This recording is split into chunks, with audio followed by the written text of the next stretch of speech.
I'm waiting for our video to come up.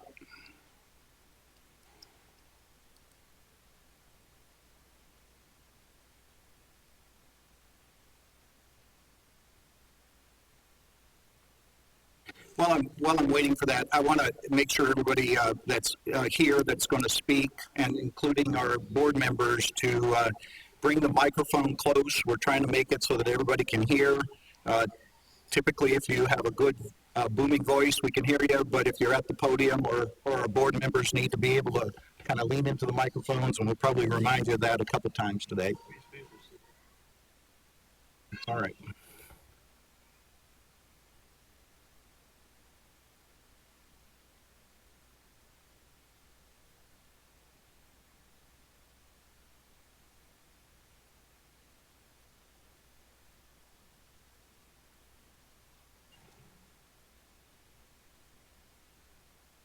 Waiting for the voice behind the curtain to yell, "Go."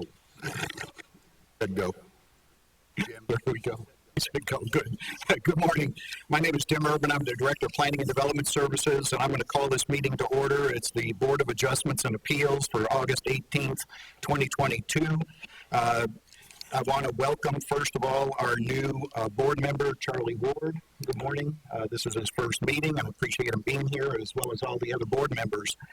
We do have a little bit unusual of a situation in that Larry Otterback is usually the person here calling the meeting to order. He's our chair. He's delivering his daughter to college. Probably the best excuse. Any other ones wouldn't have worked. However, we actually never have elected a vice chair in the past because Larry has not missed a meeting before. So our first order of business is to consider election of a vice chair to run this meeting today. So what I'd like to do, board members, is call for nominations for vice chair of the Oldham County Board of Adjustments.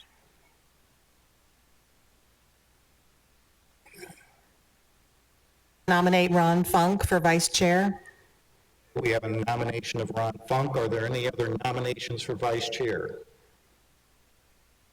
Hearing none, I'll close the nominations. So if there is a motion to elect Ron Funk as vice chair.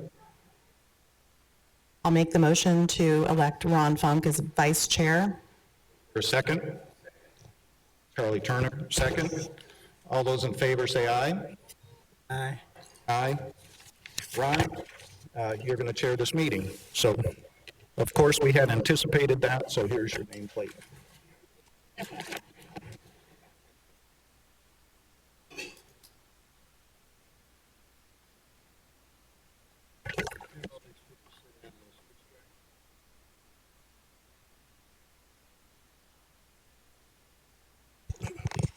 Good morning. I'm going to take a moment to go over the procedures for today. This is going to be the same for every case. We are in a courtroom, so we're going to ask that folks conduct themselves accordingly. We're going to, in a moment, we're going to swear in staff. We're going to do the introduction of the application by the board secretary for each item on the docket. The staff report and questions by the board to the staff. We're going to do a presentation by the applicant or its legal representatives. They'll have 20 minutes per case to present for that representative. We're going to ask the applicant to come forward and state their name and address for the record. We'll swear in the applicant. There'll be questioning of the applicant by the board. Testimony from anyone wishing to speak in favor of the applicant will be given 10 minutes. Each person speaking in favor must state their name and address and be sworn in. This can be done individually or as a group. And in light of the fact that one of these cases or more may have a large group, we're going to ask that the group be sworn in collectively. There'll be questioning by the board to those speaking in favor of. There'll be testimony from anyone opposing the applicant. They'll be given 10 minutes. Each person speaking in opposition must state their name and address and be sworn in. This can be done individually or as a group. If there's a large group, to speak on behalf of the applicant, they'll all be sworn in simultaneously. There'll be questioning by the board to those opposing. There'll be time of rebuttal by the applicant. Will be given 5 minutes. Questioning of the applicant by the board. Rebuttal by the opposition will be given 5 minutes. Questioning of the opposition by the board. Final statement of the opposition will be given 5 minutes with no new testimony. We'll hear final statements from the applicant. Will be given 5 minutes with no new testimony. Final questioning by the board of any party. There'll be board discussion and motion. Statement of the conditions and the motions to be approved or voted on. The applicant's verbal acceptance entered into record, and that'll be the final decision. We ask that while this is going on, the air handler makes a lot of noise, it's hard to hear. We ask that you folks either silence your cell phones or turn them off. If in the event that you need to take a phone call, please excuse yourself from the courtroom and go outside of the room, please. In consideration of everyone that's trying to have an opportunity to be heard, we ask that you try to keep movement and sound amongst yourselves to a minimum, if not as limited as possible, please. Yes, sir, Jim? Just for clarity, the timeframes that you set out are for the first cases, and we probably will extend those for the final case. We're going to be taking a motion when we get into the case for the Rod and Gun Club to extend those times in light of the number of folks present in the room. We're going to be making a motion at that time, and then we're going to take a brief recess prior to starting that case on the docket. So at this time, I'd like to ask that we bring and swear the staff in.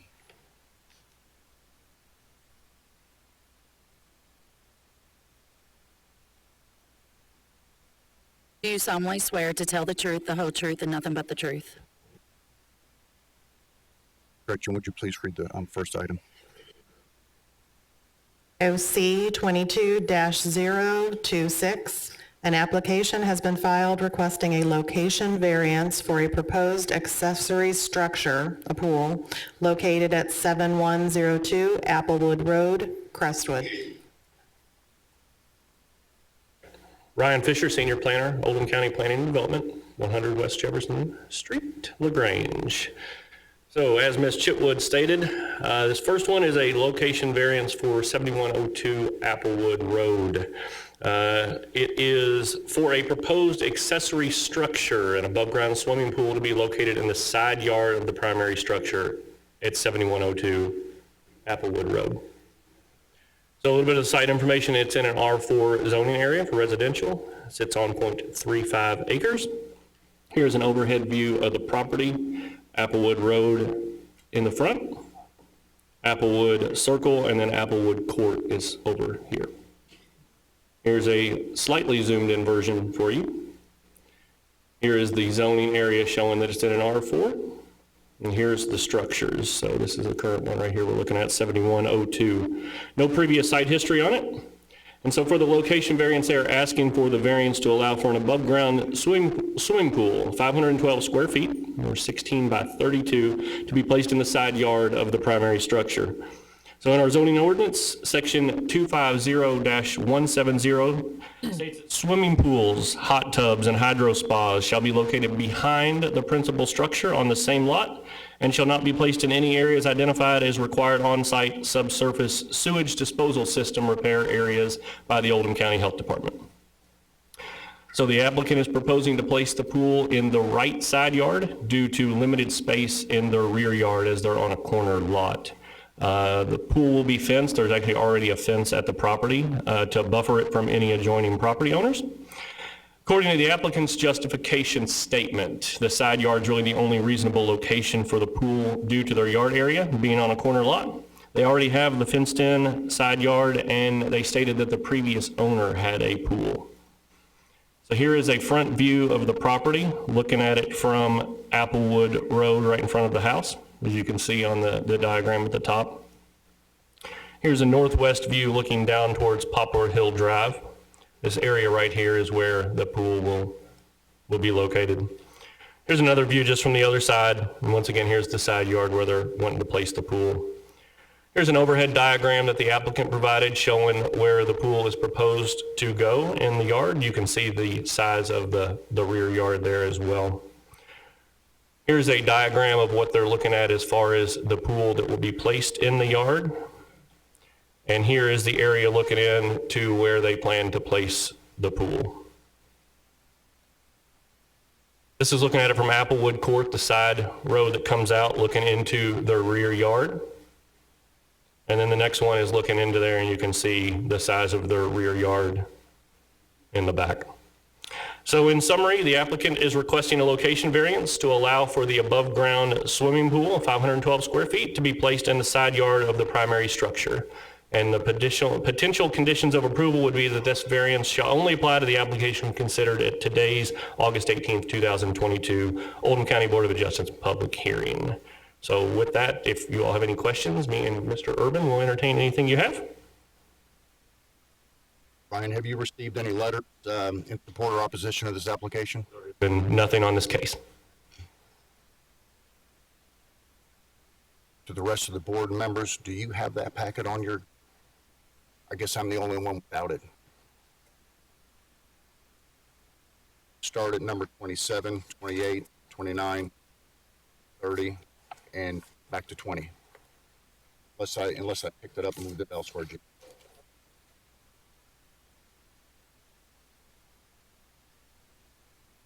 Be here, other stuff, Jim. There it is. It got buried. Thank you.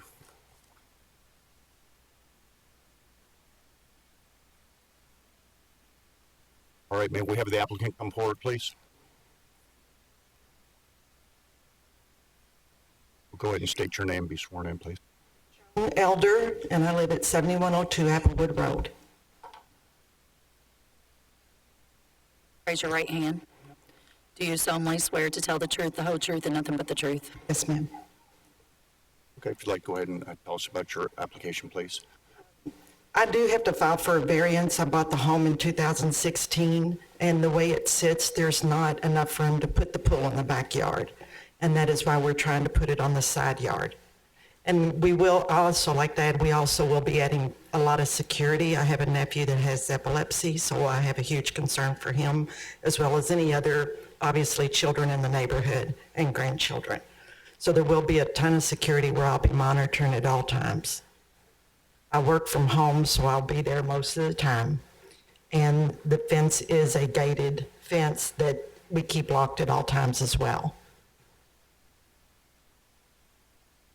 Any other thoughts you'd like to add to that, or? This is the first time I've ever done this. I don't know. Y'all don't come over and swim if you want. I don't know. My neighbors, I have talked to them. To hear what you have to say, so. Big enough, we might have to take turns. My neighbors have not complained about it at all. They're kind of anxious for me to get it in if we can do that, but, you know, I'll do whatever you tell me. We will have plenty of room. We're putting it closer to the side of the house if you allow that, so that there will still be plenty of room from the property to the side of the property line, and then we're not going to go any further than the existing deck already is. And right now, there's 7 feet between the deck and the fence. Okay. How tall is that privacy fence? I'm sorry, when the photographs are going through, I didn't catch. It's 6 feet. I believe it's about 6 feet. Tall? Okay. Yes, sir. And we can make it taller if need be. Board, do you have any questions? Okay. All right, we've heard that, so we'll move on then. Let's just take a look. Anybody here wishing to speak in favor of this application? Okay, is there anybody here wishing to speak against this application? Okay.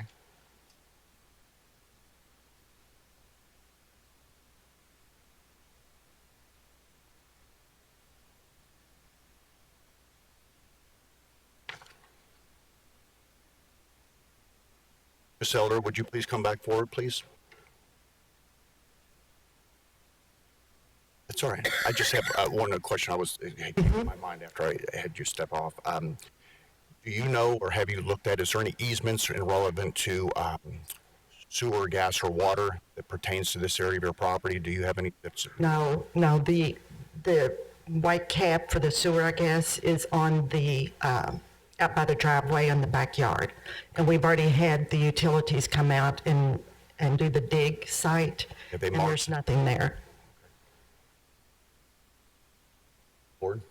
Charlie? Henry? All set? Okay. All right, this time we have a rebuttal for you. Do you have anything you'd like to add?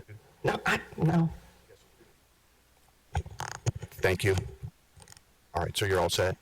I believe so. Unless you have other questions for me. I think we're set. The board doesn't seem to have any questions for you.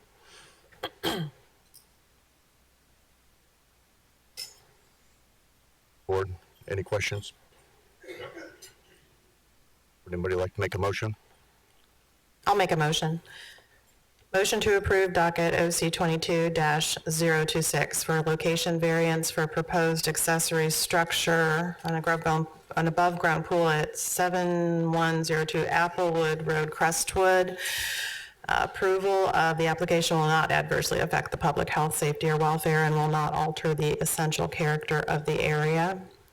The fenced area in which the pool will be located will prevent it from being an unreasonable nuisance or hazard to the public. And approval will not cause an unreasonable circumvention of the zoning regulations.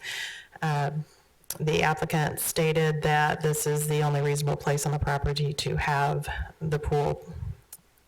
That's my motion. Do I hear a second? Oh, I'm sorry. One more thing, sorry. Potential conditions of approval. The conditional use permit shall only apply to the plan considered at the August 18th, 2022 Oldham County Board of Adjustments public hearing. That is my motion. Thank you. Okay. All right, motion's passed. Gretchen, will you please read the next case? Oh.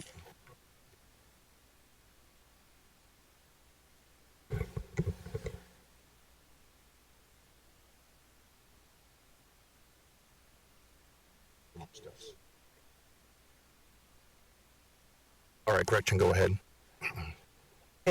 Excuse me, docket OC 22-027, an application has been filed requesting a conditional use permit to allow construction of an accessory structure before the primary structure located at 1191 Park Shore Road, Lagrange.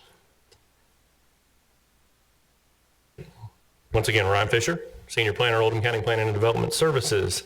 So as Ms. Chipwood stated, this is a request for a conditional use permit to allow construction of an accessory structure prior to the primary structure being constructed at 1191 Park Shore Road in Lagrange. A little bit of the site information: it is located in both an AG1 and CO1 zoning area, and it sits on just over 33 acres of land.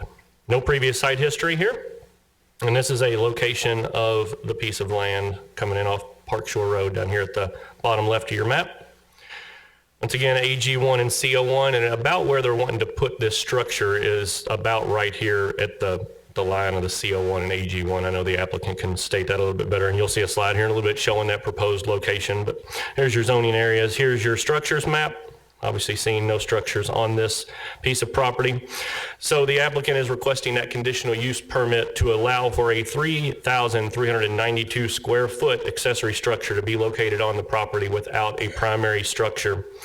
Applicant states that they plan to utilize that accessory dwelling while working on the property. It's my understanding that they tend that land until such time that they build a primary residence. No timetable was really provided for that in the application. The building would be used for entertainment of friends and family as well as storage of farm equipment on the property. So section 250-030 for accessory uses and structures with and without dwelling units states that it shall follow the principal use. No accessory use or structure may be developed until after the start of the construction of the principal use on the building site, and no accessory use or structure may be used unless the principal use or structure has been developed, except after the review and approval as a conditional use. And then also in that same ordinance, the same parcel, except as otherwise permitted elsewhere in the zoning ordinance, accessory uses and structures shall be located on the same parcel as the associated principal use. Proposed accessory structure does appear to meet the remaining standards of 260-030 for accessory uses and structures, as well as 260-030 conditional use standards for accessory structures. The proposed structure will include a kitchen, a bathroom, a large entertainment living area, office, utility room, and storage area. Here is the site plan that the applicant provided. So you can see here the proposed pavilion area is right back in here where it cuts. So about where that AG1, CO1 zoning areas combine. And here's Park Shore Road down here at the bottom. Here's a rendering of the dwelling that they're proposing to build. And then here's a floor plan that they're looking at doing. So living area over here with a kitchen space, office up here at the top, storage area, and bathroom. Here is the approximate building site where they're looking out towards Park Shore Road, as you can see on the map. So this is looking out to Park Shore Road, located out here. Looking west towards 1201 Park Shore Road, which would be the residence to the left from the proposed site. And here is looking south towards 1131 Park Shore Road, back down to this area. Here's your approximate building site looking east towards the rear of that 1131 Park Shore Road property, as well as the remaining property over here. On the site plan, it did mention that all of these trees will remain undisturbed in the rear of that property. And here is looking in towards the property from Park Shore Road, looking in the driveway up, going back to where they plan to build that structure. Here's looking northwest towards 1201 Park Shore Road, that Schaefer residence. So your property in question would be over here on the right. And then here's looking south towards 1131 Park Shore Road. So in summary, the applicant is requesting a conditional use permit to allow the construction of an accessory structure without a primary structure. And the potential conditions of approval would be the conditional use permit shall only apply to the plan considered here at the August 18th, 2022 Oldham County Board of Adjustments public hearing. There shall be no commercial activity conducted out of the accessory structure, and the accessory structure shall not be occupied as living space. So with that, if you have any questions of staff, me and Mr. Urban will entertain anything you have.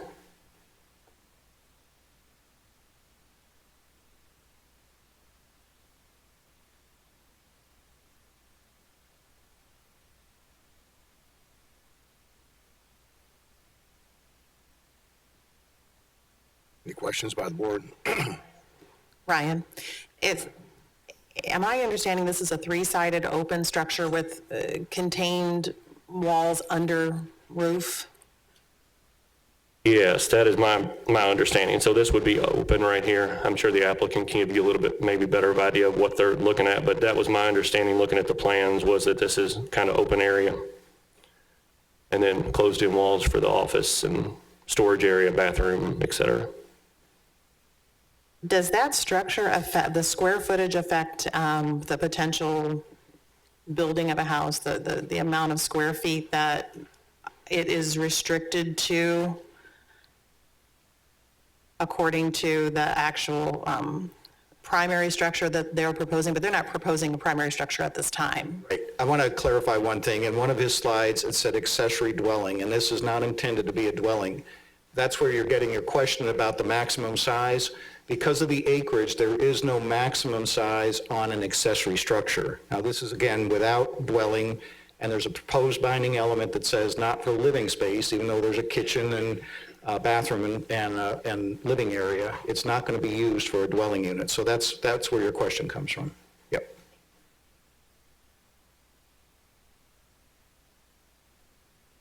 The intention is it's day use only. They will not be living there, they will not be overnighting there. Correct, but you can ask the applicant that question to verify under oath. Okay, thank you. Any other questions? Ryan, have you received any letters in support or opposition of this application?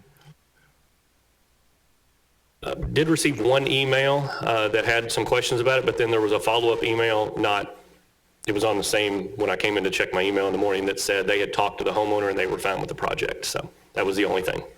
Thank you. May we have the application, the applicant come forward, please? You'll please state your name and address for the record, please, and be sworn in. Absolutely. Ron Widman, 10307 Worthington Lane, Prospect, Kentucky. Thank you, sir. Do you solemnly swear to tell the truth, the whole truth, and nothing but the truth? Well, if you'd care to give us a little bit more information on your application, please. Absolutely. What we maintain the property weekly. We cut the grass just like we do our own lawn at our house. And while we're out there, we have no way of enjoying the property. We have no facilities, no restrooms, nothing. So what we wanted to do was build something that, in the event that we wanted to modify it in the future, we could create a barn if we ever wanted to bring animals in. But the intent was to have a pavilion, something that we would not live in. There would not be a overnight stays in it, but it was truly designed just to enjoy the property. We intend on setting it back far enough to which is just under 1,000 feet back from the street. And when we build the primary residence in the future, it would be more at about 500 to 600 feet back off the street, which would be in line with the neighboring homes. So that's why we put this so far back. As you can see, the way we've designed it, it is open on the 3 sides up front. It's also open on the 3 sides in the back. The only enclosed area is where we have an office, the restroom, and then the storage area. Our intent in the back portion is to, we've got a couple zero-turn mowers, plan on keeping them back there. And then on the front, that's where we would like to basically have the entertaining area. That center portion, which was labeled as the kitchen, is not really, that's where we're going to have a grill. And then the area that's adjacent to the office is a sink, a refrigerator, and additional storage, or probably for the water heater. We kept that enclosed because those two center area, or that one center area, is where it's going to be conditioned to where we can have not have to worry about the plumbing freezing. Okay. Like I said, we do intend on building there in the future, but in the event that something happened to us and we had to sell the property, it could be converted into a barn and create stalls across the front. My office could become a tack room, and we're trying to make it multi-function. So while we're using it as a pavilion, we've designed it as more of a barn pavilion. Okay, thank you. Board, do you have any questions for the applicant? Do you have a timeline as to when you would consider building a house to where this would be an accessory building? Quite frankly, we were hoping to already, but just given the economy and everything that's happened with the construction prices, it could be 2 to 3 years down the road. I do want to note that we have met with several neighbors on Park Shore, and we did, one of our neighbors helped us get a petition of everyone in favor. We've spoken to, everyone we have spoken to has not had any opposition. We've also put this in front of the HOA, and we do have an approval letter from the HOA. Okay, thank you. Board members?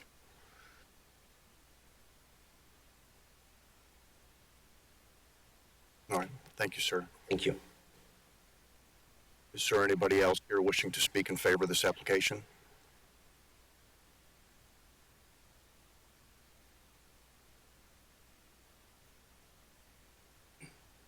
Is there anybody here wishing to speak in opposition to this application?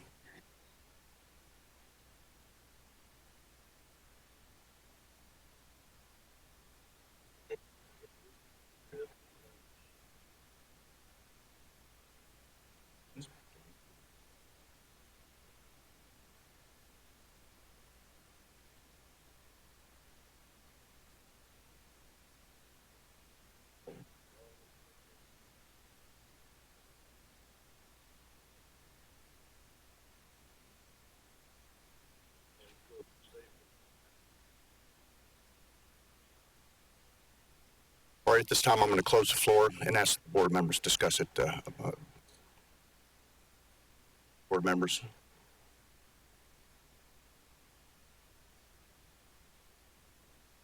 Any thoughts on that, Charles? Good.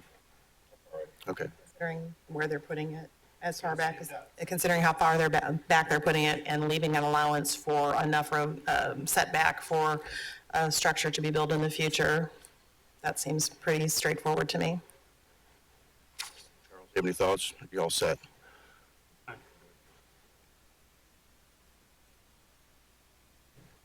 I'm open to take a motion at this time. I'll make a motion. Motion to approve Docket OC-22027 for a conditional use permit to allow construction of an accessory structure without the primary structure located at 1191 Park Shore Road. The character and objective of the proposed use and the potential impact on the community and its surrounding areas are appropriate. The proposed use will not impair the integrity and character of the zone, and there are no specific restrictions on location size and extent and character of performance. Potential conditions of approval: the conditional use permit shall only apply to the plan considered at the August 18th, 2022 Oldham County Board of Adjustments public hearing. There shall be no commercial activity conducted out of the accessory structure. The accessory structure shall not be occupied as a living space. Gretchen, may I get a second? I'll second the motion. All right, all in favor signify by saying aye. Aye. Aye. Motion's been approved.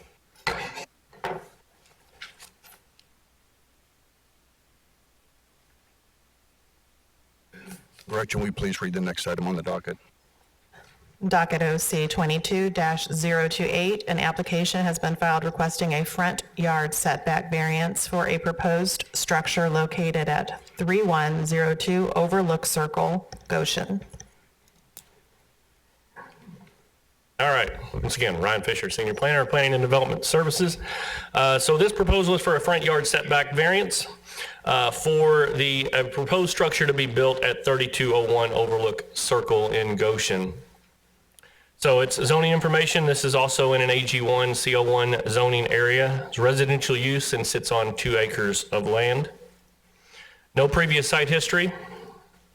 And here is your parcel of land, this triangle at Overlook Circle and North Buckeye Lane meet at. Here's a zoomed in version of that property as well. And here is your zoning map. Most of the stuff is going to be happening over here in the CO1 area. And here's the current structures, obviously none on there yet. And here's the closest neighbor at 3205. I did put this on there. This is just showing the contours, showing because one of the things they talked about was the steep drop off, the reason why they need to kind of move the front of that house up. And as you can see, it's about 552 feet up here and goes down to about 500 feet, so you're looking at like a 52-foot drop. I do have a photo in here that you'll kind of see a little bit of the elevation. I didn't want to get too close to the ledge, or I wouldn't maybe be here today. So, I just got what I could. So the applicant is requesting a front yard setback variance to allow for that proposed structure to be built on the property there at 3201 Overlook Circle. The recorded plat for Tartan's Landing, Section 2 from 1981 shows a 40-foot front setback and building limit line. The lot has significant grade issues, like I mentioned, and without the approved variance, site work cost will increase and render the lot impractical to build on, according to the applicant. Therefore, they're requesting a 10-foot front yard setback variance to allow that house to be 30 feet from the front property line. The applicant is proposing to construct a 3,948 square foot, single-story, single-family residential dwelling on the property. And the application, or the applicant's justification statement stated the approval of the variance will create no significant aesthetic effect due to there's a curve in the road there on Overlook Circle. Without the variance, constructing a new building will be cost prohibitive, and the variance will not encroach into any utility easements or road right-of-way. So here is once again the proposed house on that lot. Here is that current setback line of 40 feet, and they want to be at 30 feet, which is the yellow line. So here is a look from the street looking down at the property. Here's another view from the front, and there you see the neighbor there, 3205 Overlook Circle. Here's looking north up Overlook Circle, and south down towards North Buckeye Lane. Oops. Here's once again a view a little bit more towards the angle there where Buckeye Lane and Overlook come together towards the right side of the property. Here's the elevation. I guess I could have maybe got a little closer to the edge, but there gives you a little bit of idea of the drop off of the current property. And then here is another photo showing around about where that building limit line or where the proposed setback would be in that general area. I know the applicant can state a little bit more. Some of these pictures came from him as well. I did take this one, but you can see where the staking has already been done there and things of that nature. Here's a rendering of what the house is proposed to look like, the front view and the rear view of that house. Along with, there is a two-story portion there above the garage for a bonus room. Your left and right view. And then in summary, that front yard setback variance, the required front yard currently is 40 feet. They're requesting 30 feet from the front, so the variance requested would be 10 feet in nature. And those conditions of approval would be the variance shall only apply to the plan considered here at the August 18th, 2022 Oldham County Board of Adjustments public hearing. If you have any questions for us, me and Mr. Urban will be more than happy to entertain them. Brian, do you happen to know what the setback is on the neighbor's house? Is it at 40 feet? For the same, yeah, that's for that subdivision in general would be the 40-foot setback. 48-foot point. They don't tend to set them back any farther or anything? No. Thank you. Brian, have you received any letters in support or opposition to this application? On this one, nothing. Thank you. Board members, any other questions for staff? All right, may we have the applicant come forward, please? Please state your name and address and be sworn in for the record. Yeah, name is Andrew Guest, and I reside at 546 Bell Street, and that's in Louisville, Kentucky, 40245. Do you solemnly swear to tell the truth, the whole truth, and nothing but the truth? All right, Mr. Guest, would you like to tell us a little bit more about your project, please? Sure. Yeah. So we've joked that we bought a fixer-upper lot. So where people buy fixer-upper houses, we bought a fixer-upper lot. It's a beautiful lot in an established neighborhood. When we purchased the lot, we knew that this likely was a consideration that we would need to file for. To be frank, reasonably, there probably is a budget to make this house happen either way, but there is going to be a lot of costs that will never be recouped without the 10-foot variance. If you kind of see the crest of the hill, that's about where the front porch of the house will be, just over the crest of that hill. The garage, purposely, we've selected a plan that has a garage that's kind of at about a 22-degree angle to, again, push that up onto the hillside. We're fortunate that the road kind of curves, and so we're able to set that garage in that forward part of the curve and still maintain that 30-foot setback. Again, this won't encroach on any of the right-of-way for the road, as well as for the utilities. We've also been fortunate enough, when I filed this application, I reached out to the HOA president in the neighborhood. There's about 9 homes in the neighborhood, and had him meet me at the lot, and we reviewed. He agreed that it would make most sense for that to be forward, and he didn't see any reason the HOA would have any problems with that. Additionally, I met with the neighbors at 3205, which is the house right next door. They also felt the same way. Actually moving the house forward is going to put the house more in line with their home. If it's at the 40-foot setback, because of the way the road curves, it actually pushes the home out behind their home. So this is, and moving it to 30 feet, not only does it solve my problems, but it does keep the homes in alignment. They did recently do a survey within the neighborhood, and some of the sections of road within the neighborhood are not centered in the right-of-way, so we have found that that's probably part of the reason why some of the homes, when they're at their setbacks, seem to be further forward than on this lot. I do believe that the road is centered in the right-of-way in front of this home, though. I'm not sure of the formalities, but both the HOA president as well as the neighboring home 3205 did provide me with a letter of support, which I'd be happy to provide, again, if the formalities allow.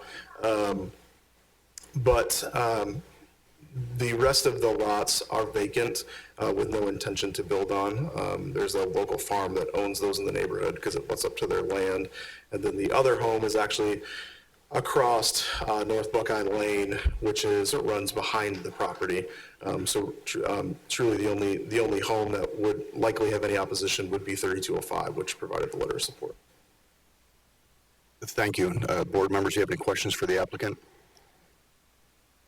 I think you're well informed. We appreciate that. It sounds like you've done your homework, and that's helpful as we're considering this case. Appreciate that. Thank you, sir. Yeah. Do we have anybody in the courtroom that wishes to speak in opposition of this applicant? I'm out of order. Sorry. Anybody in the room that wishes to speak in favor of this applicant?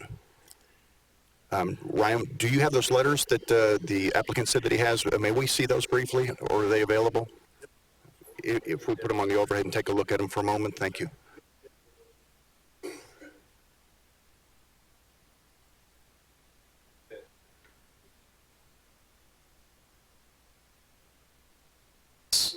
Yeah. And then if you'll watch the screen as you line it up. Thank you. So this first letter is from Brendan Novak, which is the HOA president. That details essentially what we went through today and is in support of the variance.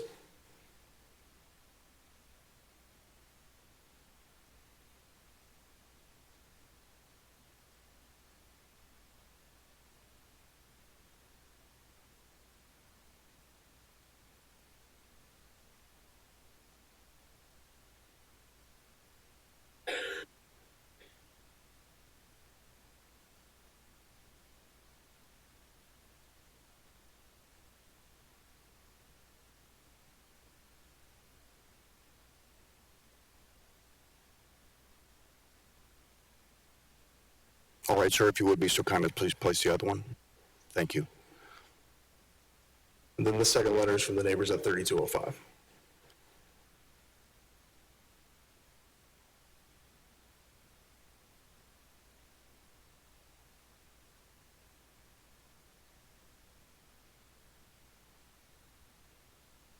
Board members, do you have any questions in regards to the letters?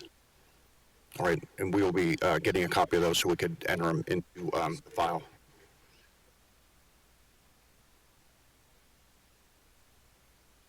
All right, thank you, sir. At this time, I'd like to see if there's anybody wishing to speak in opposition of this application. Okay, no one's coming forward.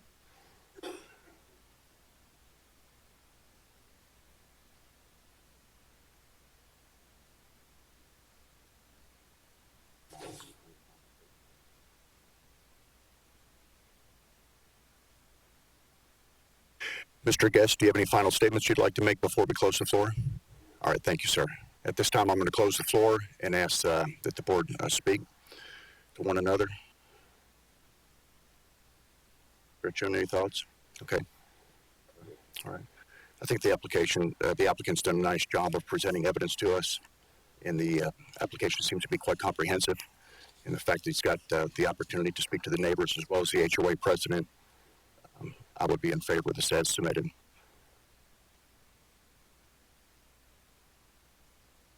Any other comments from the board? I'd be willing to hear a motion at this time. Motion to approve OC Docket 22-028 for a front yard setback variance for a proposed structure located at 3201 Overlook Circle, Goshen. The total variance requested is 10 feet, representing a setback of 30 feet instead of the required 40 feet. There is a significant grade issue on the property, which renders current plans for construction cost prohibitive without the variance. The variance of 10 feet does not adversely affect public health, safety, or welfare, nor does it encroach on adjoining properties. It has no such effect on those adjoining properties, nor does it alter the essential character of the area or have a negative effect on the aesthetics. Neither the neighbors or the HOA have expressed opposition to the granting of this variance. Potential conditions of approval. The variance shall only apply to the application considered at the August 18th, 2022 Oldham County Board of Adjustments public hearing. Do I hear a second? Second. All in favor signify by saying aye. Aye. Anyone against? All right, the application's been approved.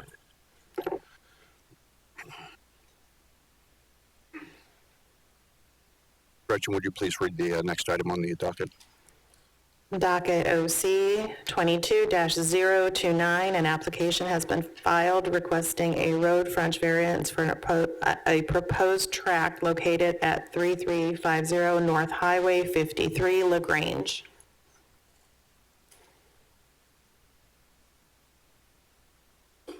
Me back over, please.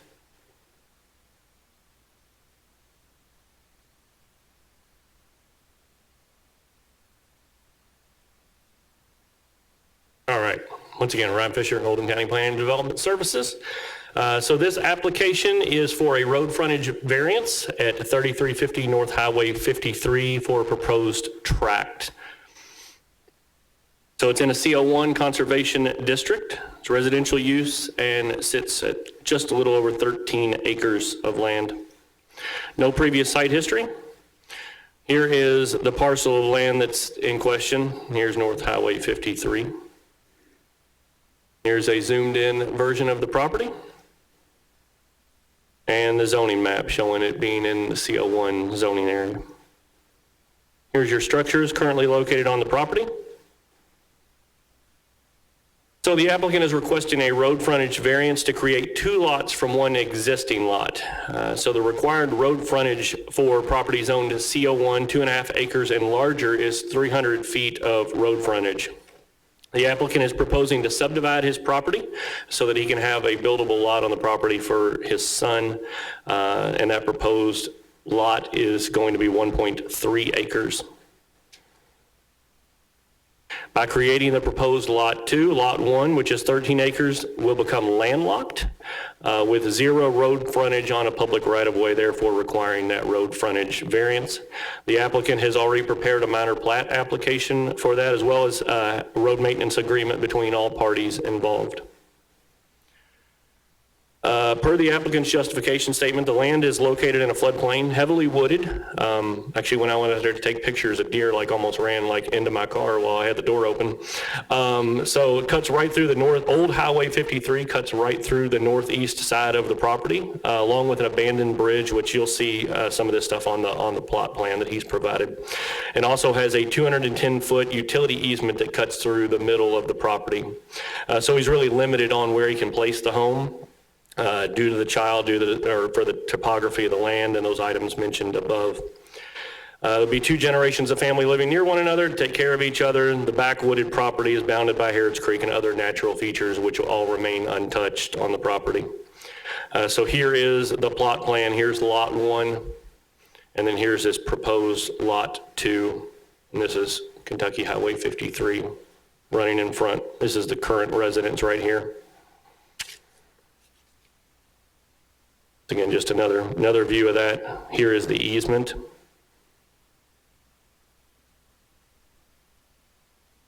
Here is the view looking down off North Highway 53, down the driveway to get to the current home. North Highway 53 from the driveway, looking down the road, and looking south down Highway 53 from their driveway. And then here's just another view showing a little bit. Here is the property in question, right?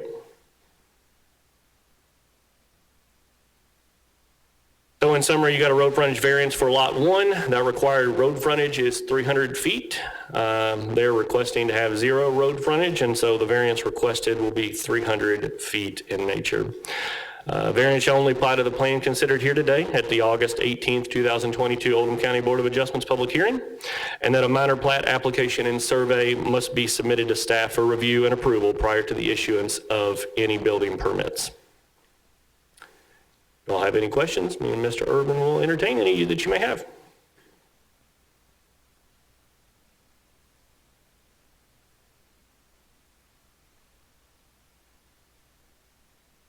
Oh, what happened to me?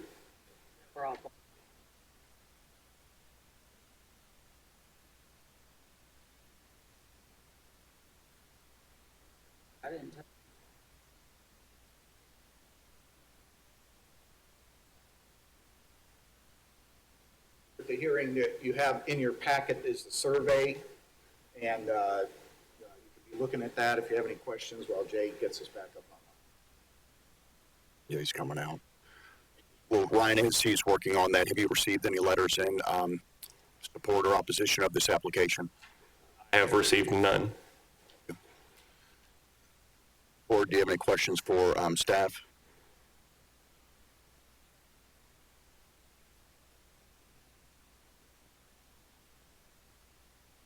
We'll wait momentarily till we get the glitch resolved, and then we'll ask the applicant to come forward.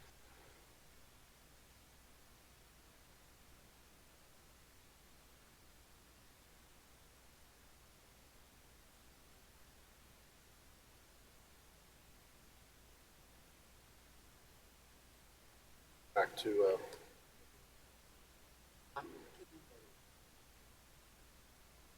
Right. Mm-hmm.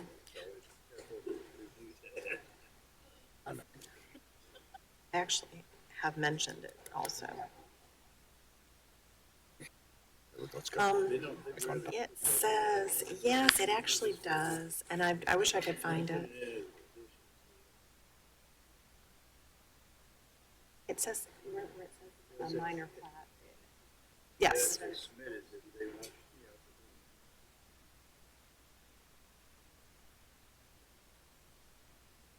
Right, okay.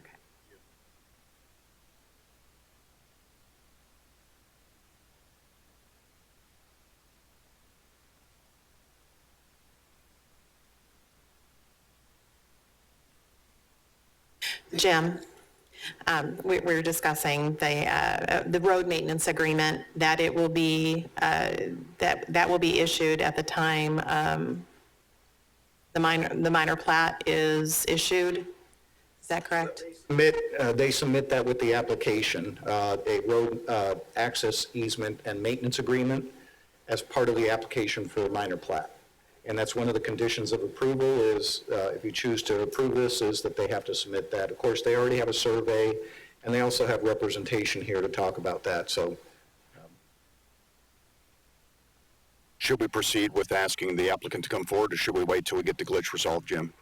Yeah, we can try it, sure. All right, at this time, we'd like to ask that the applicant or its representatives please come forward.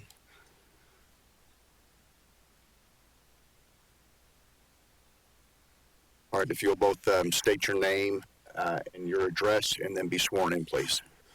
I'm Joni Bonorf. I'm attorney for the Doties, the applicants. Good morning, Dan Doty, 3350 North Highway 53. If you'll be please sworn in, sir. Do you solemnly swear to tell the truth, the whole truth, and nothing but the truth? I do. Thank you, sir. If either of you two would like to go ahead and speak and discuss this application. Well, I will start. Mr. Fisher has done a really good job presenting the application for us. Basically, what we have is a 13-acre tract, heavily wooded, with utility easements going through the back. So we're limited on where we can build a home or put a single-family dwelling for Mr. Doty's son. So he has proposed that we carve out the front acre, but then we lose the road variance, the 300 feet there. So that's why we have the application. And do you have any other questions besides that? Or? I do. Will you be using the existing driveway that's in place at this time? Yes, which used to be Old Highway 53. And so that's a little bit creative there, but they've been using it. There's no recorded easement that I have found for that driveway yet. So we'll be fixing that issue as well and having a road maintenance agreement as part of that. Okay. Board members, do you have any questions for the applicant?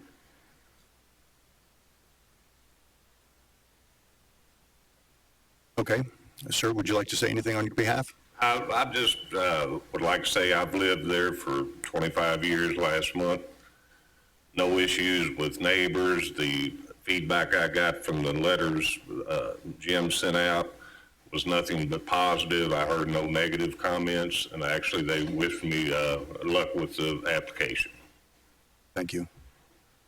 Anything else, Joni? Any other location for a proposed dwelling for Mr. Doty's son would be cost prohibitive as well if we don't put it in that front acre. Yeah. Thank you. All right. If you folks don't have anything else, I'm going to go ahead and see if we have anyone wishing to speak in opposition of this application. I'm sorry. Again, I did it. Anyone speaking on behalf of the applicant in favor of this application? All right. Anyone speaking in opposition of this application? All right. Joni or Mr. Doty, do either of you have any follow-up statements? I don't. All said? Okay. At this time, I'm going to go ahead and close the floor and discuss it amongst the board members. Thank you. Thoughts?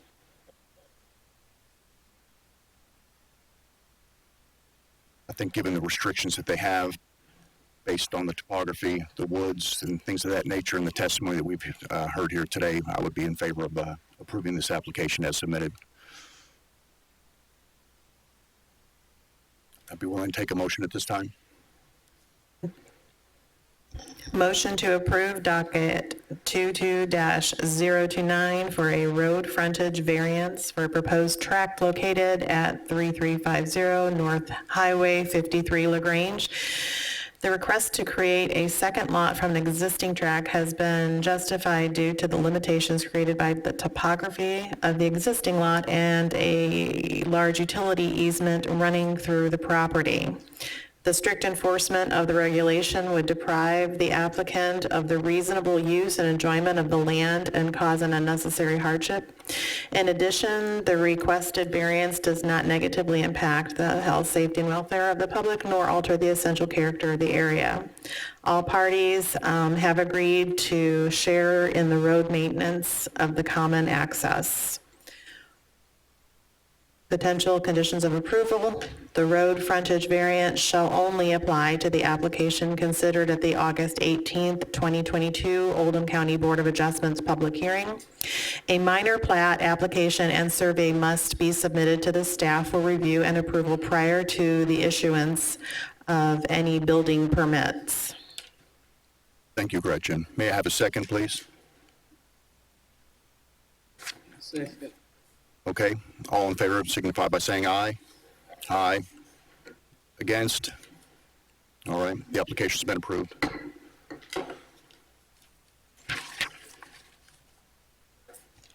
you.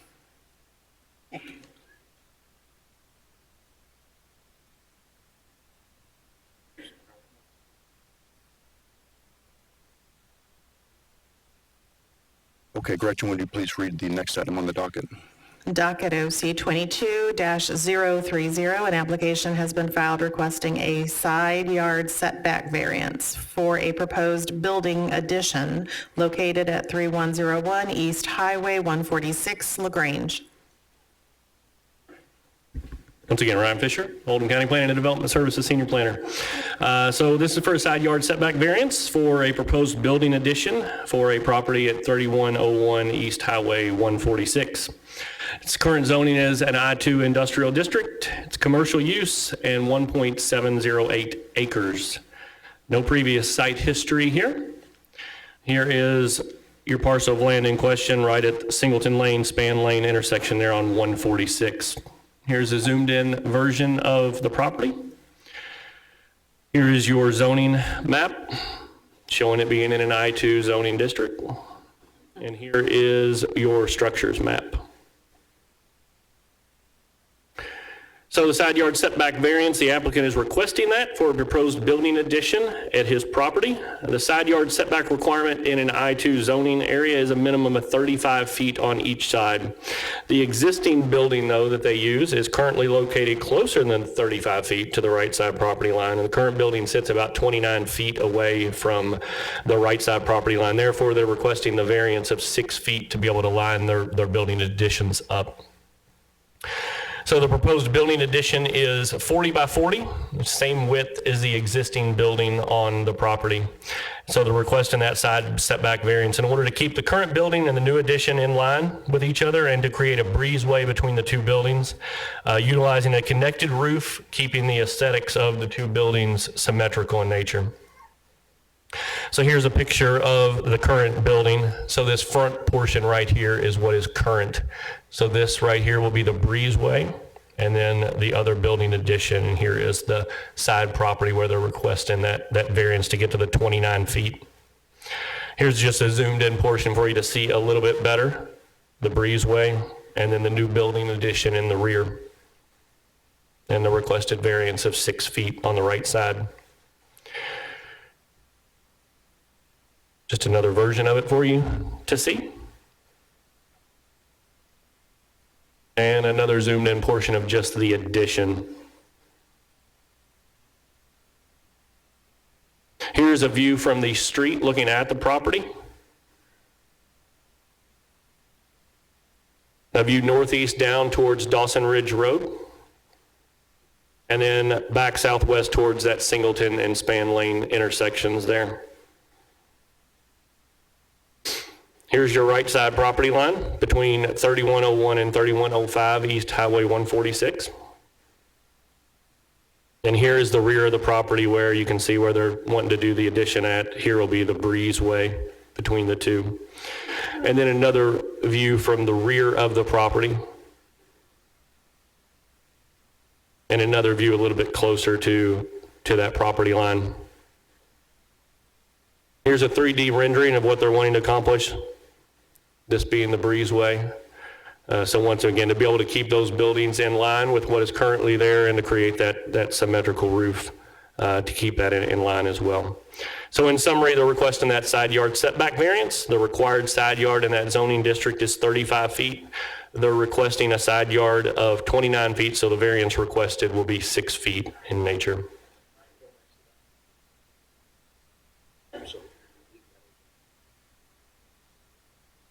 Okay. Not. Okay.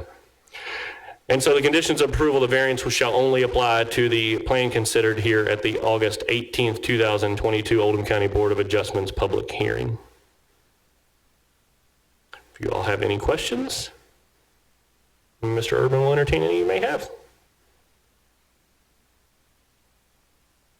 I'll do that one. Before you step off, I'll ask again, have you received any letters in support or opposition to this application? I have received nothing on this case. Thank you. Gretchen, Charles, you have questions? Okay, may we have the applicant come forward, please? Is the applicant in the room or its representative?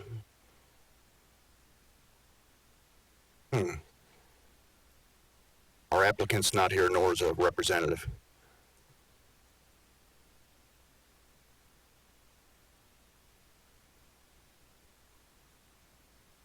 All right, thank you.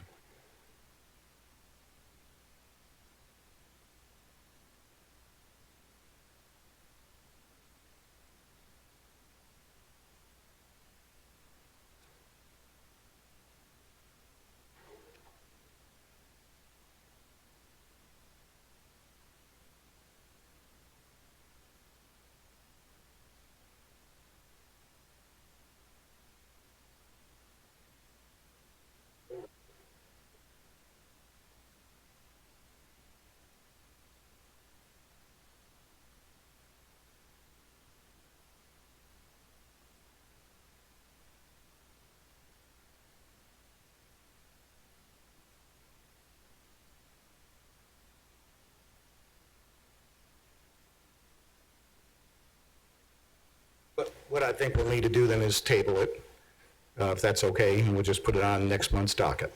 All right, may I have a motion to table docket OC-22-030? Or if all of a sudden he shows up sometime during this hearing, we can put it at the end of today. Or if in the event that the application were to arrive during, while we're still in session, then we may exercise the right to bring that back up after we hear this next item on the docket. So Jim, do we need to go through the formality of requesting a table at this time and vote on it? All right. Let's see. Yeah, if you put it on the table, then you can take it off the table later, either at the end of this meeting or next month. May I have a motion to put this docket 0C or OC-22-030 on the table until the end of this meeting? Moved. All in favor signify by saying aye. Aye. Aye. Those opposed? Okay, we're going to table docket OC-22-030 until the end of the meeting.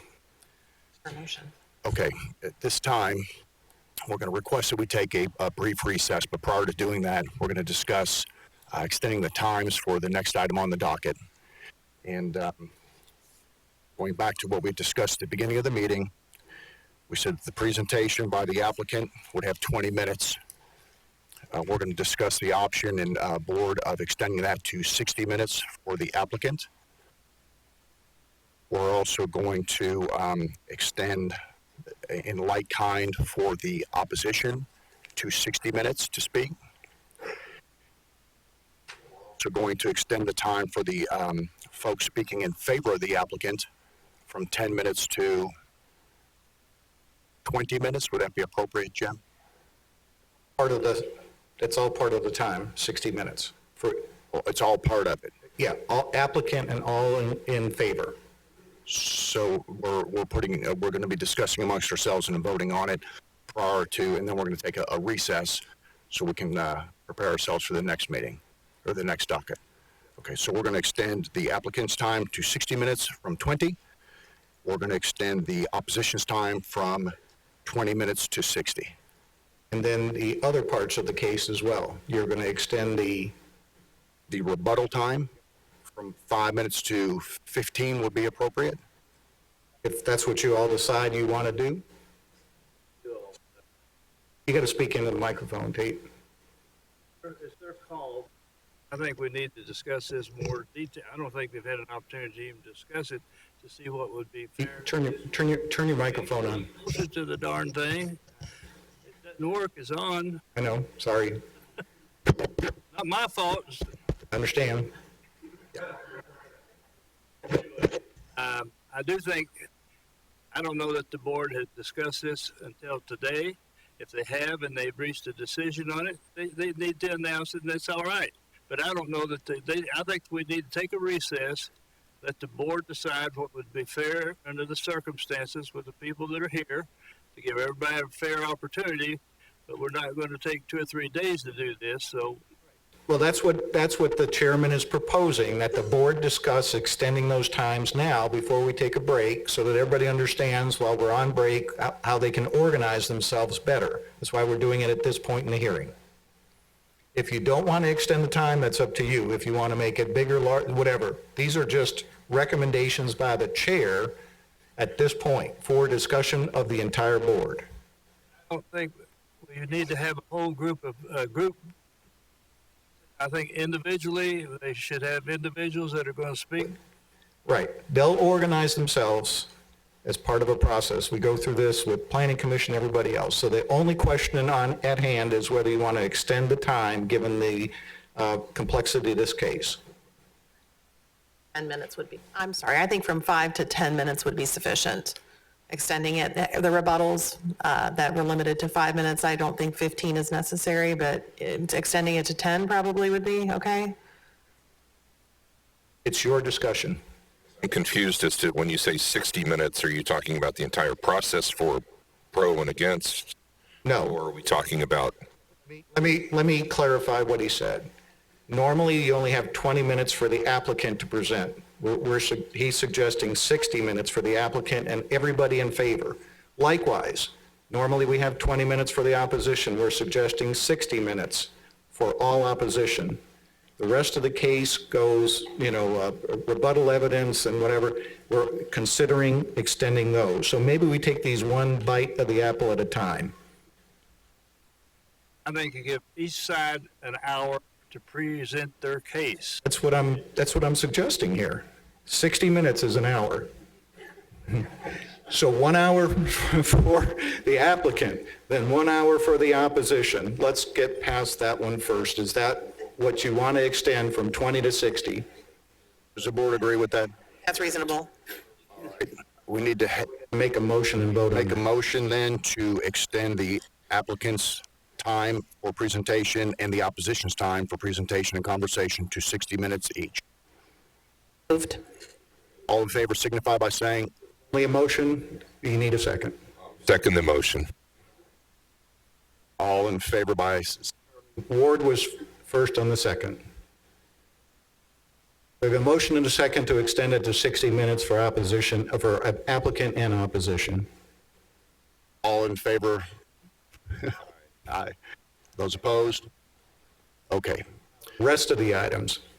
Rest of the items, do we postpone that until we begin, or go ahead and move to that next? Without a schedule right now, it would be best for everybody to understand where they're going before the case even begins. All right? So then we had opportunity for the testimony. Testimony of anyone speaking in favor of that falls within the 60 minutes. We have opportunity for opposition. Within that 60 minutes. 60 minutes. Then as we get towards the end of that, we've got rebuttal by the applicant is 5 minutes based on the policies that are in place at this time. We also have rebuttal for the opposition is 5 minutes. So now you're going to consider the applicant's rebuttal and the opposition rebuttal. It's 5 minutes. You recommended 15 minutes. You heard a board member say 10 minutes. Be sufficient. Okay, so we've got two different board members. We've got two different ideas, 10 minutes or 15 minutes. Anybody have an opinion on that, Charles? Charles? Remember, there's going to be a lot of evidence presented and an opportunity to have enough time. You can always extend it, but I think it's best, in my opinion, to give them what you think is fair. And That 15 would be fine then. That's the opinion? Okay, So absolutely. at this time, we're going to extend, or we're suggesting we extend the applicant's rebuttal and the opposition's rebuttal from 5 minutes to 15 each. That's being determined at this time. At this time, I need a motion and a second. I'll make a motion to do that extension. Second. All in favor, signify by saying aye. Aye. Those opposed? Okay, so for the rebuttal portion of this case, we're going to extend it from 5 minutes to 15 for applicant and opposition. And now we move to the third item. We're going to have final statements. For the policy, we are 5 minutes for opposition and then 5 minutes for the applicant. Jim, do you feel we're fine on that since they got to make the rebuttals, or do you think we should extend that time as well? Would think that the final statements are probably going to come from the council representing both sides. And so I would leave it at that. Okay, so then we'll leave that as it stands then, but 5 minutes for, board to make a decision. yeah, so, board, what's your opinion? 10 minutes. Okay, It's 10 minutes. do you have an opinion? Charlie? For that. All right, then I need a motion to extend the final statements for opposition and applicant from 5 minutes to 10. Moved. Second. Dissent? Second that. Thank you. All in favor signify by saying aye. Aye. Okay, so that portion is passed. Now, at this time, we're going to, I'm going to need, Why don't you summarize what the time frame is, please? so what we've done is we've taken the opportunity for applicant and opposition, given 60 minutes to present their case. We've extended the time for rebuttal for applicant and opposition from 5 minutes to 10. And we've extended the time for final statements for applicant and opposition from 5 minutes to 10. I thought the rebuttal was 15, not 10. I wrote it down incorrectly. 15 minutes. I stand corrected. At this time, I need a motion to take a 15-minute recess prior to starting this case. To recess. Have a second? Second. All in favor signify by saying aye. Aye. We're in a 15-minute. Everybody understands that they should not approach any of the board members during that recess. Did you folks hear that? During this 15-minute recess, please refrain from speaking to any of us sitting here or staff at this time, please. And we're going to come back in 15 minutes from now. It's going to be 10:38. Okay, we're in recess.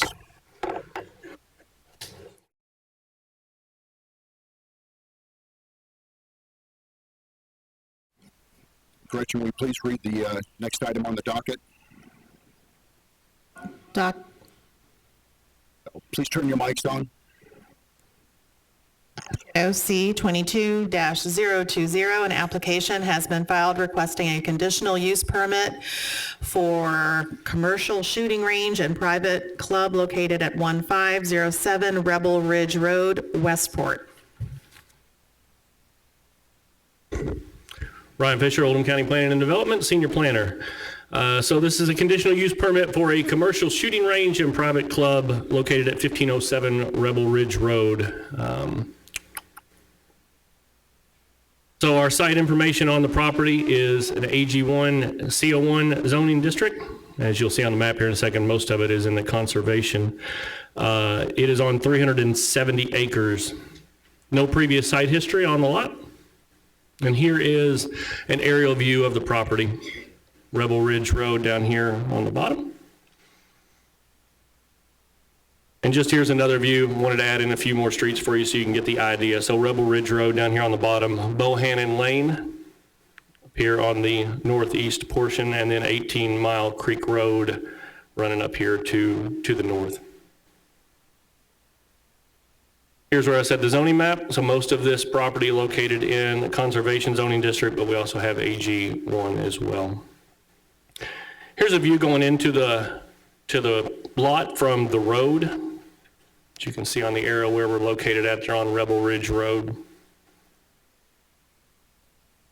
Charles Monitor is now. We're looking down the road going to 1501 Rebel Ridge. Would you pause for just a moment, please, Ryan? Monitor is not working.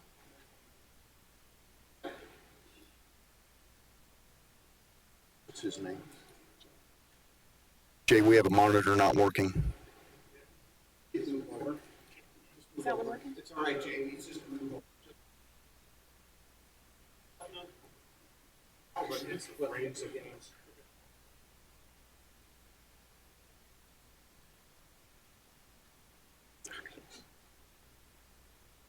Yes, back there. Sorry for the interruption, Ryan. Would you please proceed? Okay.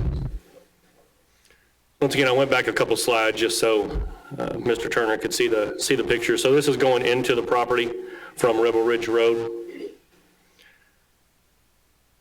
A view from the roadway looking back down Rebel Ridge towards 1501. And then back up the road there on Rebel Ridge. House directly across the street. That is 1510 Rebel Ridge Road, directly across from the existing driveway that goes back to the property. And then a little bit farther down the road, you'll see the property here is up in this area, so we're going back down the road.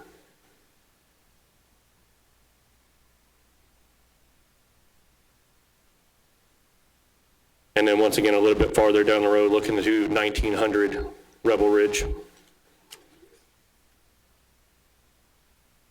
And then back down the other way. So the applicant is requesting a conditional use permit to allow a commercial shooting range and private club to be known as Heritage Gun Club. Heritage Gun Club will offer a facility for skeet shooters, clay pigeon shooting clubs, scholastic and youth shoot organizations. Development will feature the construction of a lodge, a chip seal parking lot, chip seal trails, and the sporting clay courses will feature a 7-lane beginner course, a 14-station intermediate course, a 7-station expert course, and a 5-stand shooting platform. Timber frame lodge will be constructed that will include a pro shop for sale and rental of shotguns, apparel, and other merchandise, and include a cafe for snacks and meetings as well as event space. According to their application, an NRA certified range safety officer will be present on the range at all times during hours of operation. I think they can probably allude to what that is. All ranges will be accessible only through controlled access points with all firearms stored and locked in a vault. Applicant is proposing several trees to be used as landscaping buffer as well as a stone tree concrete fence system for noise mitigation. And backstops will be built to NRA standards, and lead from those backstops will be recycled at regular intervals in accordance with EPA recommended best practices. That's according to their application. Their hours of operation, they have stated the range hours will be Tuesday through Sunday, 8 a.m. to 8 p.m. The lodge and clubhouse will also be Tuesday through Sunday, 8 a.m. to 8 p.m., excluding weekend events.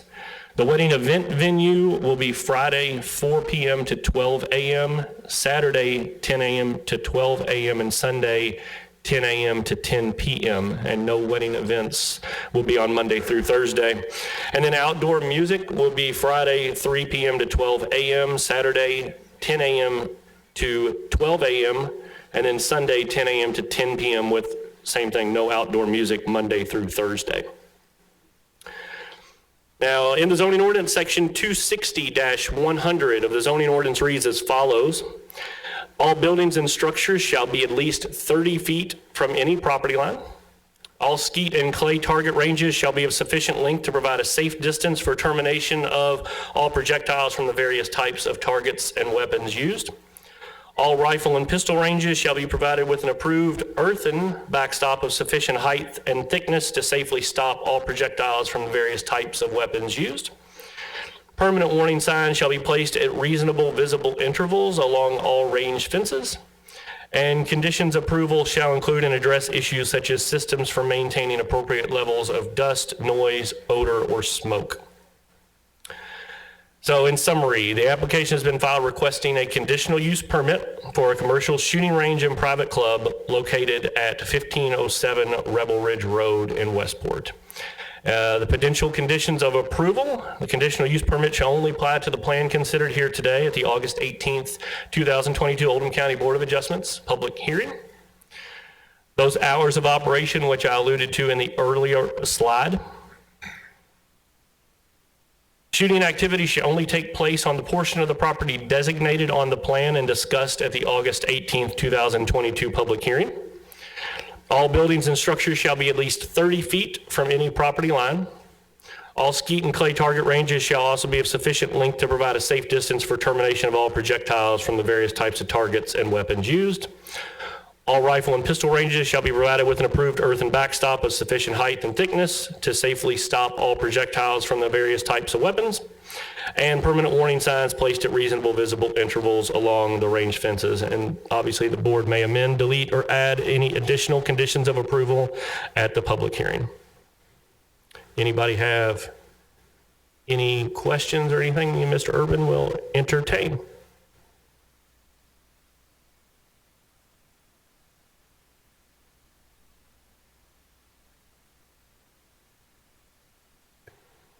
At this time, I would like to ask that Jim Silliman come forward and be sworn in, please, staff. Do you solemnly swear to tell the truth, the whole truth, and nothing but the truth? I do. Jim Silliman, County Engineer, 100 West Jefferson Street. Plug this in.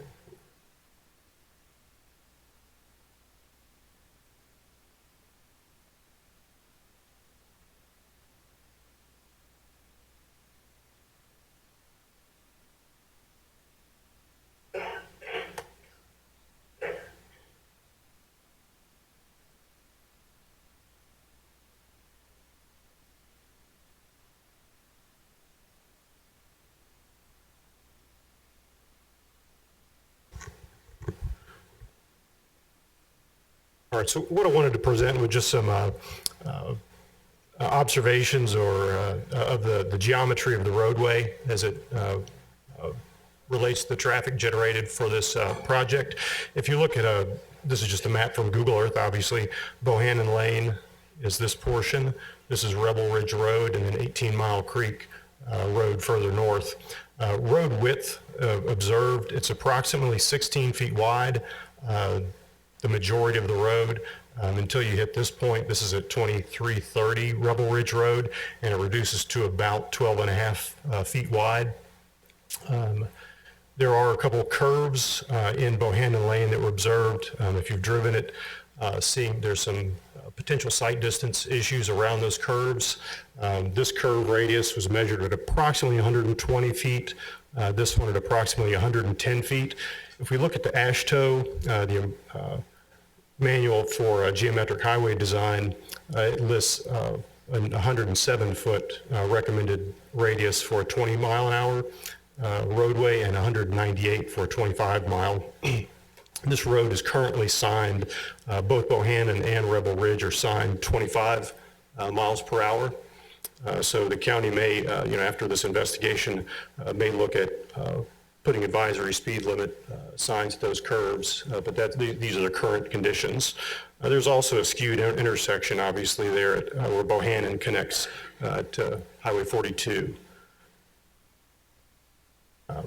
Some crash data that was obtained from the University of Kentucky technology transfer indicates these blue dots are where collisions have occurred.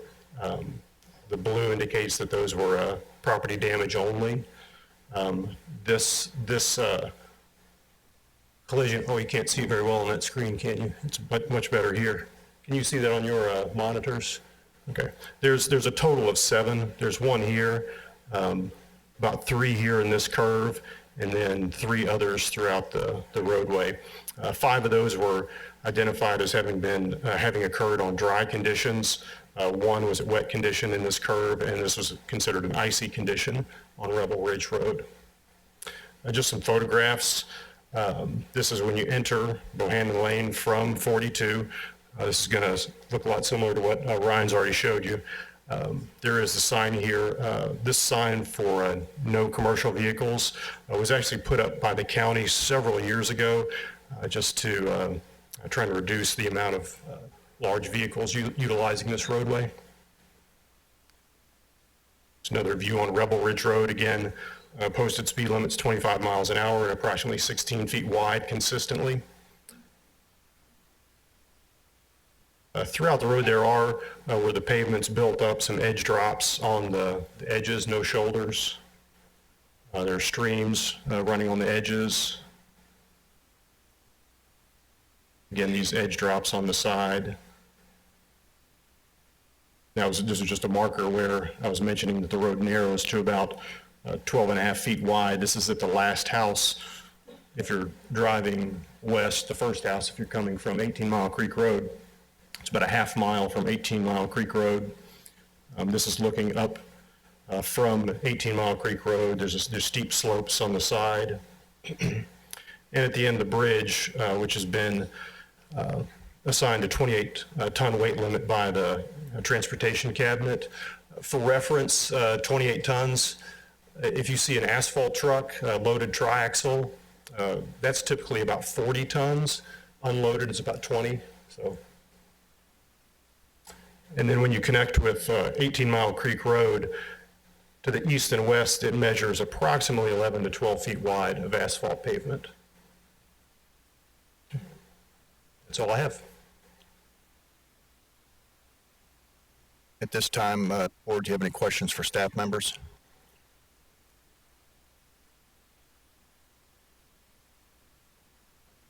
Jim, will you remain? I've got a few questions, if I may. Sure. You made reference to a skewed intersection where Bohannon meets Highway 53. 42. Thank you. Is that okay? Could you please explain to me what that means? So ideally, you would want an intersection to be at a right angle where your connecting road connects at a right angle, similar to how Rebel Ridge connects to Bohannon.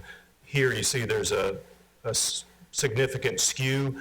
So as you're coming down or south on Bohannon Lane to enter US 42, it makes it more difficult to look one direction because your car is pointed more to the south. So looking to the north is more difficult. Okay, and then you also made a reference to, there was 7 auto accidents recorded with blue dots. In what period of time frame was that recorded? Was that the 12-month or 10-year? I believe this is a 5-year period. Okay. Unusually high or low? Is there any significance to that? Seems relatively consistent around the county and for those conditions. What is a safe distance of road width for 2 opposing automobiles to pass one another? Well, I guess it really depends on the size of the vehicles. As vehicles are getting bigger and bigger, that becomes wider. All I can say, I guess, really is our standard county road width is 18 feet. And was it my understanding you said that all of this road is 16 feet or less? Is that correct? 16 feet, that's correct. Thank you. Question? You showed that bridge there and you talked about what the appropriate amount of weight is. Will that be used, will be crossing that on a consistent basis? It's a public road, so it can be used. I guess my concern is, will these people have to use that to bring their material that's going to be building this place across that road? It does have a 28-ton weight limit, so they would be prohibited from using anything greater than that.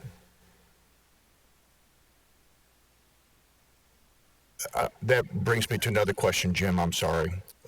On the 16-foot road of Bohannon in Rebel, what is the county's weight rating on that road? There's no rating on that. Bridges has a rating, but as far as the asphalt road sections, that there's not a criteria on that? Okay, thank you.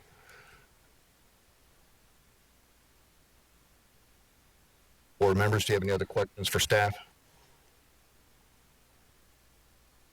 Thank you, Jim.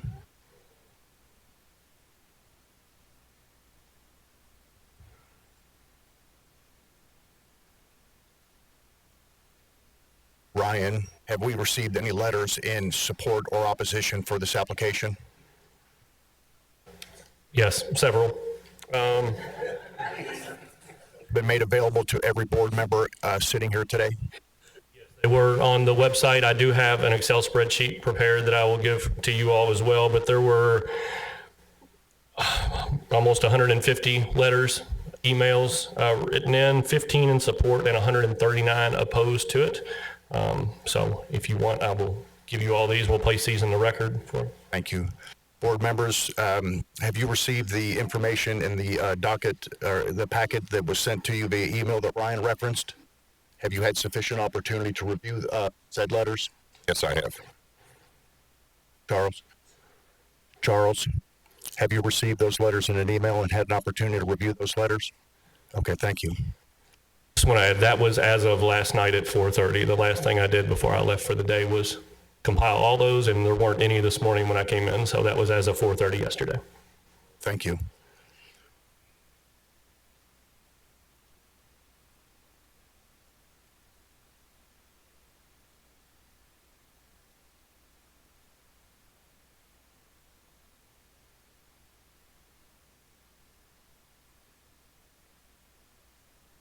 Okay, at this time, I'd like to ask the applicant and/or representatives to come forward, state their name and address for the record, and be sworn in.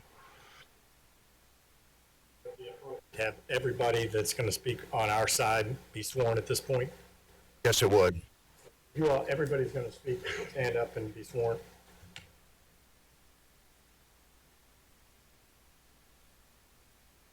Raise your right hand. Do you solemnly swear to tell the truth, the whole truth, and nothing but the truth?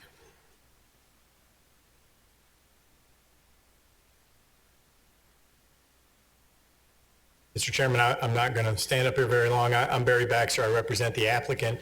My address is 117 West Main Street here in Lagrange. I'm an attorney. Jacob Dietrich is going to get up and present his application. I am here to answer any legal questions that may come up, but he's going to go ahead and present. So, thank you. I I don't know why this is moving, but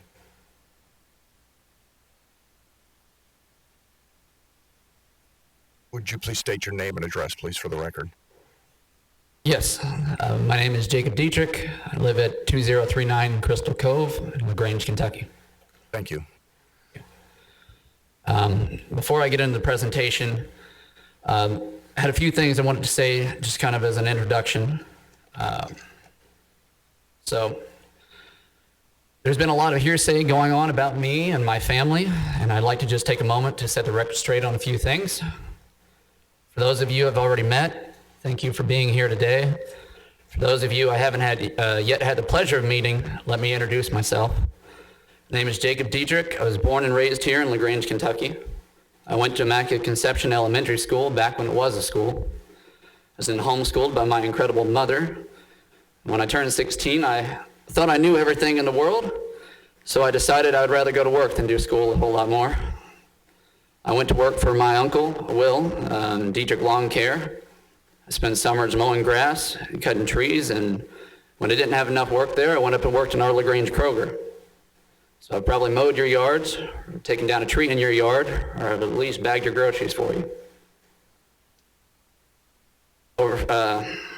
After several years of doing that, I started to think that maybe it was time I start using my head a little more. So through the constant encouragement of a good friend of mine, and consistent butt kicking from my parents and uncle, I decided to return to school, and I enrolled at the University of North Georgia as an Army cadet. As a high school dropout, no one had high hopes for me.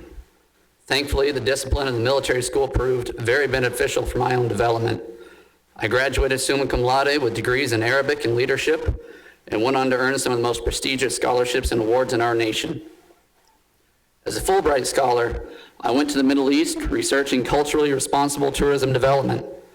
Then through another scholarship, I was fortunate to earn a full ride to Georgetown University for my master's, where I studied military operations, and I met my beautiful wife, with whom I shared 2 wonderful boys and a crazy life traveling the world representing the United States as an American diplomat. We've lived in Morocco, Oman, Sri Lanka, and the Netherlands.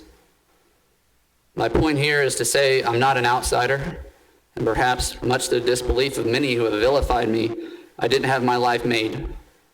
I'm an overly educated redneck who had big dreams about a better life and bringing something to those around me. The truth is, Heritage Gun Club is about bringing my family home. It's about bettering the community I grew up in and making it one I am proud to share with my children beyond auto parts and liquor stores. It's about getting back to the roots and traditions of what makes Kentucky great, and maybe that makes me selfish, but I want to share it with each and every one of you, and I promise this is in no way the lie that you have been sold by those who simply hate change. We all need to make a living and feed our children and give back to the community that raised us. For anyone who says I'm out here just to make a buck, I ask you, what gives you the right to judge me? Matthew 12:36 tells us, I tell you, on the day of judgment, people will give account for every careless word they speak. Since this project was first announced, I've had people accuse me of lying. I've had neighbors openly inciting and encouraging trespassing on my land, and I've had people publicly hoping for me to be shot. The irony of which is not lost on me that I'm trying to start a gun range. I'm not some greedy, heartless businessman here to steal your land and make a pretty penny. There were easier avenues to take if that was my goal. I'm a loving husband, a father, a son, a brother. I'm a Kentuckian, and my sons are Kentuckians. I'm a loyal patriot who has spent the last decade of my life missing Christmases, birthdays, births, and funerals. And with my family to serve this country. I'm a devoted Christian who has led and shepherded his family into the church, at times kicking and screaming. So I ask you to cast off the lies and the deceit and the gossip and hear the truth about this proposal. Let's be constructive, let's build a better community, and let not pride stand in the way of new knowledge. I have no interest in destroying your legacy, as I hope you don't wish unto me. In fact, I'm going to great lengths to preserve what makes our home great. To the contrary of my opposition, my proposal will not rob you of your peace and tranquility. It will not rob you of property values or quiet enjoyment of your homes. It will not pollute your land and deform your babies. My own family and I live here with our horses too. We are in this together, and I hope you will allow me the honor of welcoming each and every one of you to a place that celebrates our shared heritage. Thank you. Thank you, Mr. Dietrich. He's going to present the PowerPoint. Now I'm going to, sorry about that. There for a few more things to scan into the record. Okay, we want to mention, I want to talk about this here. Okay. And then before getting into this, there are a few more letters of support that I would like to mention. This is from the National Rifle Association, Mr. Eric Wisecarver, who is the range technical team lead there. Dear Mr. Dietrich, thank you for requesting to work with the NRA range technical team. As the range technical team leader, I am happy to help. After seeing your plans, it is gratifying to see that you have been diligent to confirm that everything is being done using the industry's common and best practices for range design. It is clear that you have implemented the suggestions and best practices found in the most current version of the NRA range sourcebook in your design. The NRA is pleased to support a facility that will provide increased recreational opportunities to the community, and it is designed to operate in the safest manner possible. If you need any further assistance, please contact. Now I'd like to go into this presentation here, if I may.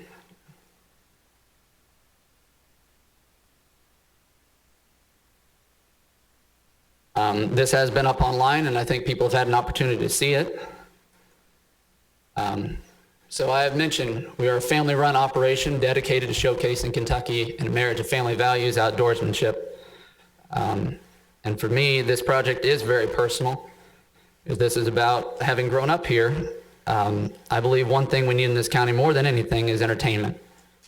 I think it is somewhat strange that Shepherdsville, Kentucky has more to do than Oldham County. As a kid, I would drive 45 minutes to an hour to get to Shepherdsville because it was more fun to be in than here. I know for many of the people in this room, those who are fortunate to have their own farm have somewhere to shoot. And those who don't, either don't get to shoot or they have to save up money to attend a range that is often prohibitively expensive. So in our view, the problems that we have or we're solving is developing new entertainment in Oldham County, offering additional tourism, and creating an environment for quality family time.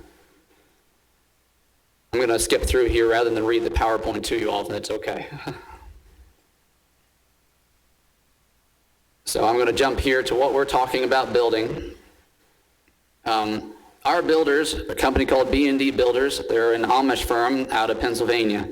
They specialize in luxury lodge buildings and luxury stables. We initially contacted them because we want them to build our horse stables on the same property.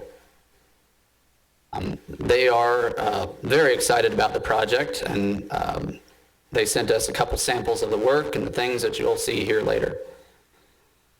Our intent behind the course design is to mimic or match many of the preeminent golf courses and country clubs around the nation.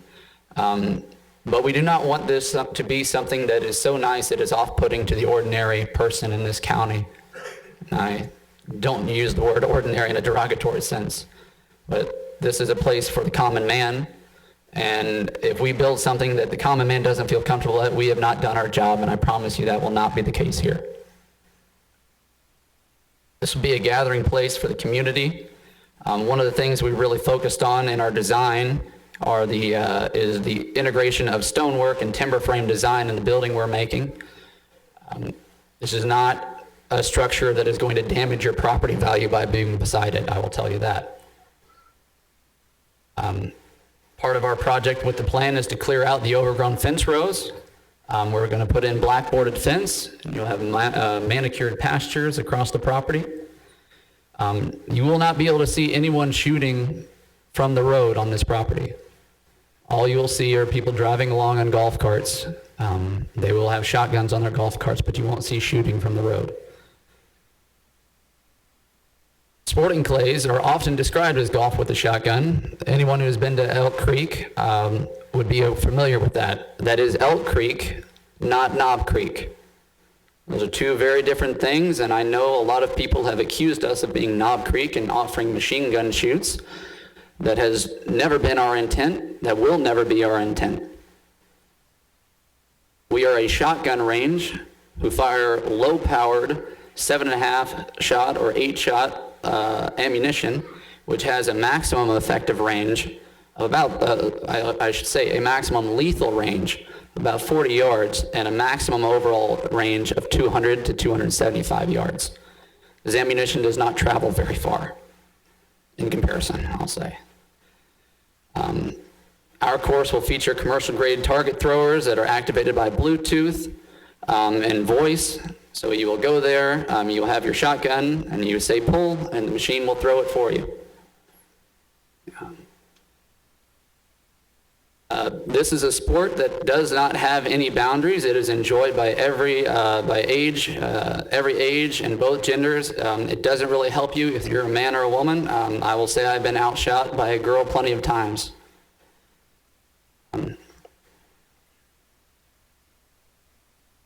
The way this will work is that at check-in, you do not need anything to come to this facility. You do not need your own ammo, your own shotgun, your own golf cart. You can come here with nothing, and you will be able to rent the shotgun you need. You'll be able to rent the golf cart you need. You'll be able to purchase the ammo and your clay targets. Another type of shooting we did mention is 5-stand. This is where there are 5 stands together, and you can enjoy shooting with your friends. A lot of people like this because it is it's a quicker version of the game, and you get to shoot alongside one another.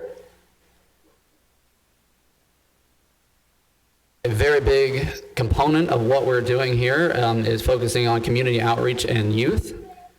We've been very grateful to work closely with the UK Clay Target team, and then along with our 4-H team as well. Just to make a note, the sporting clays are an Olympic sport.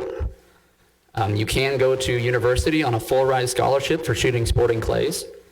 This is an NCAA sport.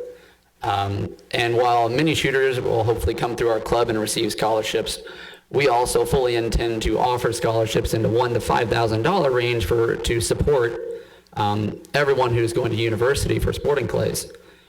We know this will not be a full ride scholarship for many, but our intent there is to offset the price of books or and make sure people aren't living on peanut butter.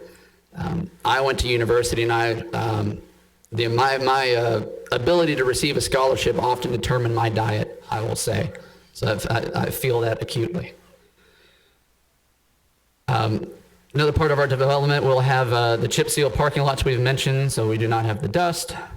We'll have 3 separate sporting clay courses. The beginner course, which will feature easier targets to shoot, where everyone, as the name implies. The 14-station intermediate course, because we expect that to receive the most attention, and then the 7-station expert course. Our lodge construction, the lodge is going exactly where an existing cattle barn is right now. This barn is one good breeze away from no longer being there, and our intent is to build a new lodge in its place. We do hope to repurpose some of the oak timber from inside the barn. Inside the lodge will be a warm and welcoming environment, and we will provide coffee and snacks and things like that, as well as an event space to host fundraisers or meetings and other events of that nature. I have some additional pictures here of the exterior just to give an idea of what we're talking about.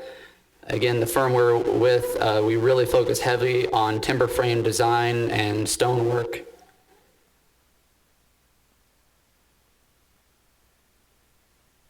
And we are also going, there's currently for lack of a better word, a mud hole behind the barn, and we're going to rework that into a fine pond that will sit behind the lodge as a water feature, and behind that, and surrounding that, we're going to have a green space with picnic tables and things like that. So to give you an idea, as we get into the noise, we are very confident in our ability to manage sound on our property to the point that we're having this outdoor green space on the same land. We don't want our customers to be bothered by sound any more than neighbors being bothered by sound. Again, the interior. Now we're talking about a pro shop. For any of you who have been to a golf course, this is remarkably similar. That'll feature the clothing and the vest and the gear necessary for the sport of sporting plays. We'll also have snack carts going around. Unlike at a golf course, they will not be serving alcohol for, I think, apparent reasons. But we will be providing coffee to members on the course as they go through, coffee and water and other drinks. We do hope that within our lodge we'll be able to accommodate weddings for our members. And then, so our concept course layout, as I mentioned earlier, you will not be able to see shooting from the road in any way. You'll see golf carts traveling along on this trail here. Had I known the press was going to pick this particular map up, I would have probably done a better job. Made it look a little fancier. But I'm going to go here. To give you a point of reference, our minimum distance from the road on any of these shooting positions is 250 yards. And they're shooting in the opposite direction of the road into the deepest part of the property. So controlling sound, our sound attenuation plan, we did mention using various evergreen species trees and the stone tree concrete fence systems. These are noted sound barriers, and despite the expense of these, we feel it is necessary to maintain the aesthetic we're going for with the property. And to give specifics on the shooting platform design here, this is what it will look. I would say by the industry standard, this is overkill, very much so. Currently, with no sound barriers, we're very confident with no sound barriers that the sound does not rise to the level of a nuisance. And then another big thing here is the employment opportunities. Given the employment environment right now, it'd be difficult to mention specific numbers because it all depends on how often people are willing to work. But as far as the positions that we will have, we're looking at front desk and check-in staff, the sales staff, range safety officers, baristas, event coordination staff, mechanical maintenance, course maintenance, snack cart staff, shooting instructors. There are many jobs here which are not in the fast food world for young people to start with. Safety protocols, NRA certified range safety officer present on the range at all times. I know we've mentioned this before, so forgive if it's okay with the board. I'll move past this slide. I'm happy to read through it. Why we chose to go with the NRA range safety officers. The NRA range safety officer program was developed in response to the demand for a nationally recognized range safety officer certification. To become an NRA safety officer, you must pass the RSO course. We do ours in Kentucky, or done in Richmond, Kentucky with the state police, and demonstrate that you possess the knowledge, skills, and attitude essential to organizing, conducting, and supervising safe shooting activities and range operations. Our environmental stewardship plan, Lee, I'll probably leave this a little bit for you to address, but all of our standards and lead management will be in accordance with the EPA's latest best management practices. Lead reclamation, gun ranges and fire shooting ranges do not operate the same way as in 1960. There have been many market responses to the complaints and the concerns about lead. And the EPA does list out specific guidelines and best practices, and we will adhere to those religiously. It is with the nature of shotguns as opposed to a single projectile firearm, shotgun lead falls on the top of the ground. It does not penetrate the ground. And it, with the maximum penetration depth of 1 to 2 inches into the soil, it is much easier to reclaim in that regard. And then there's a financial incentive for us to reclaim lead as well, because we recoup some of those costs from recycling the lead. These are the milestones that we're targeting. We'd like to have, we're consulting with a range who operates in Georgia. They've operated very successfully in Georgia. They average $1.4 million in revenue for their club. They operate on 147 acres. And they are within 1 hour of Atlanta. So that is Etowah Valley Sporting Clays. We hope to have them up here in late August. and begin working on our course. Hours of operation, we've mentioned here, 8 to 8, 8 to 8 excluding events, and 3 to 12, 10 to 12. Then I have completed the course. I have an NRA Range Development Operations course. I've been completed that, passed. So everything is going in by the book. Can you go back to the stand with the, talk a little bit about this here? Yeah, just is loud. The question is that those things used in combination, or is that one or the other? So I just want them to have an understanding about that. May I interrupt just for a moment, please, Barry? There's a child making some noise in the courtroom, and it's making it difficult for some of the board members to hear. If we're going to ask that if you have a child that's cooing or making noise, would you please either try to quiet your child or please step to the rear of the courtroom, or better yet, step out. Thank you. I'm sorry, Mr. Dietrich. Proceed. Thank you. Yeah, so on the shooting platform design, this is in combination. These two things are working together. So you will have this is the wooden shooting platform. All of our shooting platforms will have a roof on them. This is a wooden deck structure that you're going to shoot off of, and to either this way here or this way in this example. We'll have a sound barrier directing any noise all to the center of the property, rolling it over the hills. And then surrounding that, and this goes both to sound as well as aesthetic, we will have either Leyland cypress or giant thuya trees surrounding that wall. So we are doubly insulating our shooting platforms.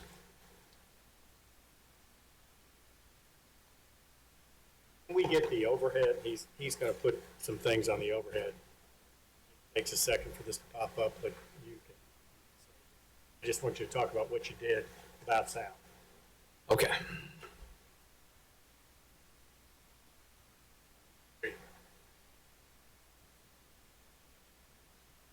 Okay.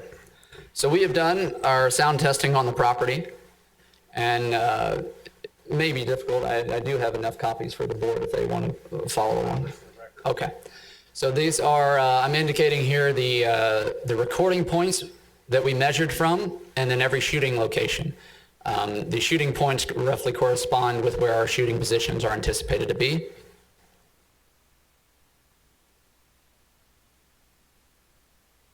Move this here.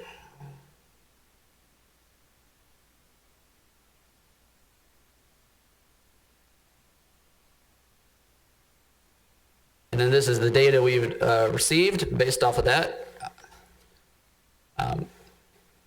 And this is shown that at our loudest point, we had an average reading of 63 decibels. For reference, human conversation is measured at 65 to 75 decibels. And Jacob, to that point, I mean, this is before you would put in any of this sound dampening or sound control information that you previously talked about. Correct. Okay. Correct. This is without any sound barriers or sound attenuation practices in place of any kind. This is normal on the property right now. And during this testing, I will note that we fired over 2,000 12-gauge rounds on this property.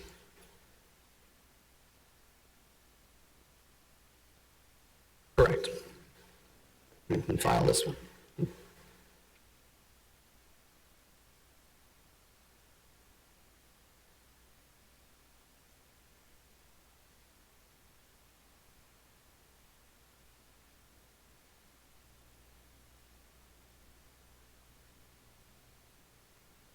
I'd like to also file the, okay.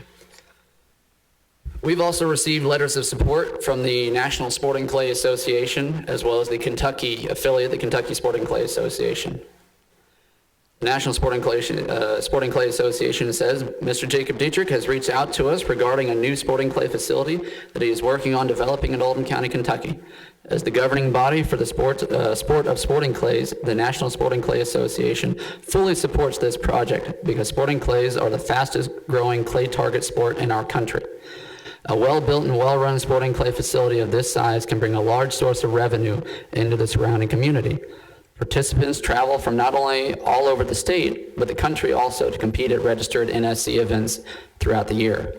This creates revenue not only for the club, but for area lodging, restaurants, and shopping as well. Once established, Heritage Gun Club will have the opportunity to bid for national events that could attract hundreds of travelers to visit your community. And then finally, from the Kentucky Sporting Clay Association, the Kentucky Sporting Clay Association lends its support to Mr. Dietrich in establishing a sporting clay club in Oldham County, Kentucky. Sporting clays are a safe and inclusive sport enjoyed by many in our community with different ages, backgrounds, and physical abilities. The KYSCA is the organizing body for sporting clays competition in Kentucky and currently represents approximately 400 members. Our members are between 10 and nearly 90 years old, approximately 10% of them being women, and from nearly every county in the state. I know there have been many concerns in the community about a new gun range. For those that may be unfamiliar with our sport, sporting clays is a shotgun-only event. By rule, participants are limited to low-powered birdshot rounds which cannot travel more than 200 yards and typically much less. Firearms are limited in capacity to 2 rounds.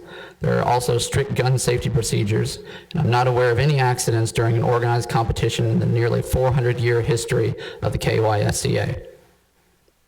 Mr. Dietrich's plans indicate a desire to build a world-class shooting facility which would have the opportunity to host state, regional, and potentially even national level events. These events typically draw participants from across the Midwest and provide a significant stimulus for local economies.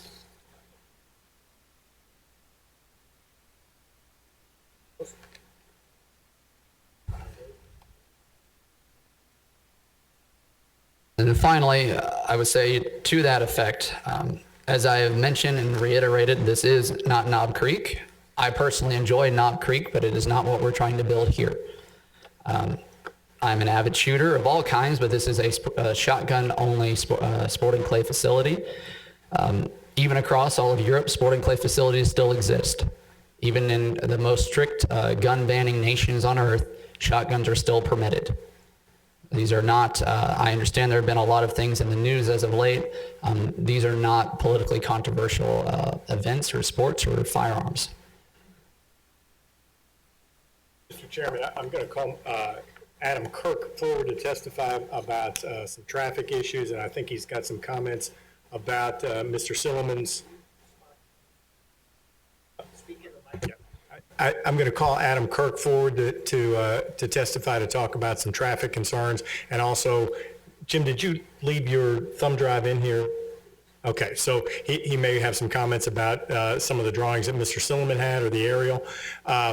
One thing is that when Ryan presented the potential conditions of approval, there was discussions in those conditions of I believe, handguns or maybe pistols. There was some particular thing, and obviously pistols are not allowed. So just for your all's information, that I think comes straight out of the ordinance. So that is not something that we drafted. This is, as indicated, a shotgun-only facility. So there's not rifles involved, there's not handguns involved. So I just wanted to clarify that for the board when you're looking at that information that was provided by staff. So Mr. Kirk, if I could get you to come forward. Thank you. Yes, sir. As you come forward, sir, I just want to remind you of the time clock on the wall, please.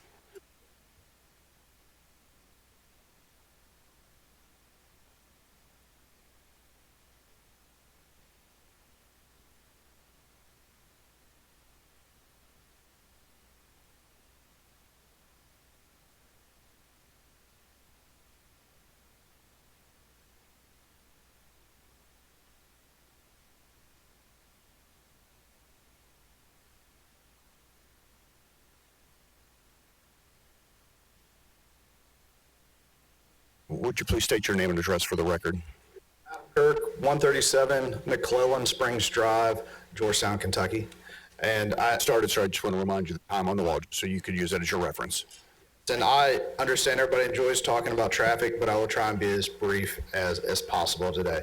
I did complete a traffic impact study for this project, and I'll submit that to the record as well.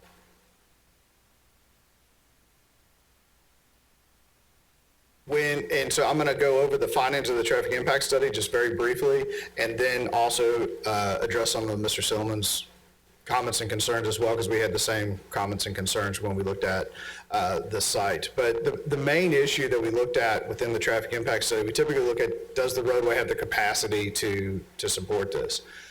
So we conducted traffic counts. What we found is during the AM and the PM peak hour, when everybody's leaving and coming home, we've got about 15 vehicles per hour in both the AM and the PM. So there's very minimal traffic that exists on Rebel Ridge Road. So then we look at how much traffic does the proposed use generate. And so that's, we look at how much traffic's there. We had the additional traffic on. We typically use what's called the ITE trip generation manual that's got hundreds of uses that tells you how much traffic you can expect to be generated. It does not have a gun club. It does not have a sporting clay facility. As Mr. Dietrich said, this operates very similarly to, say, a golf course. So we estimated the number of trips, saying if we had a golf course here, you've got about 4 people per station, how much traffic would that generate? And so looking at the 28 shooting stations or shooting positions, we're estimating that at most we would be generating about 80 vehicles per hour during the peak hour of operations. So if you think about that, if we're talking 80 vehicles, that's less than 2 vehicles a minute. So when you look at, those roadways and how they can handle them, your main concern is not necessarily, coming upon one another, but for a roadway of that volume, we typically be more concerned about single vehicle collisions. And so looking at the capacity at the access point, so coming out of there, we didn't see any delay. We didn't see any need for, say, turning lane improvements at that access point because overall the amount of traffic is relatively low, both existing and what's being proposed. I did want to address a couple of issues that Mr. Silliman identified as well. One, on Bohannon Road, we measured in a couple of locations and found the width to be about 17 to 18 feet, so it is a little bit wider than Rebel Ridge Road. There are some tight curves that were identified right here and here. Specifically at this one here where we had those 3 crashes, it's kind of narrow. What often happens is as you go around that curve, you kind of widen out a little bit, so you take up more space to make that turn. And there is some vegetation growth on the inside of that can limit sight distance through there as well. Along Rebel Ridge Road, sight distance and things like that are relatively good, especially for the speed of 25 miles an hour. As noted, there are some edge drop-offs and issues like that. In talking with Mr. Dietrich, what we had discussed is that, they would be willing to look at signing improvements, and obviously coordinating with the county, but look at signing improvements, potentially edge line markings only on roadways of this width. What we see is that putting down edge lines typically lowers crash rates because it gives more guidance if you're driving through there at night for anybody that's driving through there. And also if you have vehicles meeting head on, you have a better indication of where that edge of the road is. So looking at signing, edge line improvements, as well as there's any minor improvements such as repairing some of those edge drop-offs, shouldering issues in some of those locations through there. So that's something that we'd be willing to look at, as well as contributing to if there's a need for widening of Rebel Ridge Road from that access point.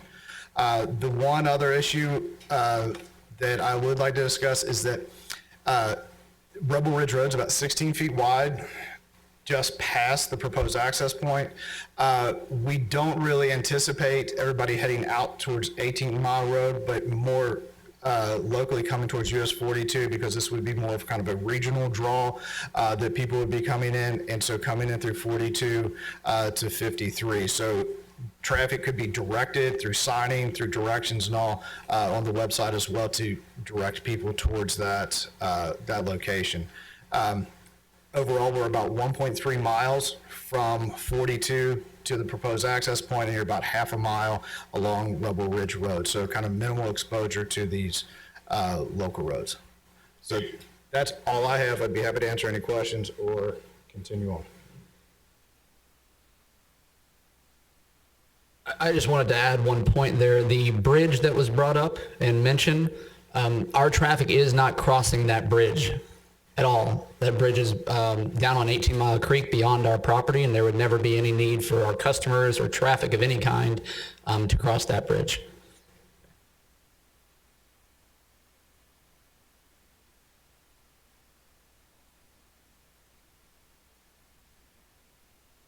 Good morning. My name is Lee Smith, and I am an environmental consultant and attorney.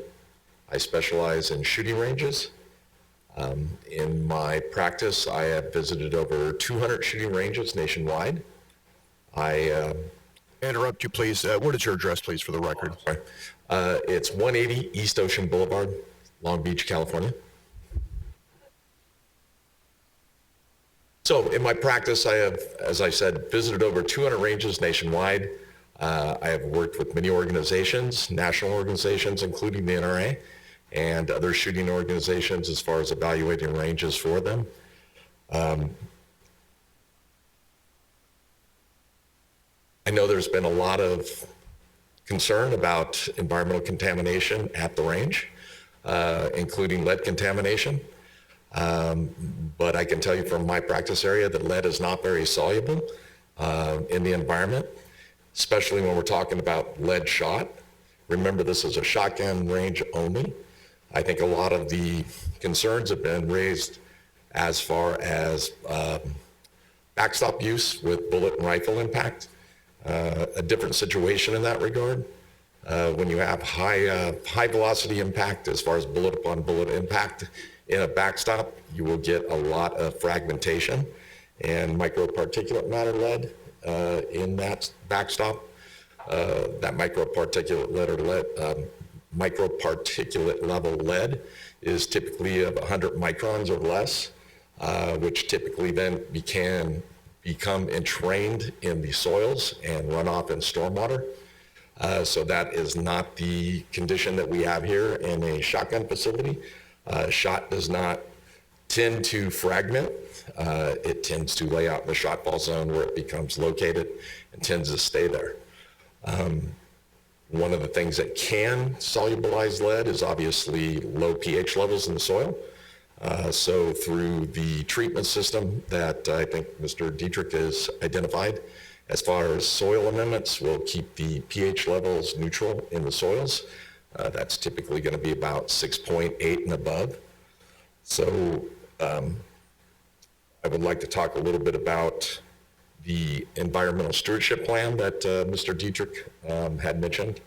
That document was developed out of EPA's guidance document, which I think has been referenced here in some of the letters of support and opposition.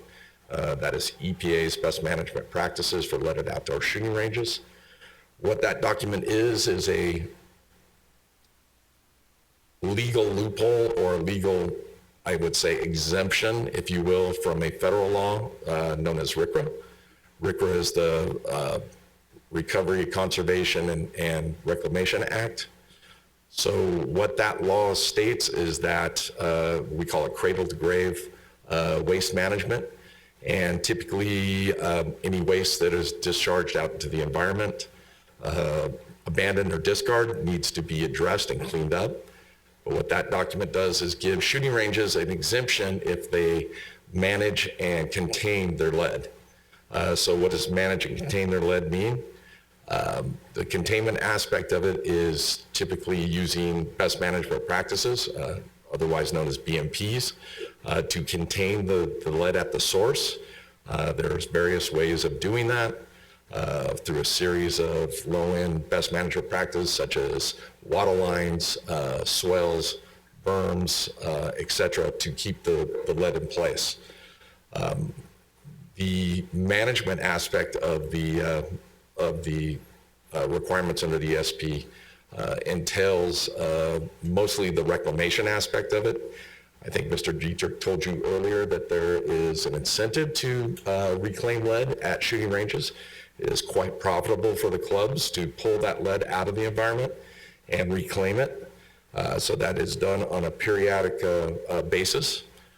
So through the ESP document that Mr. Dietrich plans on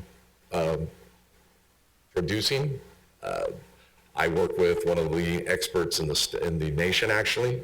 His name is Dr. Dick Petticourt. He is out of Virginia, and he is actually a local Kentuckian, born and raised in Harrison County. And he has produced the environmental stewardship plans for the Daniel Boone National Forest and their shooting ranges. So I work quite a bit in conjunction with Dr. Dick Petticourt to address such matters.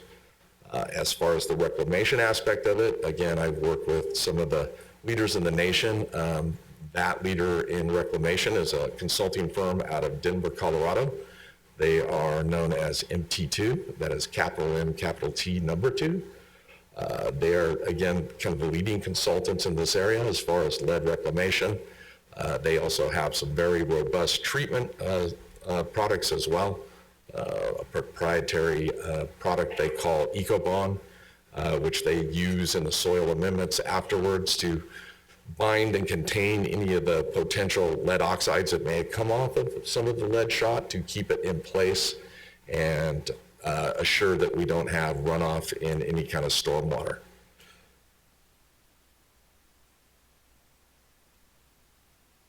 I think that's it for now. I am available for questions and or rebuttal later. Thank you.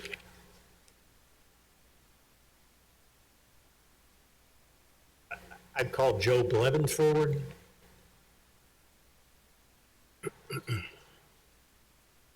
Blevins, they're going to need your name and address, and they also need you to be sworn.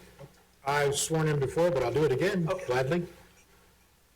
Okay, all right. Please state your name and address for the record. My name is Joe Blevins. I live at 2506 Regal Road in Lagrange. I've been involved with youth shooting sports for about 15 years. I have coaching certifications from 4-H, the NRA, and USA Shooting Sports. My goal for this meeting is to address the issue at hand from a youth shooting sports perspective.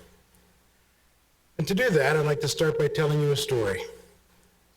There once was a boy who was a bit small for his age. When he was 6 years old, his parents signed him up for t-ball. That did not excite the boy. He spent the season playing with dirt in the outfield. When the boy was 7, his parents got him involved with lacrosse. He was okay at that and played it for 2 seasons, but lacrosse really wasn't for him either. During his second year of lacrosse, when he was 8, his parents thought that maybe he would do better in a sport that didn't involve a ball. So they got him introduced to wrestling. Although he did fairly well at wrestling, he wasn't very enthusiastic about it, and he didn't really have the aggressive attitude needed for that sport. By the end of the wrestling season, his parents were at a loss. But everything changed when he was 9 and he was introduced to shooting sports. There's an adage that goes, God created men and Sam Colt made them equal. And that's just what this young boy found out. In shooting sports, he didn't have to be the biggest, the fastest, the most aggressive. All he had to do was stay focused and practice. It wasn't long before he was winning medals at 4-H competitions. Then he moved on to the Amateur Trap Shooting Association, and then to USA Shooting Sports. When he got to high school and started looking at colleges, he received numerous academic and athletic scholarship offers from various colleges. He eventually signed with a college that provided a very generous scholarship to shoot for their team. After a year at that college, he decided to transfer and received another generous scholarship to shoot for the new college's team. As you may have guessed already, that boy is my son, Sam. I cannot express how much shooting sports have provided Sam with opportunities that would not have been available in any other sport.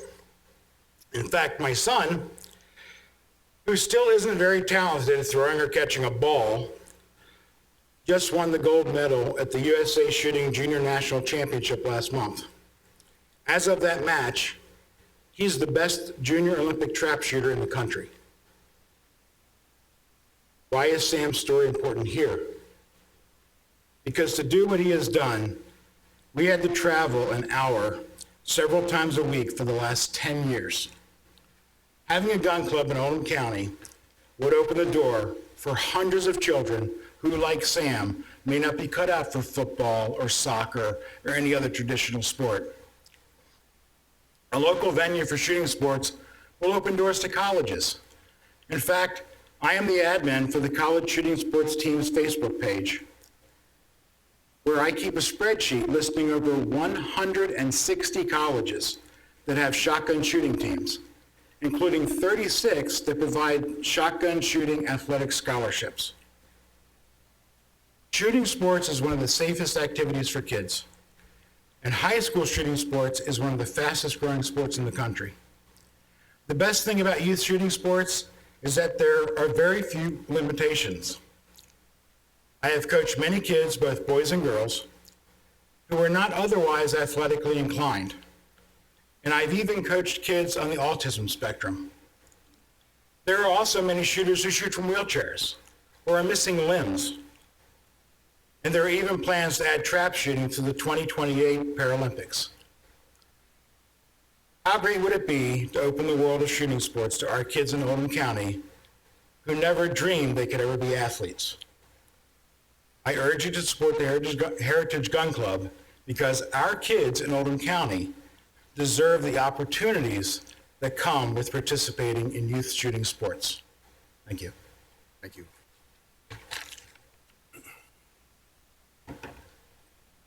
Mr. Lala, could you come forward?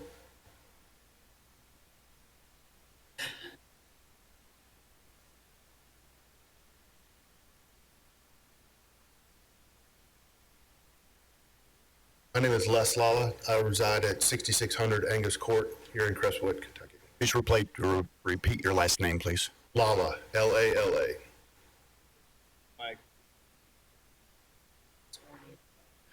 And I saw you stand up late in the back of the room. Would you please be sworn in again, just so that we can make sure it's official? Thank you. Do you solemnly swear to tell the truth, the whole truth, and nothing but the truth? My name is Les Lala. For 32 years, I have been considered a professional skeet shooter. I traveled all over the country, everywhere from Boston, Massachusetts to San Francisco and everywhere in between.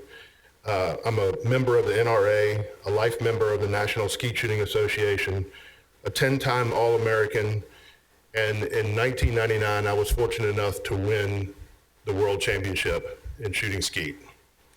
I don't bring all this stuff up to brag or boast, but just to validate my position here.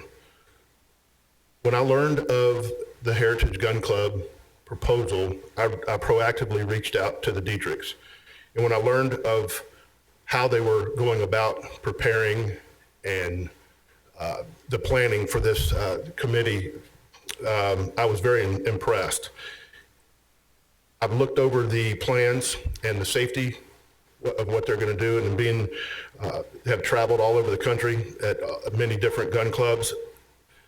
This is promised to be a world-class shooting facility. As a testament to the quality of the people that use a facility like Heritage Gun Club, in my tenure of shooting, shooting sports has some of the finest, most upstanding, honest, respectful people that I've ever been associated with.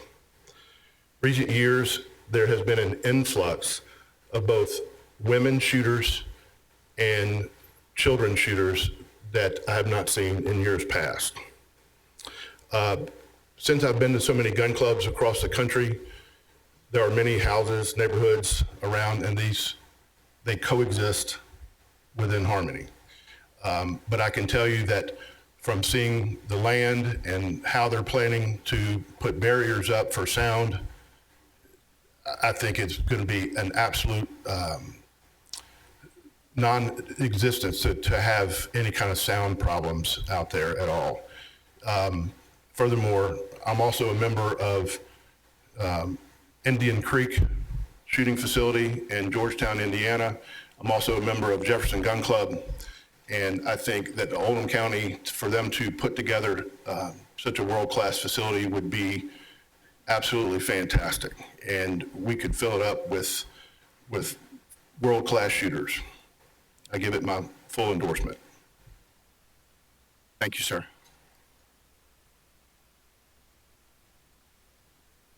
Mr. Chairman, that concludes the formal part of our presentation. There may be others that want to speak in support of our application, and I do have 3 other letters of support I'd like to tender.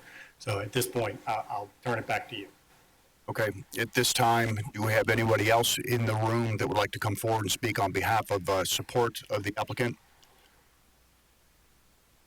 I got a man in the back coming forward.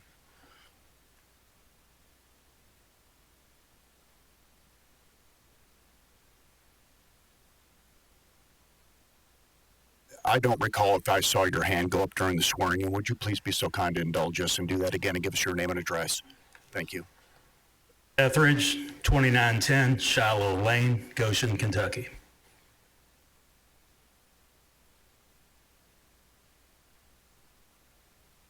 Do you solemnly swear to tell the truth, the whole truth, and nothing but the truth? I affirm. Okay, so I am for a facility like this in Oldham County. I am the 2019 Friends of NRA chairman, their fundraising arm, separate from the NRA, but it's the fundraising arm of the NRA. And in 2019, I was the chairman for Henry, Oldham, and Trimble. And that night we raised $37,000 for youth shooting sports. So as the chairman, I went to the state level and we went line by line through every single grant request. Every single item that any 4-H, any high school, or any other youth group requested, we examined every single line. And I can tell you, we had $1.3 million of requests, but only $900,000 to distribute. So Oldham County received about $16,000 because all they asked for was some archery equipment. So we got backstops and arrows and some bows for one of the local high schools. So what I can tell you is we gave thousands and thousands of clays, pallets of clays, pallets of shells for the youth to practice shooting. The gentleman before me testified, how far his son has gone. And the shooting sports are the great equalizer. You can be tall, short, fat, skinny, introvert, extrovert, whatever. You shoot, everybody's equal. And it's a great sport. I highly recommend that this county find a place to have shooting sports for our youth. Thank you. Thank you, sir. Barry, you have anything else?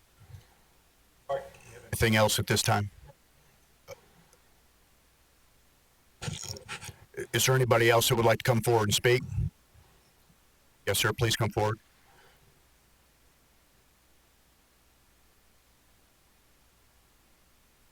I don't recall whether you sworn in or not either, did you?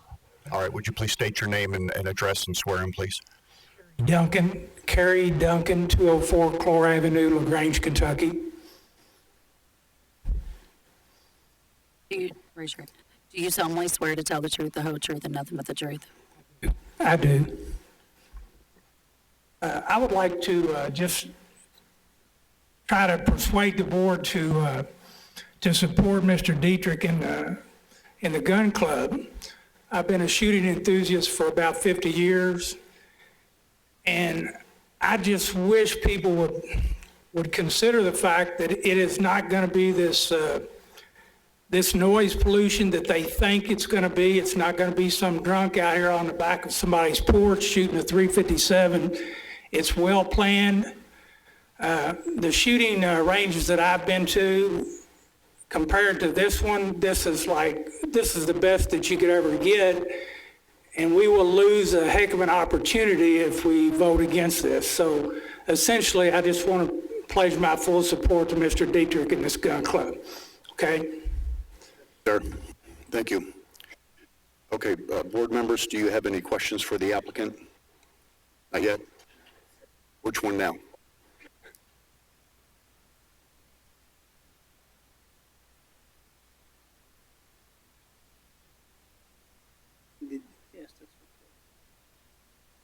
Opposition. At this time, we're going to move to the opposition portion of this. We're going to reset the clock to 60 minutes, and we're going to strictly adhere to that time on the clock. So if the first person would like to speak, please come forward. Introduce yourself, please. Thank you, Mr. Chair and ladies and gentlemen of the board. My name is Eric Ferris, and I, along with Cliff Ashburner, Emily Vessels of Dinsmore and Shoal, are proud to be here representing a large number of the people you see behind us who are in opposition. My address is 193 South Buckman Street, and it's in that fun city of Shepherdsville, Kentucky. I will, I'm not able to access my PowerPoint. Thank you, sorry.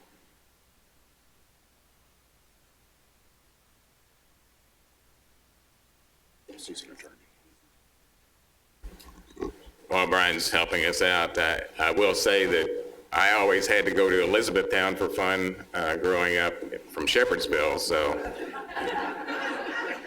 the grass is always greener, I think. Great, thank you. All right, you know, as I pulled into town at the corner here, the fiscal court building, I noted the county's theme of quietly amazing. And I think that is significant to the community, or it wouldn't be on that sign. And I think that's a significant consideration for this board going forward today. I want to thank you for the time to represent the folks who are here behind us and those who couldn't be here, who are the people that you represent as well. And I know that you consider that as you take every single case in front of you and make these decisions. In the record, you will find a letter that we have submitted 1 week ago. My partner, Cliff Ashburner, submitted that, and that has a great deal of detail setting out the basis for from both the comprehensive plan that guides your county, as well as your county zoning ordinances and other ordinances. And that letter in and of itself provides you with sufficient legal basis to deny this application. I also want to note an objection on behalf of my clients to those items that were presented here today that we have not seen. We did not have the opportunity to look at any of the matters that were submitted, letters, traffic study, anything like that. So we're unable to adequately address those because of the late filing of those, and do object to those. I'm going to review in this PowerPoint some of the legal grounds that we set out in our letter, but I'm also going to present a few fact witnesses, and these fact witnesses consist of folks in the neighborhood, and each of them is going to speak on a different item to avoid duplication, and we intend to be respectful of your time and of the time of all those who come after us.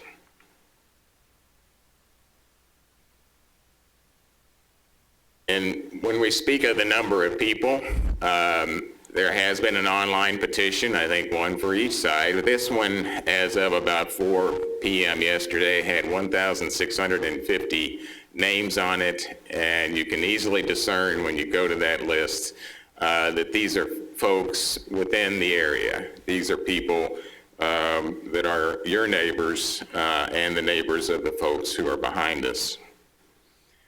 And to give you an idea of what that looks like, in the center of this aerial is the property in question.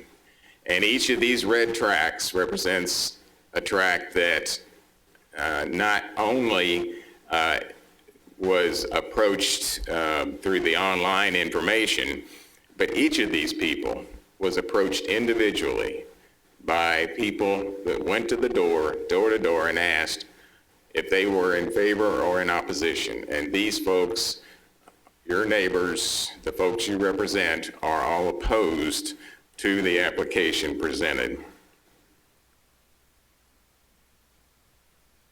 I want to briefly touch on your agricultural and conservation provisions in your code. These are to be uses which support and encourage agriculture for the purpose of recognizing the cultural heritage of this community and agricultural contribution to the economic base, or which promote and protect the natural resources, water quality, steep slopes, floodplains, and so forth. We have seen and heard nothing that indicates that this proposed project will indeed promote and protect your natural resources. Nothing you don't know, but this is the legal standard that you have to consider, and that is that the board must find, before it approves an application, that the proposed use is essential or desirable to the community and not in conflict with the elements of the comprehensive plan. Keywords, of course, is that it must be essential and desirable, and this application is neither. I want to first talk about the one of 3 points that we're going to address in your ordinances that show you why this cannot be passed and is in violation of your local regulations. Brian went over these a while ago, but I want to emphasize number 2 and number 5. All the skeet and clay target ranges have to be of sufficient length to provide a safe distance for termination of the projectiles from the various types of targets and weapons used. I'm going to show you, based upon their own layout, why that is impossible here. The other one is that the conditions of approval shall include and/or address issues that include noise.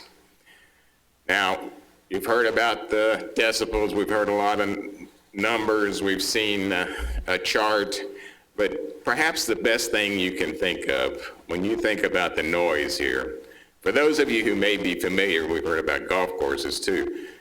When you've heard about golf tournaments, or when you go to a golf tournament, on an 18-hole course where everybody is situated at one of the 18 holes, how do you start a tournament? You start it with a shotgun at the clubhouse, and that shotgun is used to engage a shotgun start to the tournament, and it's because that shotgun can be heard all across that 18-hole golf course.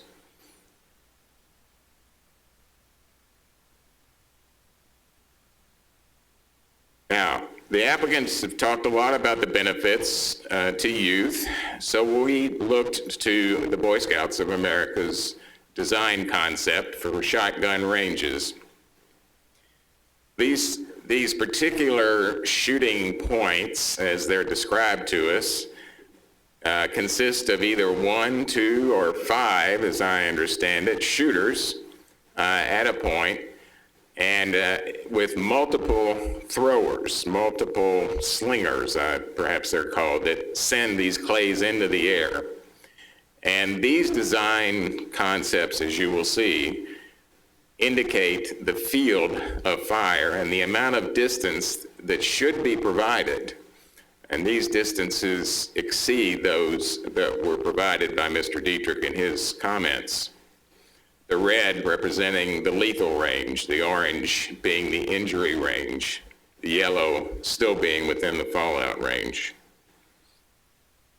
You'll hear in a few minutes from one of the residents, Mr. Finch, who took the design, as you'll see on this drawing. These dots or open circles represent the points that you saw a while ago as laid out for the range proposed by the applicant for how those shooting locations would be arranged. Using just the 90-degree arc concept with the swing of the shotgun,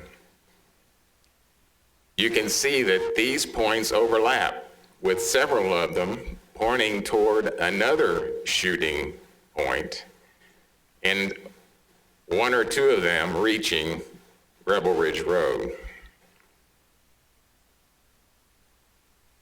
The second legal point, the fire ordinance. This building is proposed to be at least 5,000 square feet, pardon me. And your fire ordinance provides that anything over 2,000 square feet must be no further than 400 feet from a fire hydrant, with one additional hydrant within 800 feet of the building. That's the minimum. Closer spacing may be required. With a lodge of at least 5,000 square feet, we're not sure which lodge of the concepts were shown it would be. The nearest fire hydrant at this point is over 1,900 feet away on Rebel Ridge Road. That was measured, as you can see, with a rolling foot counter, and can be addressed by one of our following witnesses. The next hydrant is over a mile away. We heard nothing in the presentation about how this issue will be addressed. And while I'm at it, we heard nothing in the presentation under your ordinance 270.010, how they will address your standards for water service, how they will address your standards for sewer service. None of that was addressed for a structure of this size to provide the kind of venue services, activities, weddings, whatever that they're proposing. The third point and legal reason why this application fails is the road. And Mr. Silliman provided some excellent fact information here. We have another local witness who would like to address that as well. The minimum non-alley pavement is to be 20 feet, and I heard Mr. Silliman say that I think 18 is recommended in the county, so whatever he says, of course, is what you should follow. But as you can see from the information Mr. Silliman provided, you're looking at widths that ranged from 12.5 to 17, sometimes a minimum of 11 on all three of the roads that would serve this, Bohannon Lane, Rebel Ridge, and 18 Mile Creek. The roads simply aren't wide enough. And when you've driven those, there's just very few places to move over. And where they do, it's a big drop. It's a big drop. This gives you an idea of what that looks like on those roads with a FedEx vehicle, a garbage truck meeting a pickup, and somebody didn't quite handle the edge of the road and when they had to meet another vehicle. Now, folks, we've heard the traffic information, though we didn't get to see it in advance. And all I heard in that was the number of people we're talking about to shoot. We did not hear anything about the potential traffic volume for all of the venue uses, for the number of people who would come to a tournament, the number of people who would come to a wedding, a reception, those kinds of things. So we don't know what we're talking about and the number of vehicles per hour that these folks will face with that kind of activity on the property. I want to try to emphasize this a little further by, I can make this work. Emily, I might want you to guide me on this. I'd like to show you a video, if it will work, of the,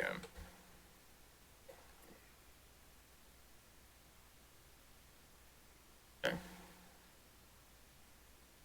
Pardon me, you have to bear with us on this.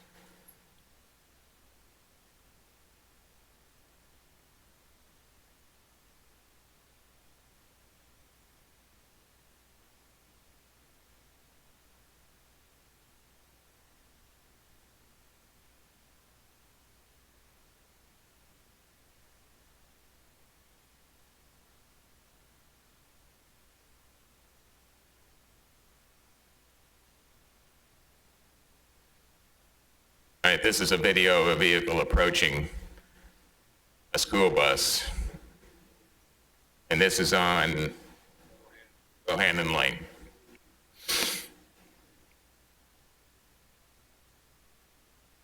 You can see how the school bus fills that road.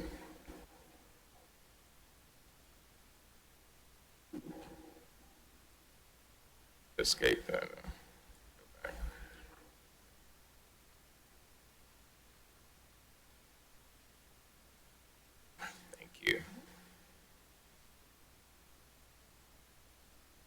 I'm just going to briefly touch on this because we have one of my learned colleagues following up on this in a minute. The comprehensive plan, goal LU1, talks about protecting the land from premature and unsuitable development.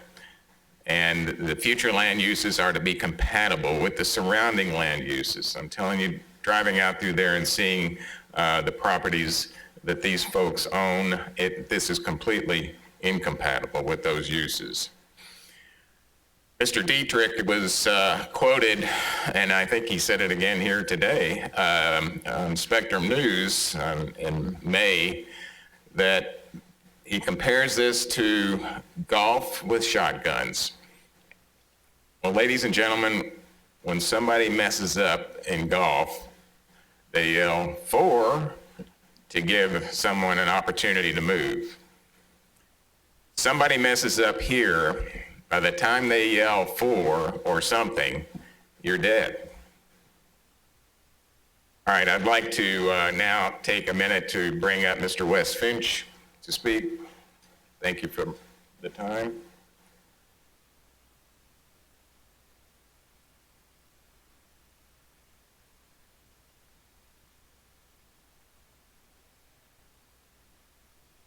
My name is Wesley Finch, and I live on 2900 18 Mile Creek Road.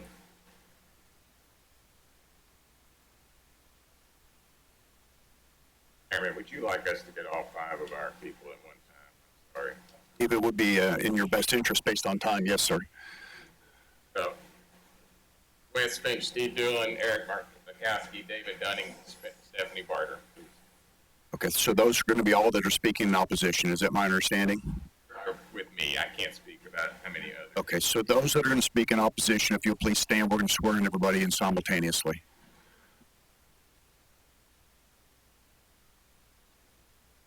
Are we set? All right, let's hold noise down. Please stand if you intend to speak. Folks, be mindful of the time on the wall. We've got a man standing forward that's going to speak. Okay, we're going to swear you folks in simultaneously. Thank you. Raise your right hand. Do you solemnly swear to tell the truth, the whole truth, and nothing but the truth? Thank you, folks. You may be seated. Please proceed, sir. Good afternoon. My name is Wesley Finch, and I live at 2900 18 Mile Creek Road with my wife, Hannah, and our 4 children. I am a 100% disabled, service-connected veteran, and I am a United States Marine, serving from 2007 to 2012. I was deployed on 2 combat tours, one to Iraq and one to Afghanistan. During my time in the Corps, I was a part of several live fire and movement ranges. I also served as a range safety officer on heavy machine gun ranges. Completed countless hours of range training and proper safety measures on all firearms. After reviewing the proposal of this gun range, it's evident that there are safety violations that would call for an immediate ceasefire. We have a map for you. I'm gonna put it on the screen here.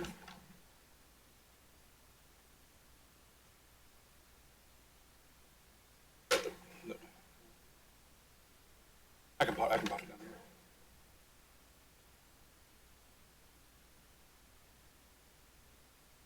So as you can see,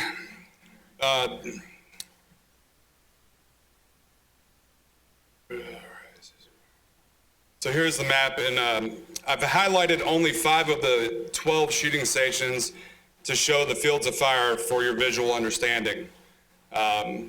I know there said there was possibly 13, but this is what was sent to us in the mail that we had to go off of. I would like to point out that there is a line from Rebel Ridge Road to the first shooting station that shows a 550-foot mark. And that is on there. It's a little tough to see, but it is there. Unfortunately, it's not. Oh, there it is. So that there's a mark from Rebel Ridge Road to the first shooting station there, and it says 550 feet right there. All right.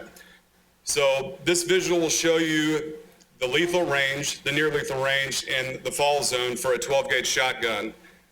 600 to 900 feet or 200 to 300 yards is shown in yellow. The pellets from a shotgun will be traveling at 72 feet per second.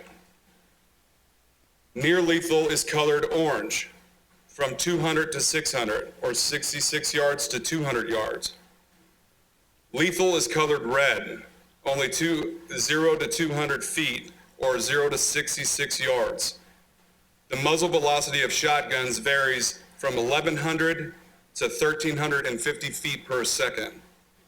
This is downplayed on many levels that it will not go that far, but it does go very fast. The map that I have drawn shows you a 90-degree field of fire based on multiple shooters with one target. As we've heard today, there's going to be several targets. It is recommended that that moves to 180 degrees. That's more than double of what you see on the screen today. Every single station has overlapping fields of fire. And as you were shown earlier in the presentation by the shooting station, this is the shooting platform, and they will shoot out either side. That is a 90-degree angle, no matter which way you look at it.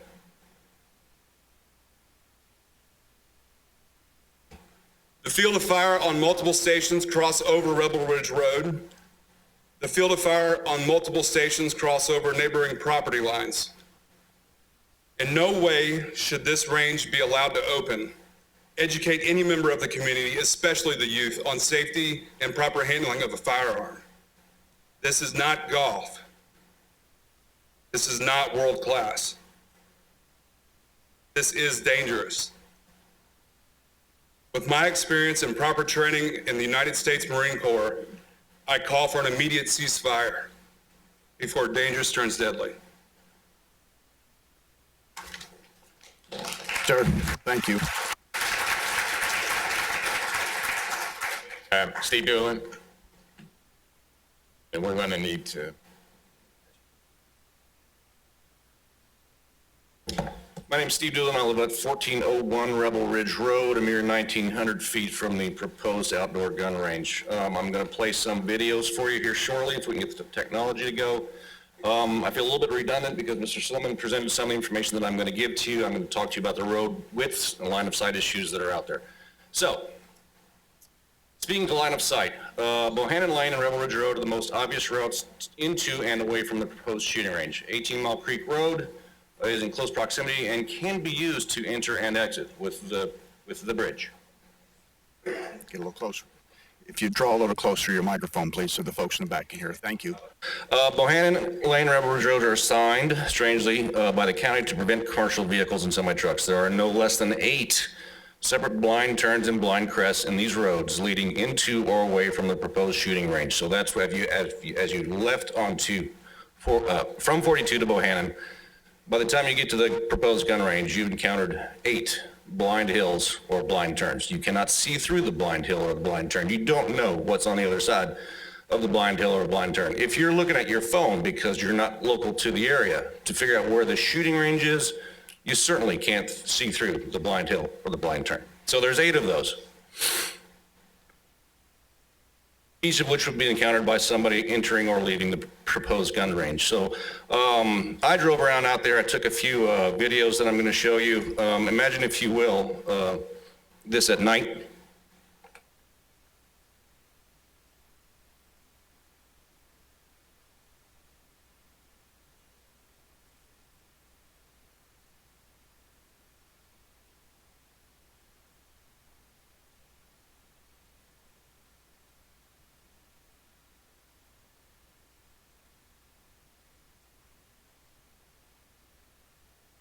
You drive.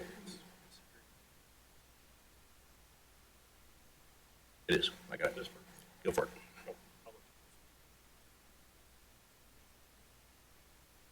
Okay, this is about a 30 or 40-second video. This is the first left-hand turn on Bohannon Lane leading into the gun range. And if you're not from the area, you don't know that it's blind. This is a blind hill traveling westbound into the proposed shooting range.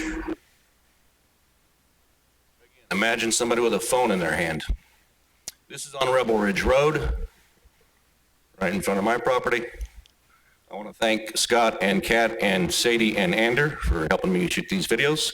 This is on Rebel Ridge Road exiting the proposed shooting range.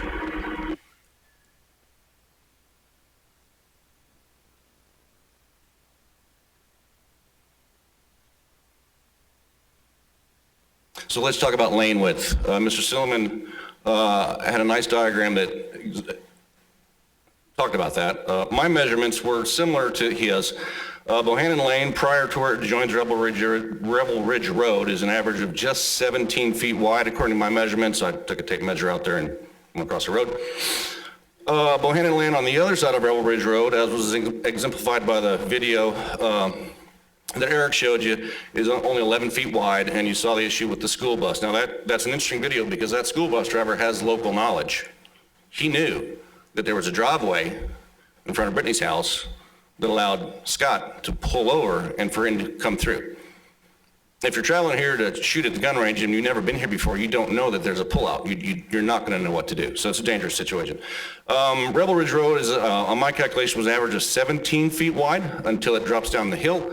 And in some places, it's just 11 feet wide. And it is a way into or away from the gun range. Probably not going to be used as much as Bohannon Lane and Rebel Ridge Road on that side, but it's a way in. 18 Mile Creek Road is just 12 feet wide, and in some places is lined by guardrails, and it's only 11 feet wide. There's a lot of vegetation that has grown up in some areas. You cannot see where you're going through there. If there's somebody approaching, you don't know they're approaching.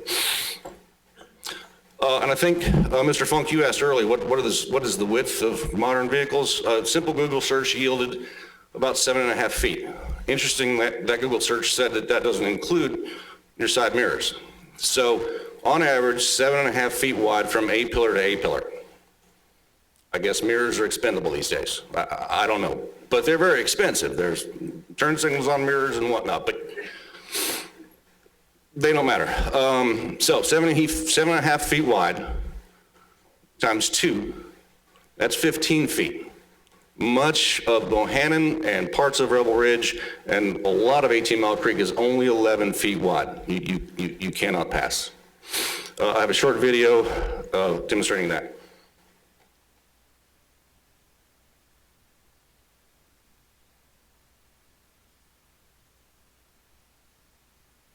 This is our favorite school bus driver taking the whole road. He does this twice a day, every day during school season. This is Scott and the school bus again.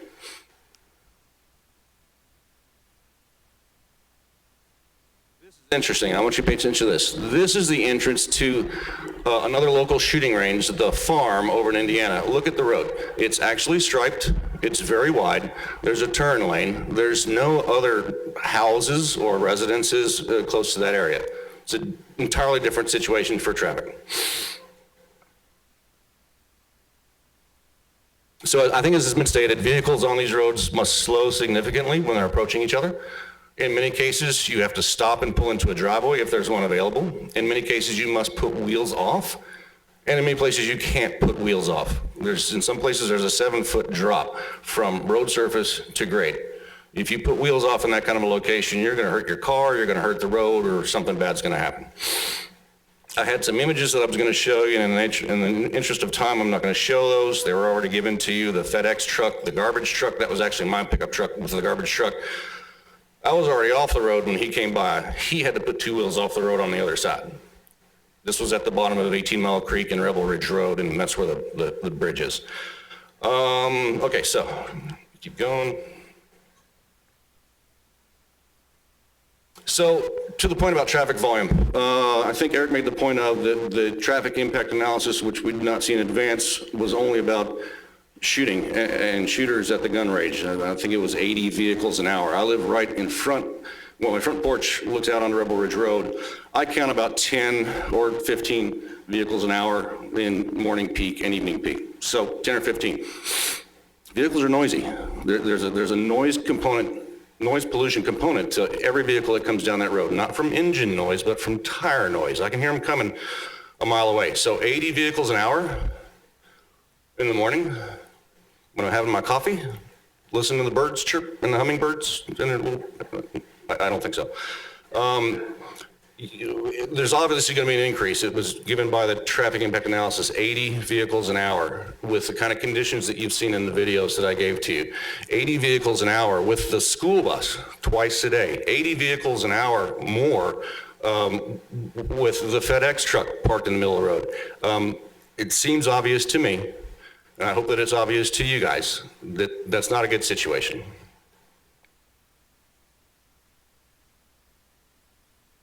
I'm going to wrap it up right now. I'm getting the signal, so thank you for your time, and thank you everybody for showing up.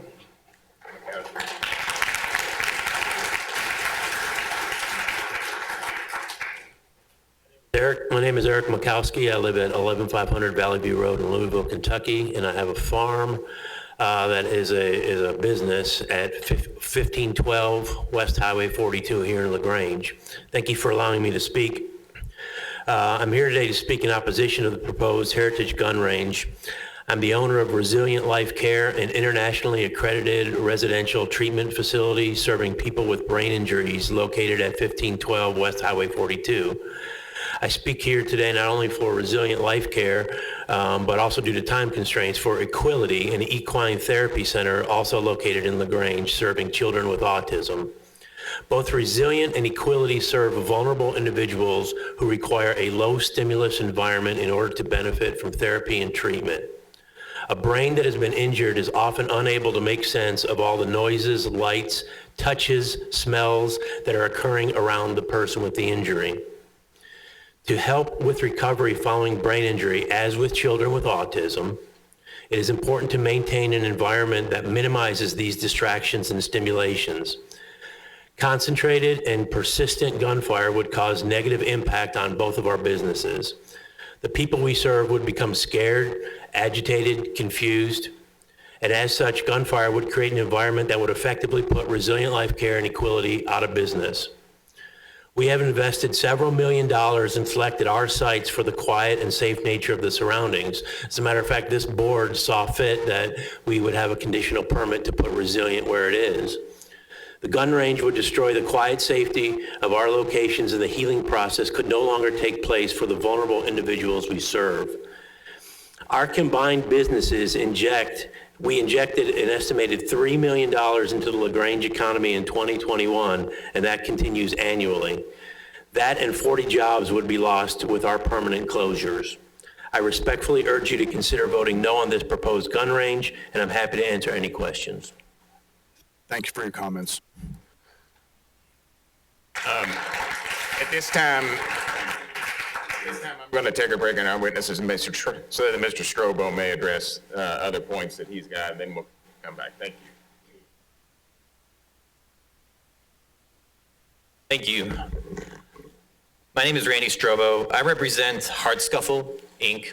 Hardscuffle owns about 800 acres close to this proposed development and about 2,300 acres across Oldham County. So, Mr. Chair, I'm going to want to... What's your address, please? 730 West Main Street, Suite 202, Louisville, Kentucky, 40202. And Mr. Chair, I'd like to examine some of the witnesses that have already presented some testimony. Is that okay? Go ahead, thank you.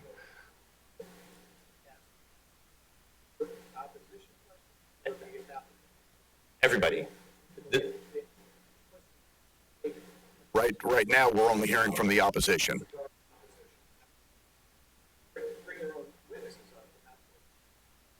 I thought we reserved time for rebuttal. That's different from an examination. Yes, sir. No, so examination should be during this time, because rebuttal is for rebuttal testimony. So, I mean, I don't want to mess up anything. I think it'd be easier if I do it now. It's going to be short. Mr. Chair, it's up to you. I'll do whatever you want me to do.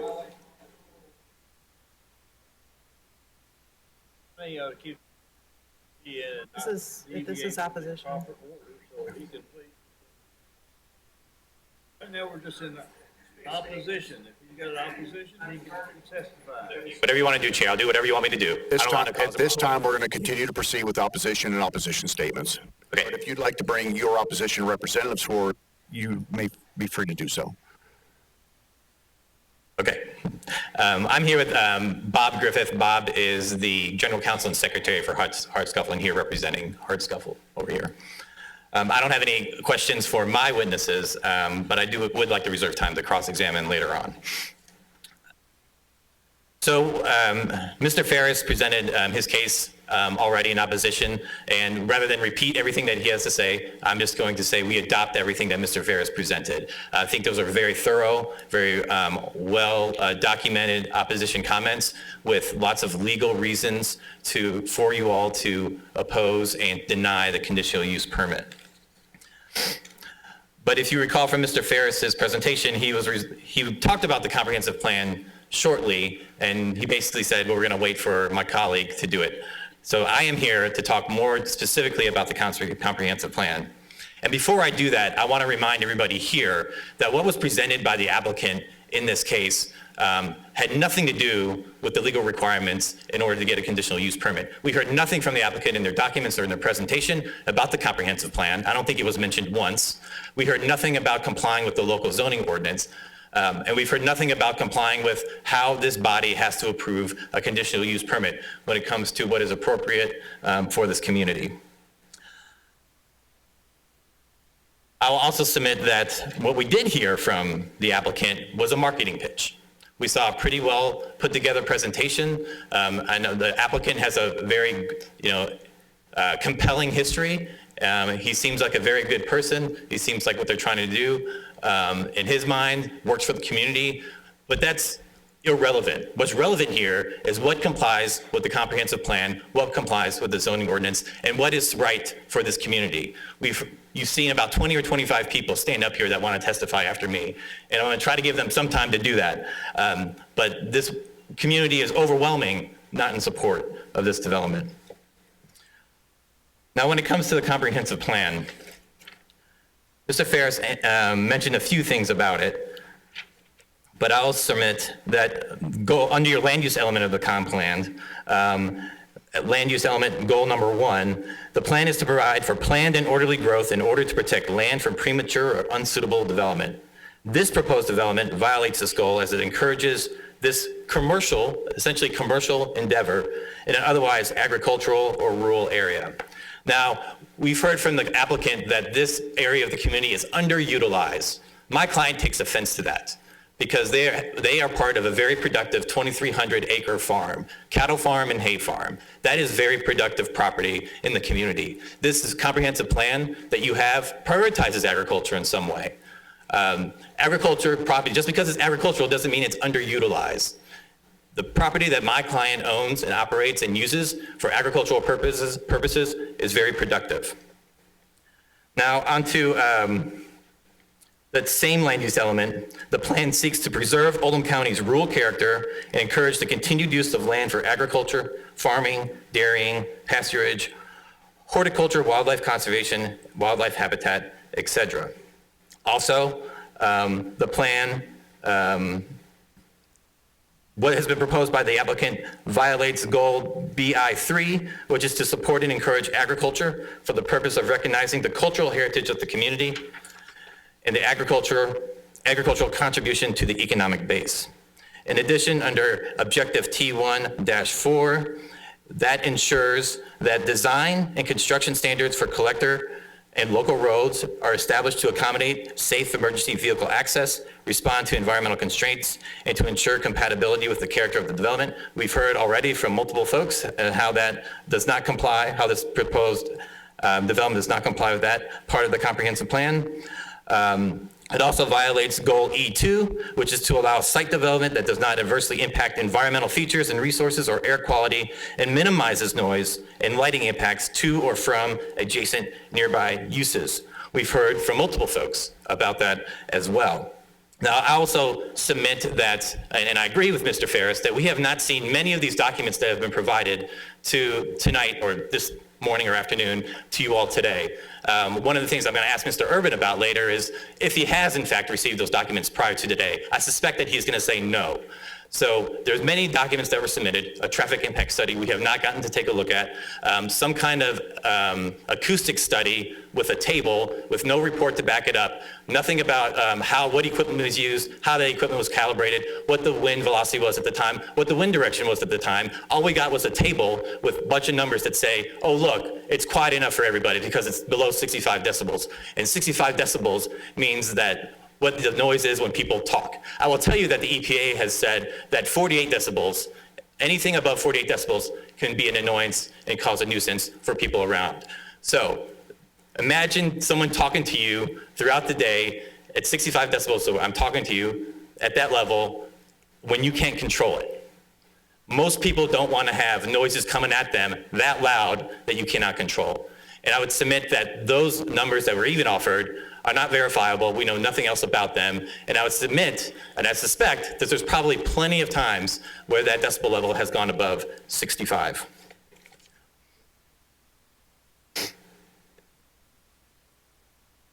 My last point, and I'm going to wrap it up here because I want to make sure the other 25 people in opposition can have a chance to testify, is that the development plan that was submitted in support of this application is inaccurate to what we heard today.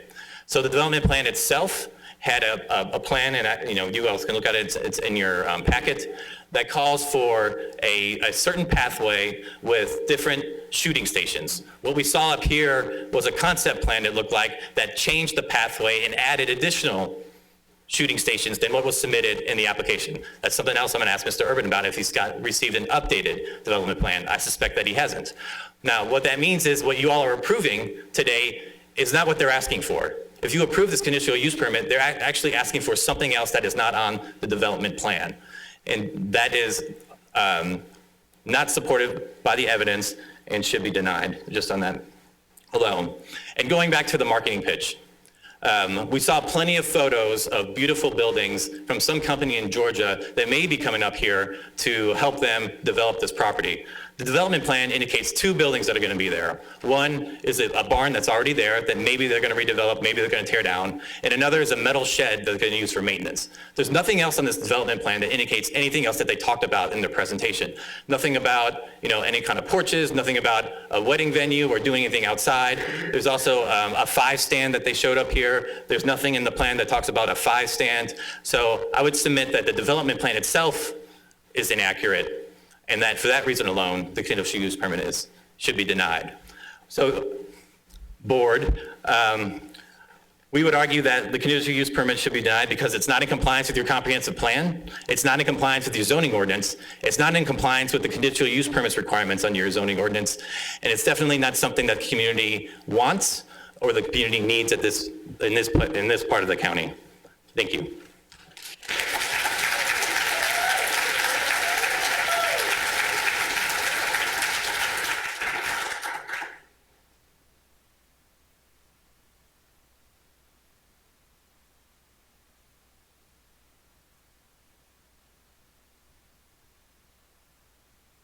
Stephanie Barter, 7821 Covington Ridge Cutoff. As you've heard today, my neighbors have demonstrated that this application has significant issues and it is not essential. What I would like to do although I think the room behind me already does this through their coordinated colors and signs, is to help convey the message that this gun range is not desirable. While we are one county, the community that is most impacted by this are the families and the businesses closest to this operation. We are the ones who will deal with the increased noise, traffic, and pollution. We are so opposed to this proposal that since the gun range entered their application, we collectively have worked tirelessly to ensure that our neighbors understand what you are voting on today. Jan Cornett and a group of volunteers have spent countless hours canvassing our neighbors, going door to door.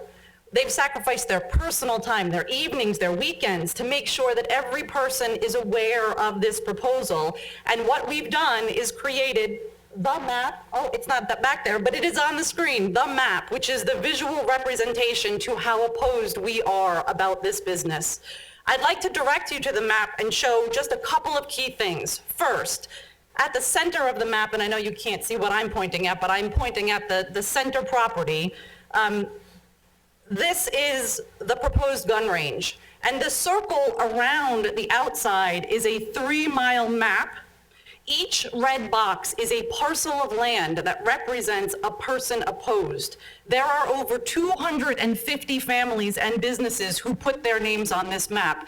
So in addition to the petition that you saw earlier with 1,600 people who said they didn't want it, the 250 neighbors, the closest to this property, have specifically signed their name to say that they are opposed to this. I want to make sure you understand just 3 things about this map. First, none of the connected 21 properties want this to happen. The only area not colored in red around the center property there are the families of the folks selling the land, and you can understand why they'd be conflicted. Second, in the 1-mile range, no one states they are comfortable with this proposal. And third, in the 3-mile range, 99.9% of the people we spoke with were against this operation. This map makes it clear that this business is not desirable to our community. Please recognize that every red mark on this map represents people with unique stories who love living here for the quietly amazing place that it is. While there may be Oldham County residents, I'm sure there are in this county, who would find this operation a fun place to spend their afternoon. Please consider the folks in the proximity to this gun range who will live with this 6 days a week, 12 hours a day, before considering the enjoyment of a tourist or a casual participant.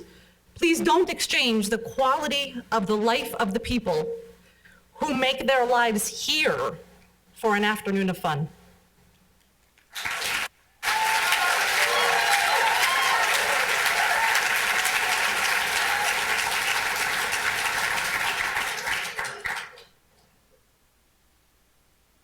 Good morning, hard acts to follow. My name is David Dudding. I live at 1409 Rebel Ridge Road. I share my property line with this proposed development. I live on 11 perfect acres. My wife, my dog, 4 deer, 10 turkeys, 1 gray fox, too many woodpeckers.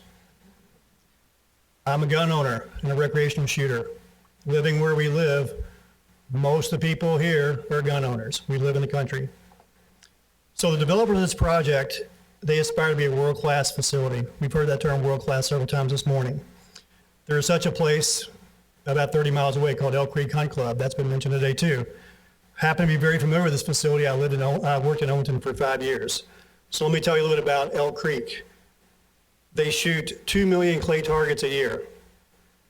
Assuming a 360-day year, that's 5,555 clays per day, if you shoot them all in the first try. Elk Creek's open from 10 a.m. to dusk. They often open their course earlier for large groups of 150 to 200 shooters. Using a typical 8-hour shooting day, that's almost 700 clays per hour.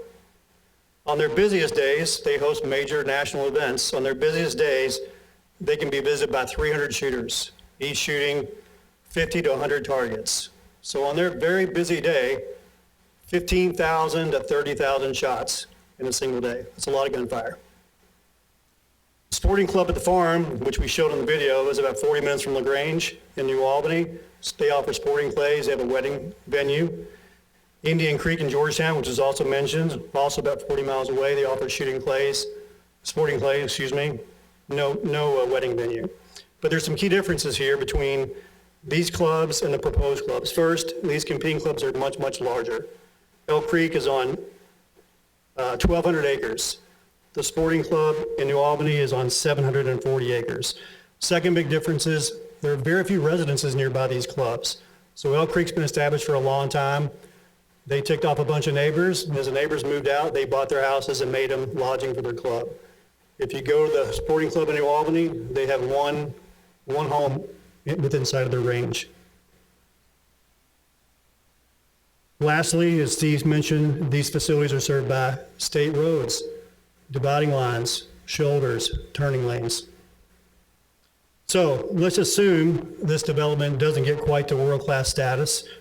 It gets to be 25% of what Elk Creek is today. So that's 500,000 plays per year. That still equates to 667 shots per day, 140 an hour, starting at 8 a.m., 6 days a week. So I just want to quote real quick. This is a study that the Michigan DNR, Department of Natural Resources, did on an Echo Point shooting range. This is a quote: "It's important to note that sound levels produced at residential receiving properties near the range may be audible above the existing ambient sound levels and may also exceed the sound level limits in the local noise ordinance, even with the current and projected reductions in sound levels achieved for the mitigation options for the range. Considering the nature of the noise source, directivity, topography, and climatic conditions, receivers, particularly residences as far as 1 to 3 kilometers away, may be affected, especially downrange," end quote. That's up to 2 miles. So since June, I've had the opportunity to monitor the ambient sound levels on my property. Again, I share a property line, I'm pretty close. The normal range is 35 to 45 decibels. To be fair to Mr. Dietrich, I wasn't recording the day he made 2,000 shots. I probably would have heard that. I also recorded noise levels when shooting is happening during my property. So without knowing exactly where it's coming from, I'm bordered on 4 sides by trees, or the caliber of the weapon, I still registered 60 to 70 decibels on my property. Now, 25 to 30 decibels doesn't sound like a lot, not a big difference. If that's going to happen 100 or 1,000 times a day, that's going to make a big difference. It's going to destroy the quality of life for my family, for our neighbors, not to mention the detrimental impact on the wildlife, domestic and wild. Animals will adapt. They'll find a quieter place to go. So the things we enjoy seeing today, we may not see very much anymore. And my last point here is I retired on May 8th. I was a finance executive for 30 years. I know how successful businesses are run. I understand return on investment. There is no win-win scenario here between the developer and the neighborhood. The amount of the initial investment's a public record. We know what that is. I can't speculate on what a lodge and all these ancillary improvements are going to cost. But in order to have a successful, profitable business, it starts with revenue. That means more customers, more shooting, more lessons, more golf carts, more traffic, more of everything. More weddings, more concerts. All these activities are in direct conflict with what we want. We've been fortunate to enjoy our beautiful place for 3 years. There are people behind me that have been here for 40 years. If you read the 135 letters of opposition, there's a theme in every single one of them. We want to enjoy our investment, our property in peace and quiet. So based on that, as others have noticed, this development does not comply with the comprehensive plan. It's not essential to the community, and I ask you to reject this proposal.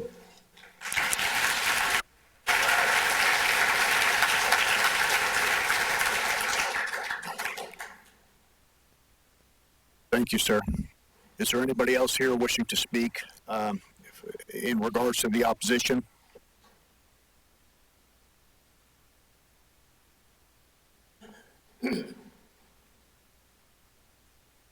Did you swear in, ma'am, when others stood? Yes, I did. Name and My name address is for the Mary record. Lowry. I live at 326 Maple Avenue in Pee Wee Valley. I've been in Oldham County for 40 years. I'm a proud member of the equine community. I run a world-class equine facility called Flying Cross Farm on 42. I've already sent you a letter, so you know that we have over 2,000 people that come to our farm every year. They have a significant cultural, aesthetic, and economic impact on Flying Cross Farm and Oldham County. We have within range of this hundreds of horses. Horses and gunshots do not mix. Horses are fight or flight animals. At our competition, we can't risk the impact of this gun range to our community, our farms, our horse community. It's going to wreak havoc on our equine community. 4th of July, when fireworks go off, every horse person is up all night for fear of their horse running through a fence, hurting or killing themselves or someone else. So I ask you all to oppose this. Thank you very much.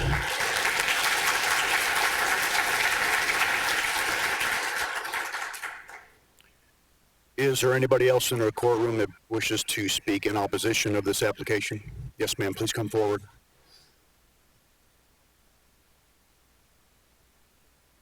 If there's anybody else, in light of the time, you may want to line up behind this woman so that we can squeeze in as many as we can in the remaining 5 minutes. My name is Trish Henryon. I live at 1309 Park Shore Road, Lagrange, Kentucky. First of all, I want to concur with the very many people that have already spoken in opposition, many of the points made. I think it's interesting, having sat through all of your dockets today, not one of the previous dockets had a letter of opposition or anyone speaking against that proposal. You can see by yourselves, this room is filled with people in opposition. Another thing to note, all the dockets that came before, each applicant made an effort to contact their neighbors ahead of time before doing any of their proposed conditional uses of land. I don't believe that if this applicant had canvassed the area and gone door to door and inquired for his neighbors, which any good citizen would do, were I in their shoes as an applicant and making a substantial investment, I certainly would have canvassed the area, spoken to the people who live there, and asked their opinion on this, and maybe could have avoided the investment altogether. I own guns. I was raised shooting guns. I have no problem with guns. I have no problem with recreational gun shooting or gun ranges. But what I do object to is making a decision to fulfill the want and desire, not a need, but a want and desire of one man. You know, the saying, no man is an island. Well, surely this man is not an island. And the impact on the entire area, the community that has existed quietly, peacefully up until now is at risk.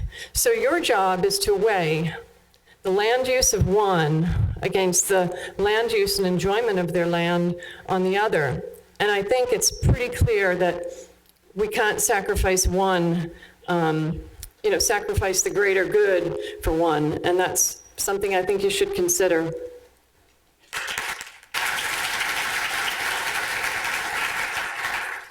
Did you swear yourself in previously? Okay, thank you. If you'll please give us your name and address. Lauren Johnson. I am 3rd District Constable, and this falls in my district. Sir? What's your address, please? What's your address, please, for the record? Yes, Yes, sir, your address. 1001 Stagecoach Road, Lagrange, Kentucky. Stagecoach Road, Lagrange. You know where the old concrete thing is? It's Stagecoach Road, okay? Unless you all are willing to rebuild all the roads going back to there, there's no way possible that they could possibly run this size of an operation on Rebel Ridge Road. It's just impossible. And like the man with the health care, those folks they can't handle that kind of noise all the time, you know. And there's other gun ranges around. I was sergeant on Bullitt County Police, and I'm familiar with Knob Creek Gun Range. And if it ever gets to that stage, it would be awful. It would be destroying our county. But you would definitely have to rebuild all the roads going back to there. There's not enough room to pass. There's not enough room for cars to go back and forth.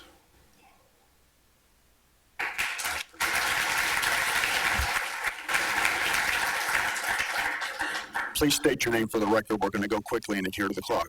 It's Catherine Seitz, 8102 Hidden Valley Road in Westport. I'm well within that 1 mile range. My house isn't red because I was at work. I'm a first responder in this community. These are the roads I travel. When we redid the bridge and had to shut that road down to boat traffic to get to the park, they purposely put a police officer at the end of Bohannon Lane because they deemed that it wasn't safe for those boaters to travel that road, the boaters that travel those roads every day. They decided it was too much traffic. But yet, that's 80 cars a whole weekend. We're talking 80 cars a day. This road is not designed for that. Thank you for your statement.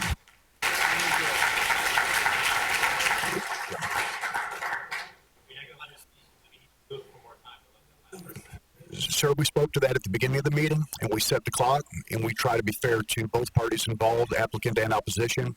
And then we're going to have an opportunity in a while for rebuttals so that the attorneys and others can speak. Thank you for addressing that. We did that prior to the beginning of the meeting when we set the times, and we extended those prior to the start of this hearing. At this time, we've been here now for 2+ hours, and I'm going to recommend that we take a recess of 60 minutes so that we can eat.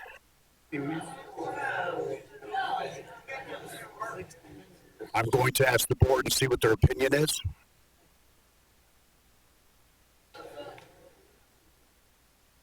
Do you have an opinion? I think to keep everybody calm, maybe we should. Would you speak in a mic? I can't hear you. And to keep, the calm, I think we could reduce that. Charles, do you have an opinion? We need to take a break. I have no. Perhaps 10 minutes then? That would be appropriate. Hey, Charles, do you have an opinion? Then I'll be open to take a motion for a 10-minute recess. I move to take a 10-minute recess at this time. Second. Second. Thank you. All those approve a 10-minute recess, say aye. Okay, we're taking a 10-minute recess. We'll be back at 7 minutes after 1.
Come on in and get settled. We'll get started here in just a moment.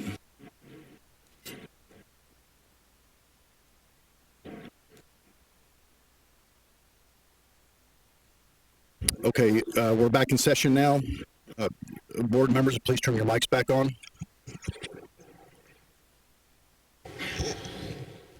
At this time, we're going to go ahead and move to the part where the board members have an opportunity to speak to the applicant with some questions. So, board members, I noticed folks were writing notes. If you folks have any questions for the applicant or its applicant's representatives, and Jim? We passed the point where the applicant presented and you could have had an opportunity to question them. We decided to put it at this point, so you're going to have an opportunity to question the applicant and then the opposition. So just remember which one is which, and ask your questions and somebody will stand up. Board members, if you have any questions, go ahead. One of the things that was not addressed in the presentation was the fire ordinance pertaining to the square footage and the distance between the fire hydrants. How would you plan on addressing that issue?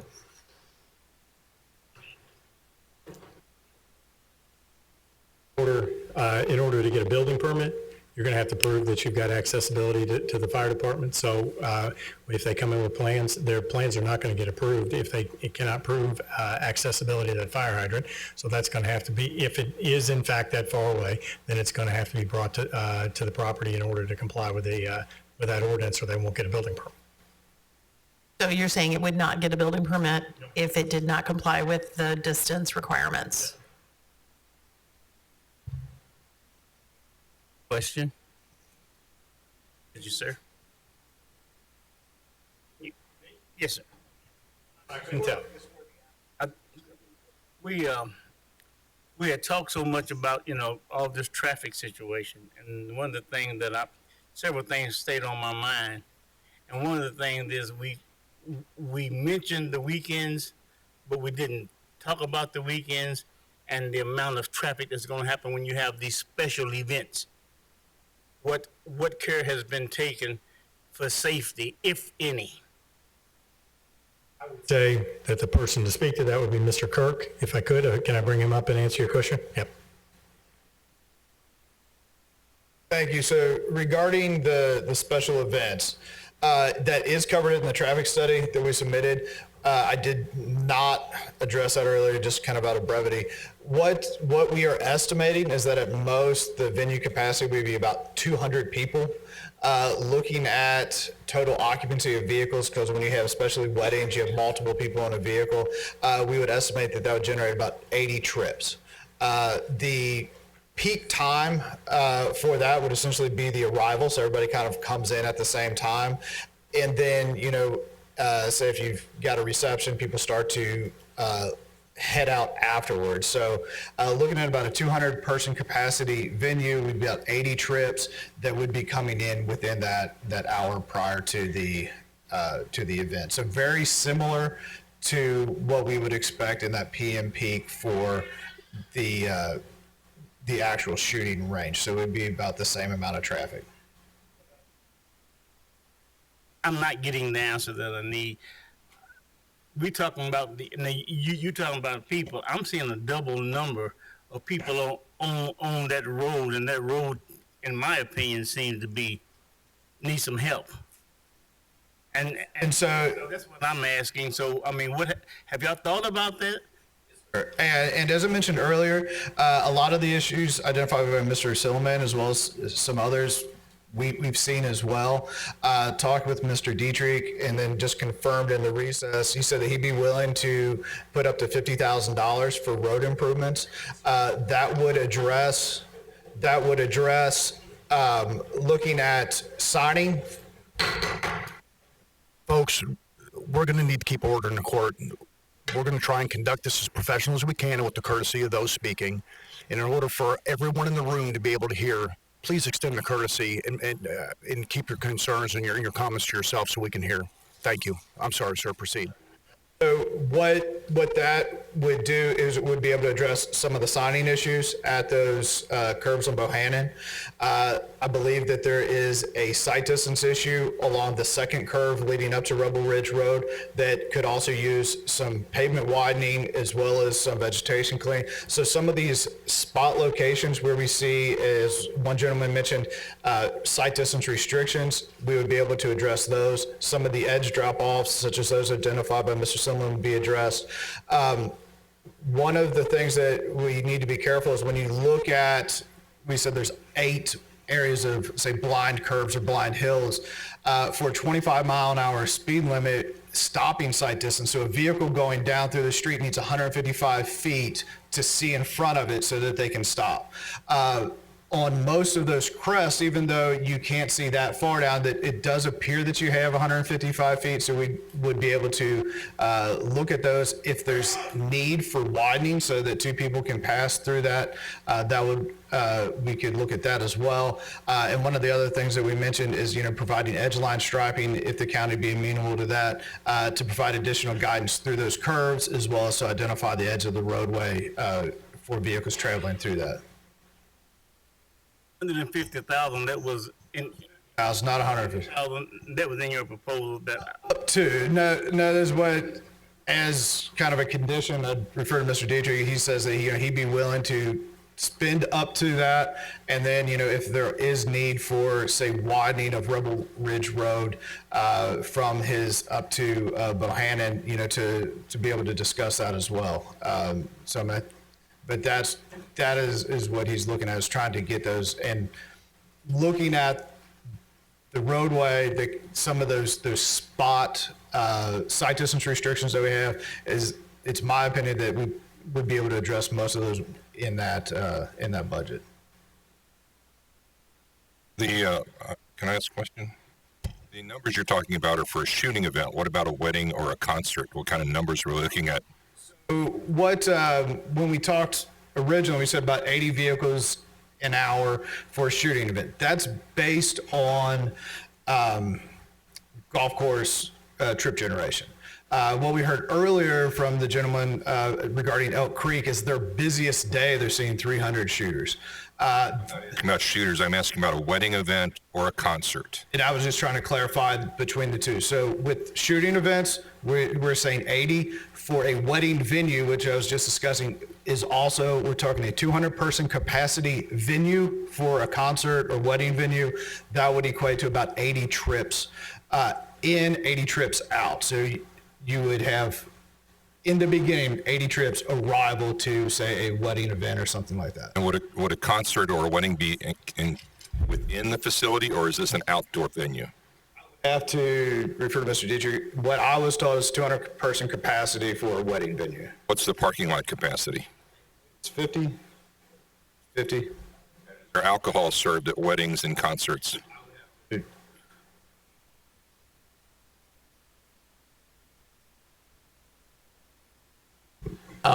As of right now, we have not filed for any type of alcohol thing. Of course, similar to Ashbourne Farms, which is how we would target how to operate, then we would look to do that in the future, yes. As far as the parking lot capacity, I believe our engineering team can speak to that, but it would, of course, match with the venue, and then the venue is indoor. It is an indoor concert and wedding venue. Intention would be during a shooting event, you would not be serving alcohol, but you Absolutely not. would potentially be serving it during weddings and concerts. Absolutely. This is, again, Elk Creek is a good example of how this operates, but there wouldn't be, obviously, there's no alcohol served while the range is open. The range has to be completely closed to serve alcohol. Mr. Dietrich, I have a question, please. Does the facility, in your mind, have the capacity to do both simultaneously, shoot and have an event going on at the same time? No, it would not. Simply because of the hours, as I think we mentioned before, the typical hours on a range are sun up till dusk, and then you don't allow someone out there if they're not going to have enough daylight for shooting, and the event would be starting after the fact. And ideally, in our case, they would work in coordination. You would come and shoot and then go to your event or something of that nature. If it's my understanding, then would it be fair to say that you could have a shooting event during daylight hours and then at dusk, those shooters depart, and then you're having a new event occurring later that evening after dusk, and then you have a new traffic count occurring at that time as well, correct? Correct. There could be two separate events that follow one another, but as the estimated traffic count on the shooting range is 80, and then the traffic count on the wedding venue is also 80. And then the wedding and the event venues are only on Friday, Saturday, Sunday, so that obviously limits you throughout the week. Did I hear you say the parking capacity is at 50? Did I hear that? Bill, do you want to speak to the parking lot?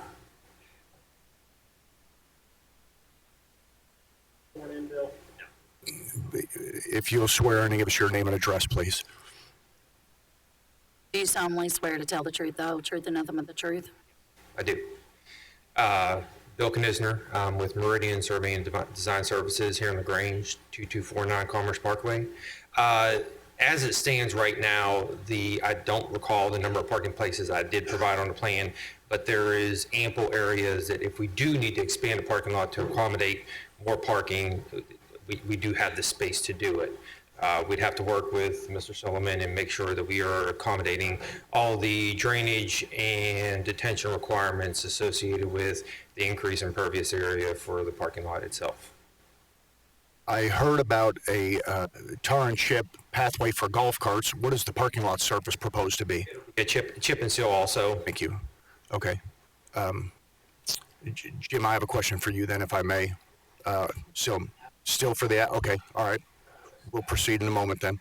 Anyone else have any other questions? If I haven't lost it, I do have one more question.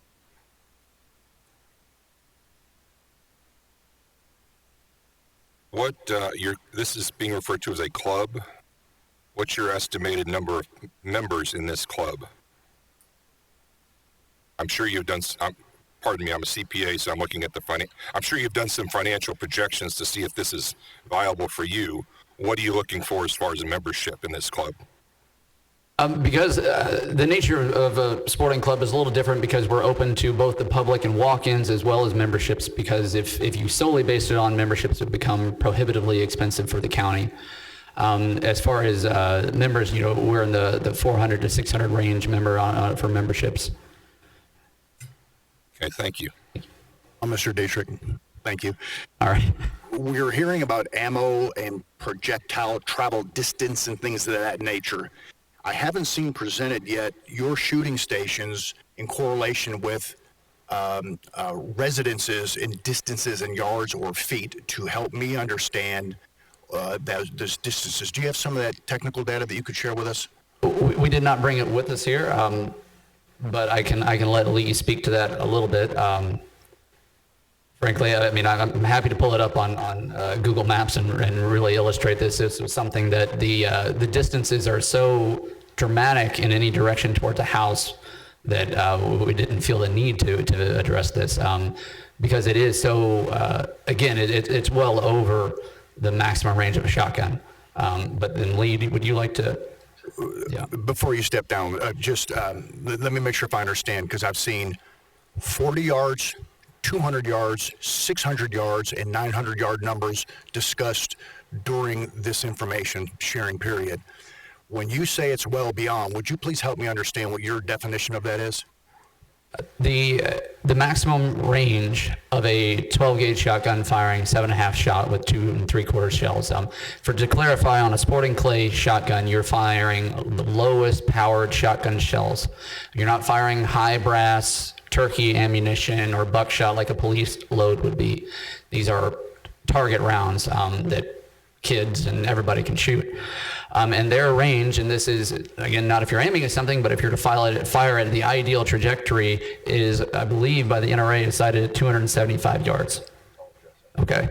Lee can really hit on some details here. Actually, would you mind if I bring him up? Not at all. Okay. Thank you.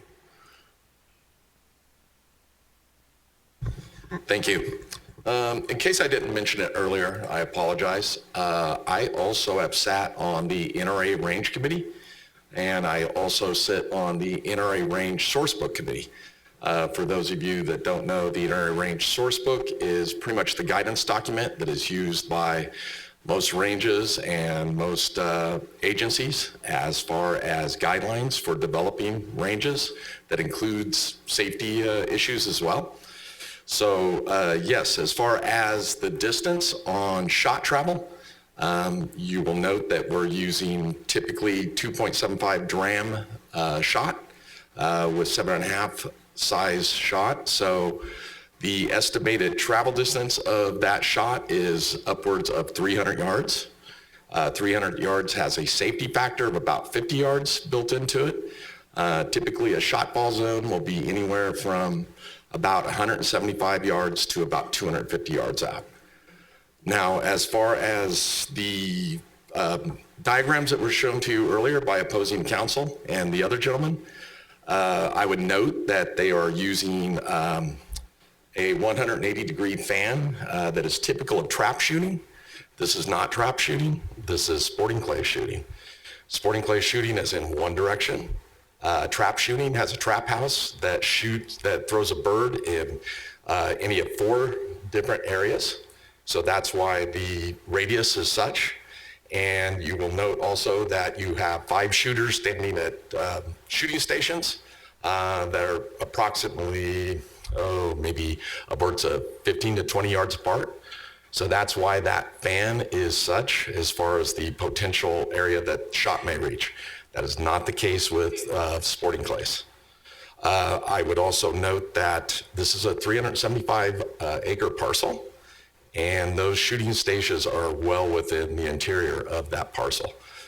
So I can assure you it's my professional opinion that there is no possibility of shot leaving the boundaries of the site.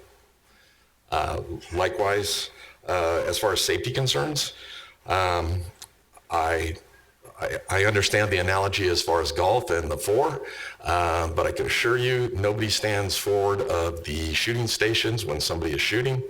And because of the distance, that safety concern is just not accurate. Thank you.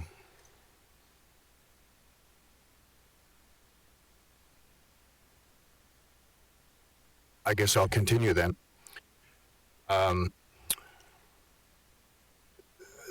Barry, I don't know if we'll start with you or your traffic person. Could perhaps your traffic representative? I'm sorry, sir, your name escapes me. We've had a lot of information. Adam, thank you. Adam, you're talking about traffic you're an engineer, is that correct? When you spoke of the count of 15 trips, was that per hour on those roads in question? Yes, that's per hour, both directions combined. Okay, so now we're talking about the proposal would change to 80 for your facility. So help me with my math because I'm not real quick on the uptake. So that's 95 trips an hour, correct?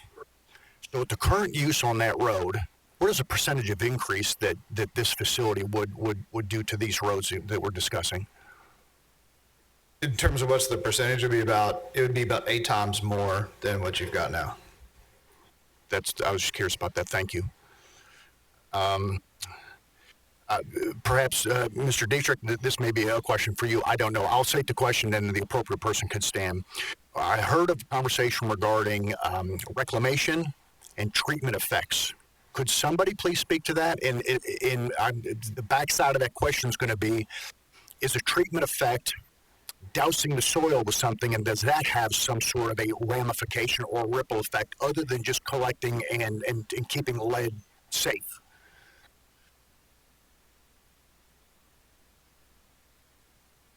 Yes, so I'm going to start and then Lee will follow up. What we were referring in that case is a lime treatment of the soil. As far as negative ramifications, this property has been limed continuously since it has been a farm.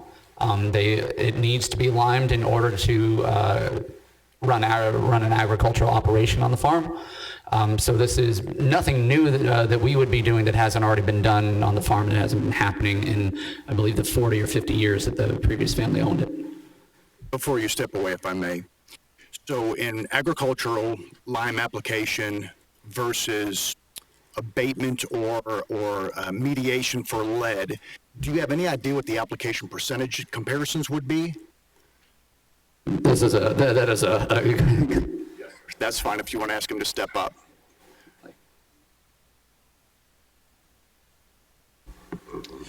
Yes, as far as the application between the two different uses, very similar as far as the quantity used.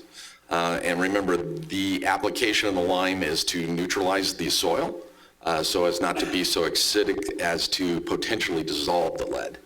As I said, lead shot tends to not be very soluble at all, and it does not have the microparticulate effect that you would have with bullet-upon-bullet impact from rifle or pistol. So I believe I also mentioned the application by MT2 of a proprietary product called the EcoBond. That EcoBond product is a relatively inert product. It is proprietary, so they don't share the formulas with anyone. But what that does is that tends to bind any potential lead oxides that may come off of the shot over time, if not reclaimed in time, and keeps it in place in the soils and does not allow that to, again, become entrained in the soils and run off with stormwater. Okay, and then with that comment you made, is there some collection technique deployed to get that out of the soil or the earth? Yes, there is. Again, reclamation is used by all clubs for various reasons. They want to be good environmental stewards as well, but it is also very profitable for clubs because what is typical is the reclaimer will share back a portion of the cost of the lead when reclaimed. So there is an incentive to reclaim that lead for the club as well. Typically, what we do in the environmental stewardship plan is we tend to want to concentrate that lead in an area that is very collectible for the reclaimers to get down in and use their machinery to go ahead and reclaim that lead. And as I said, I work a lot with MT2 nationwide. They're out of Denver, but they're regional, and they do a lot of work in this area as well. And I have another question to follow up on that, if I may. You mentioned EPA standards. Is there an enforcement application or authority in place monitoring gun ranges and reclamation that monitors record keeping and performance, or is this self-policed? The EPA does not do any kind of regulatory enforcement or oversight in that per se. They just don't get down to the local level. What is typical and what I see across the nation is typically at the county level, the county health departments, typically the hazardous materials division, will have protocol for that. And it is written into the environmental stewardship plan. And as long as the club is following the environmental stewardship plan, those records, that information, all of that is easily verifiable when an agency wants to see that.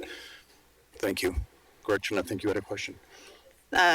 Continuing with the ecological impact, we discussed the reclamation of the lead and a process used to mitigate the oxidation of the lead, but we haven't discussed the clay tiles, the clay targets. Is the material that those are made of biodegradable or not?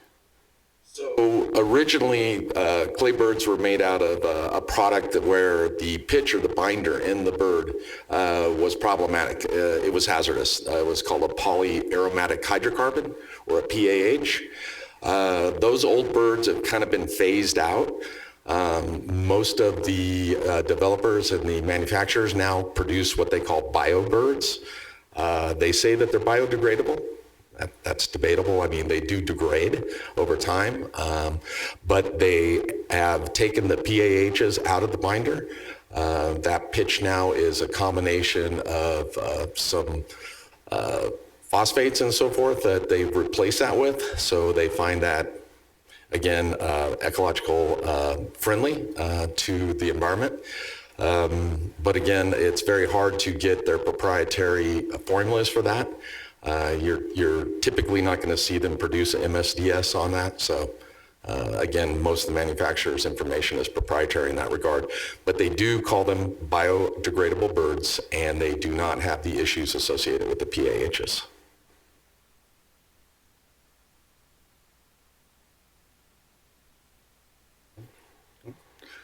I have another question for, I believe your name was Adam, if you would be so kind, please. You made reference to the fact that the applicant would be willing to put forth a $50,000 bond, I believe, towards some road improvements, potentially. This has not been worked out. We did not mention a bond. As what we said is that we would be willing to work with the county to identify improvements that could be in place. Up to $50,000 is what we had just kind of talked about right now. Did you make some reference to the bridge as well? Did I hear you say that? Yeah, did I hear that? Did you make that comment or did you not? Sir, I did not. In fact, regarding the bridge and 18 Mile Road, one thing that we did want to point out is that if you look at the travel time analysis, where people would be coming from, there's no incentive for somebody to come through 18 Mile Road. If you look at Google directions, that's how people are probably going to find it. It's how I found it when I drove there.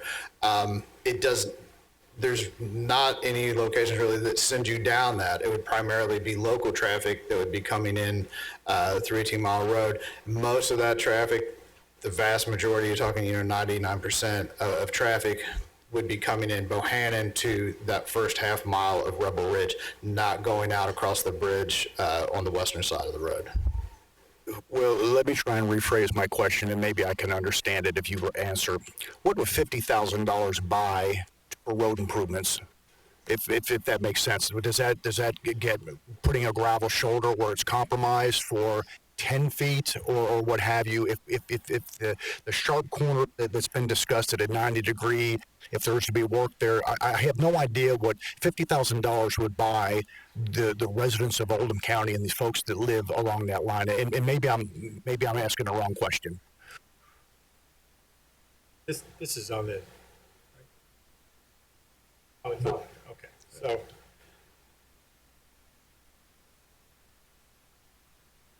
Jim Silliman, did you just have a PDF? Is that what you loaded? Can you make reference to Yes, sir. I certainly will. If you look at, it says curve radius approximately 120 feet, and there's an arrow at a 90-degree curve. As an example, if that curve needed levels of improvement to enhance safety, how much would $50,000 buy the residents of Oldham County in that curve, just in that one example? At that one example is what we could do to improve safety at that curve.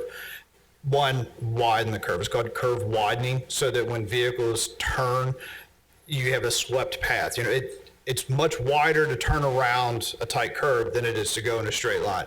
And so if you have two cars meeting at that location, if it's tight, that's where we can get into head-on sideswipe type crashes like there. That's also, I believe, there's 3 crashes there.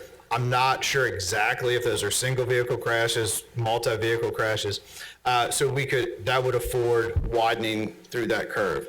That would afford looking at vegetation removal on the inside of it so that we could increase the sight distance. So as you come along through there, you can see if vehicles are coming. It would afford signing improvements at the intersection.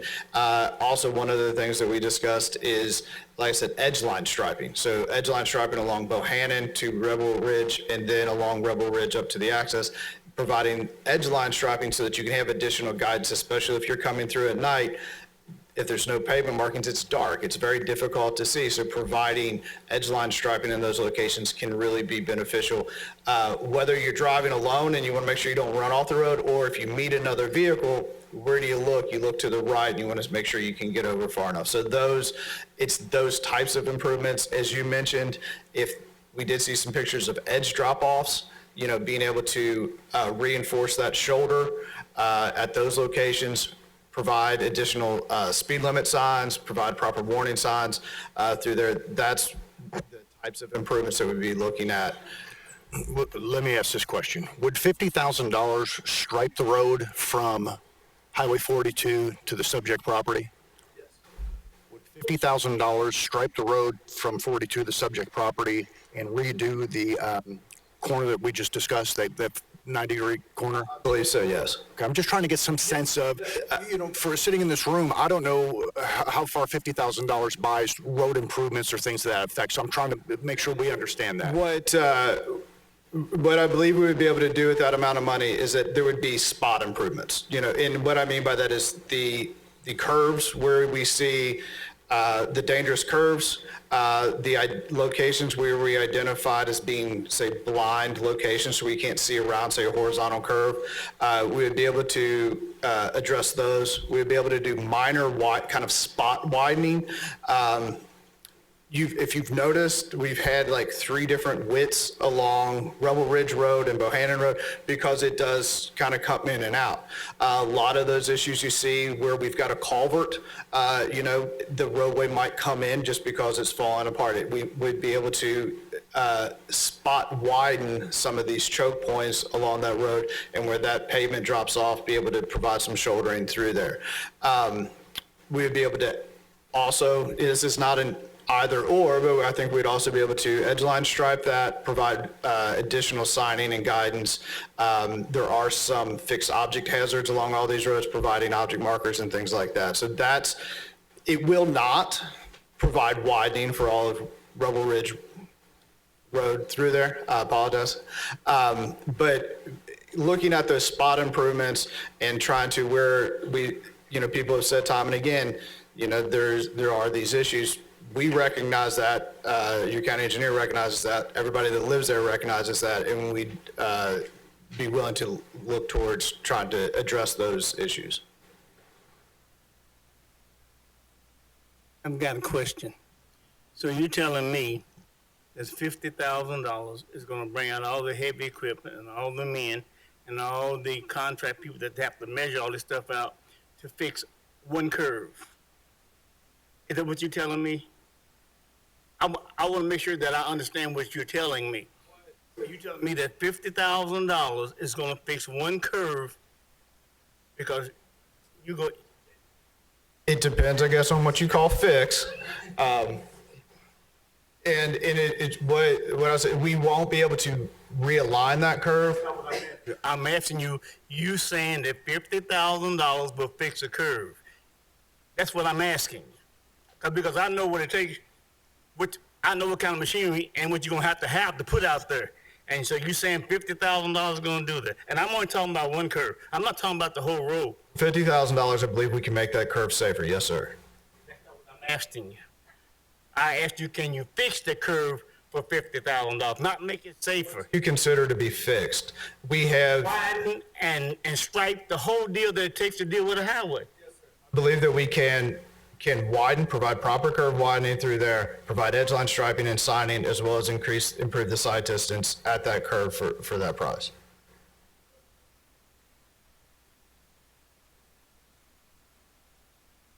Thank you. I'd just like to note that this is our traffic engineer here who's quite familiar with these numbers, but this $50,000 number, I know we've fixated on that, which I was feared throwing that out. That is the number that is recommended to me in order to accomplish these improvements that we've described here. But we will make this road safe. Now we're talking. Now there's no speculation. You're saying you're going to fix it. That's what I want to talk about. I don't talk about, no, you all talked about $50,000. I know $50,000 is not going to fix it. $50,000 will do what we have mentioned here, and that is the addressing the concerns that the striping, the additional signage, and fixing the curb. But as far as making additional improvements as necessary, we're willing to do what we need to do to make this road safe.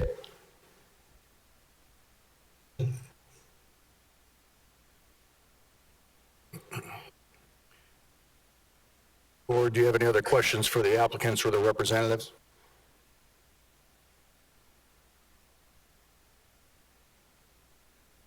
I just want to make a statement to make sure I understand. It's for the attorney from California.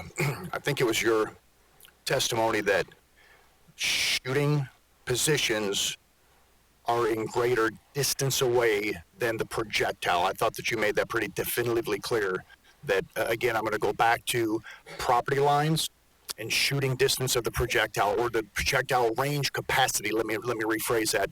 And then I'm going to follow on that to say, I heard the testimony said that we'll have the shotguns and everything available. But one of the questions I have is, could somebody bring their own shotgun and own ammunition to the site and be utilized? And if that's the case, how is that going to be governed to ensure that it falls within the criteria of keeping the neighboring properties safe? Absolutely. Very common for individuals to bring their own shotguns and shot. But it is a written rule into the club's SOPs that only a certain size shot could be used. And again, that would be the .275 dram with 7.5 size bird shot. That would be a requirement. Thank you. I was just curious as to that because we're talking about the projectile capacity. I'm just making sure that I can wrap my mind around it. Would you like him to address the drawing that Mr. Ferris showed? Is that, you seem to be kind of dancing around that. I think that would be advantageous. Yes, sir. Thank you. Mr. Ferris, I don't want to touch your PowerPoint. Can you find that slide for me? Better than I will. That's okay. Click down here. I know. Oh, is it down there? Okay. Yeah, so there was that slide and there was this one. Yeah, that one. Let's go with the first one first. Oh, you don't mind if I touch that as well, Mr. Ferris? So with this slide up in front of us now, you had questions as far as those distances. Now, whether or not that's 900 feet, which I would agree with, at 300 yards, that would be the outer limits of the yellow lines there. As far as the different configurations you're seeing there, what is on my far right would be the full 180 degree radius that I was talking about that is typical for trap. The inside, not quite sure, but sporting clay would be more analogous to the diagram on the far left. Because as I said, that trap thrower is only directed in one direction and throws in that direction at all times. Again, with trap shooting, the trap house, the trap thrower will automatically change the direction of each bird as it throws it. It will go in 4 different directions. So as you can imagine, with the bird going out in 4 different directions and then 5 different shooting stations, 20 yards apart, standing in different areas, the way that they shoot at each bird will create that 180 degree radius.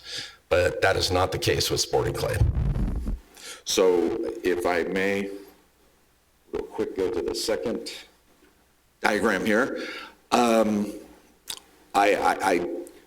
If I interpret that correctly, it looks like on what is, again, my far left, that shooting diagram radius there looks like it possibly is crossing over a property boundary. So I don't understand the configuration as was represented there.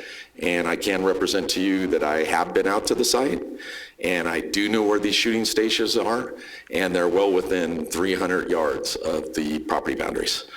And shooting back in that direction would not be advantageous because that would be other mixed use areas for non-shooting recreational opportunities. So not quite sure I understand what is being portrayed there, but what I can state is that it's my professional opinion that there's no possibility of shot leaving this range.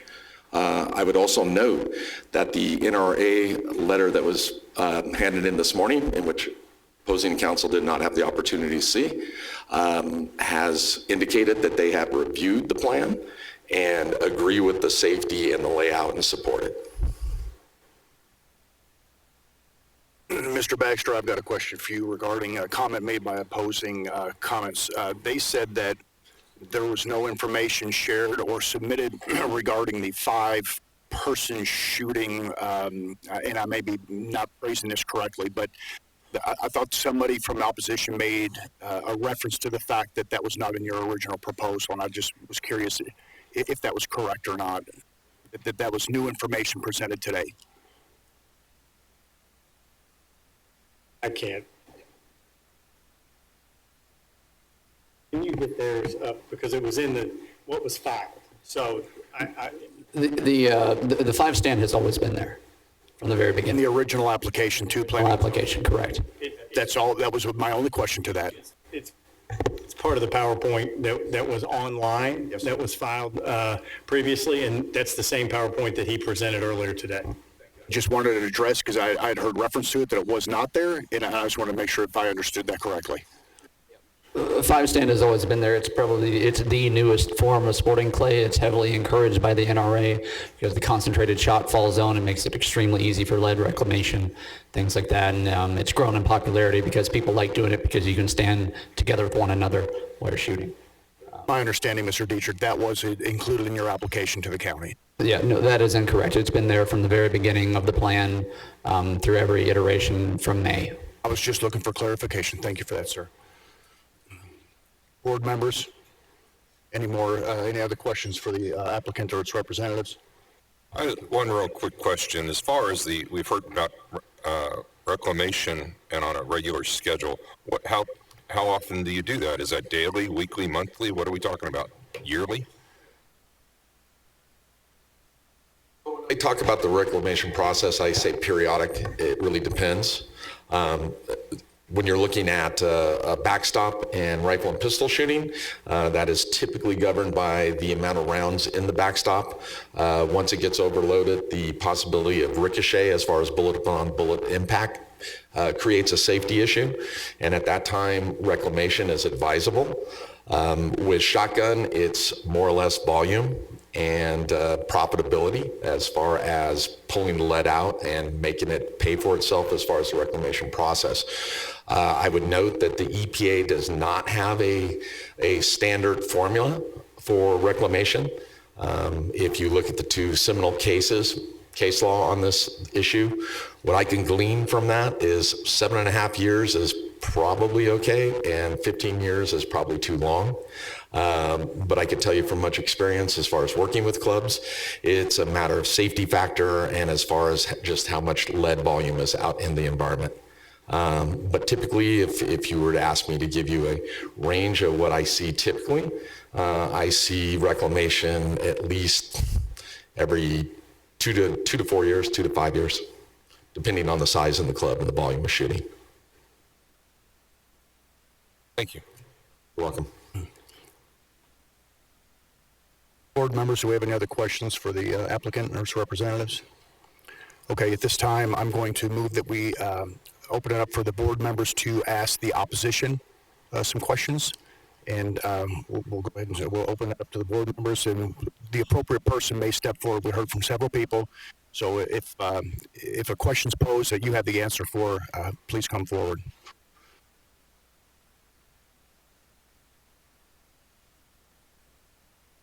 Gretchen. Charles. Yeah, any of the ones that stood up, this is just a general question I would like to ask any one of the people that live in the area. Who lives close in the area? Well, somebody stand up. That one of you would do. Would you please step forward to the mic so you can address the question? Thank you. What I'm after is simply an opinion. I'm concerned about the road. That's my concern. To me, because that's an immediate threat to life. Okay? So that's where I'm at with this. Can the road be fixed?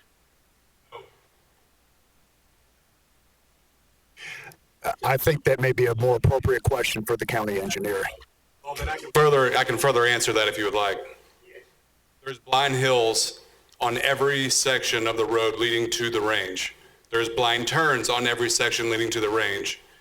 Everyone within feet of that road, I'm not sure exactly what the variance is there, but they're all property owners. The county would have to, there's drop-offs immediately after the edge of the road. So it would have to, that property would have to be attained by all the property owners you see before you today.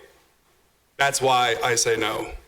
Thank you, sir. We'll have Mr. Silman step forward and try to address that as well.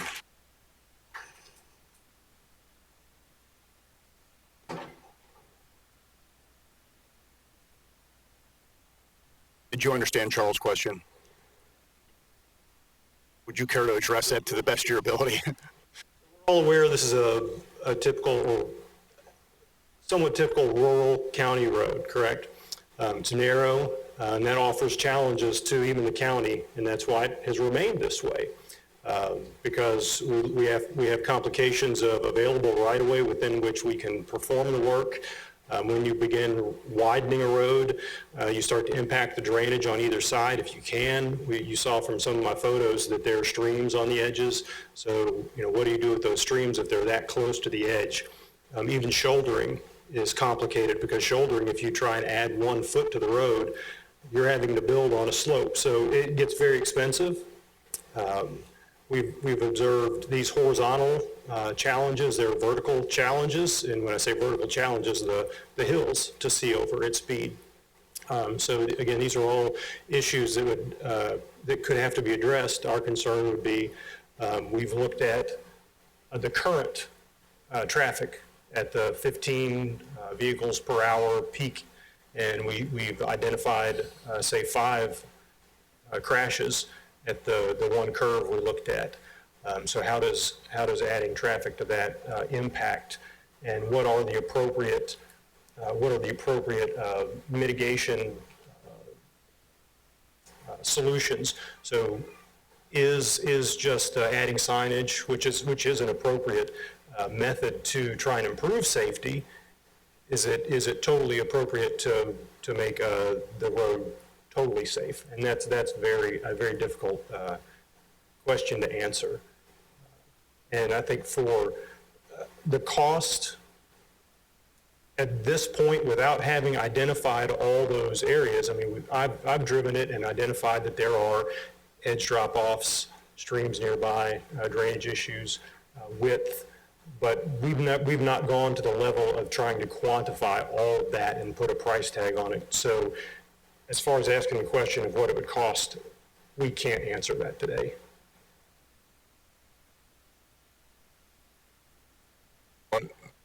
Let me do another. What's the population along Rebel and Bohannon? Do we know how many households or how many people live there? I don't know that offhand. Anybody have that information?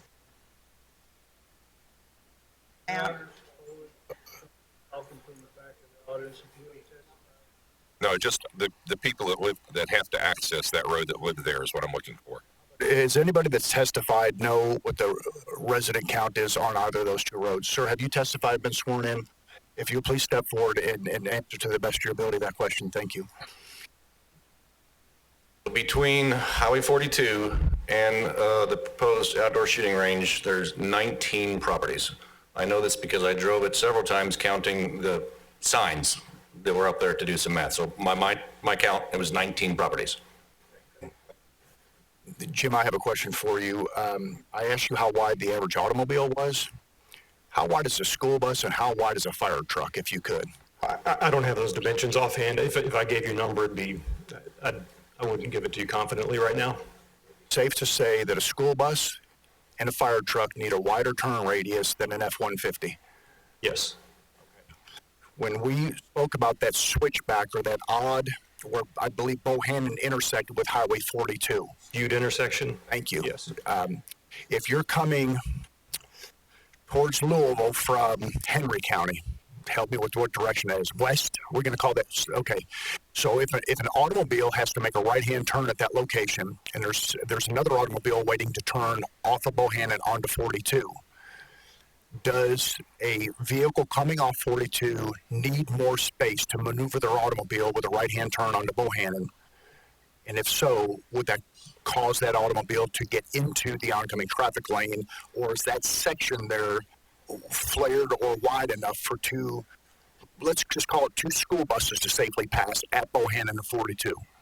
Typically what would happen is because they don't want to hit the opposing vehicle, they'll run off the road on the inside of the curve. Or one would yield to the other. I guess going back to what Charles' statement was, I'm wondering about safety and emergency first responders to get potentially either to one of the residents' properties or, God forbid, to the range. And I'm trying to make sense of the poor road conditions on behalf of every resident sitting in this room, and then also just everybody in this county. And furthermore, for our first responders, I'm trying to figure out a way that this makes sense, and I'm hoping that potentially you or perhaps the applicants may be able to come back and explain to me or possibly this board how this can make sense when the road seems to be beyond the noise and the guns and all that other stuff. I'm looking in a room and I saw slides come up where a car can't pass a school bus. Can you shed any light on that for me? Right, so, and it's really not my place as the county engineer to justify the applicant's proposal. What I can say is, as far as the county's maintenance of the current road and ownership and use of the road, is that we recognize it's a rural county road, very low volume. And when we look at impacts or safety measures to address what we've observed, we have to weigh cost to benefit, and that's why some items like we could potentially put signage at those curves because it's a low-cost solution. We could do some vegetation clearing.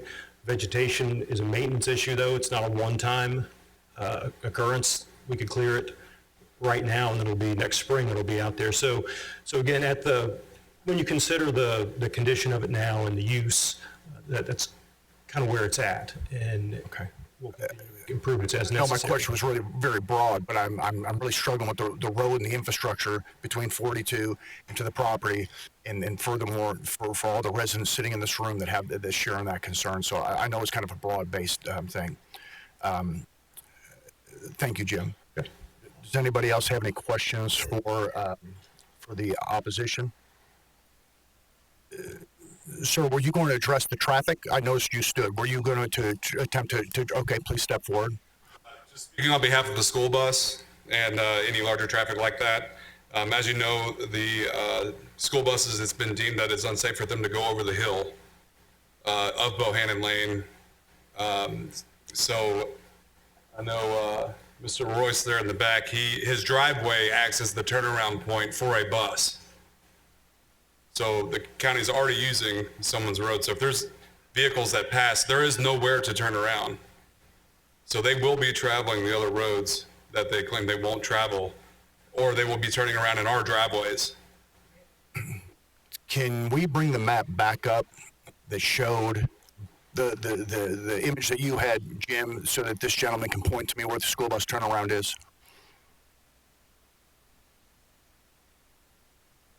Would you please point down there with the cursor as to where that turnaround is? Thank you. It's actually just off the map right here on Bohannon Lane. All right, nope, there it is right there. So this right here is the turnaround point for that bus before it goes over the hill from Bohannon Lane down to 18 Mile Creek Road, which is this road that runs right here, and then back up around. So that would be the only likely route for anybody that were to pass Rebel Ridge, unless if they're turning around in the equine therapy farm, which is right here, or in the corner here. So all of these driveways are going to be used potentially, say best case scenario, 2 or 3 times an hour is what it seems to be what's being said. So, and if I understand your statement correctly, that turnaround point for the school bus is after Rebel Ridge in the property that we're discussing. Is that correct? It is after Rebel Ridge Road. Thank you very much. Does anybody have any other questions for the opposition? Okay. No, sir, you're not going to. We haven't asked you, and I'm sorry, we want to try and keep order in the court. Thank you. Anyone have any questions? Okay. All right, at this time, we're going to move to the rebuttal by the applicant. We've got 15 minutes on the clock, and we're going to ask the applicant or its representatives to step forward. Chairman, you all addressed most of the things that we were going to discuss in our rebuttal. I did want to ask Mr. Silliman if he could come up here again for just a second. So, Mr. Silliman, you heard suggestions that Mr. Kirk made about improvements to Rebel Ridge Road that would make it safer. Yes. And do you disagree with any of those recommendations that he made? The striping, widening the 120 degree radius curve that you've noticed, putting wider areas in the blind curves, or blind hills, things like that? Do you have any disagreement with those? They're all known improvements. I don't know that it's sufficient. Well, tell us what would be sufficient so that we know what it is that Mr. Dietrich needs to commit to. At this stage, at this level of the application, I can't do that. We've not looked at it to that depth.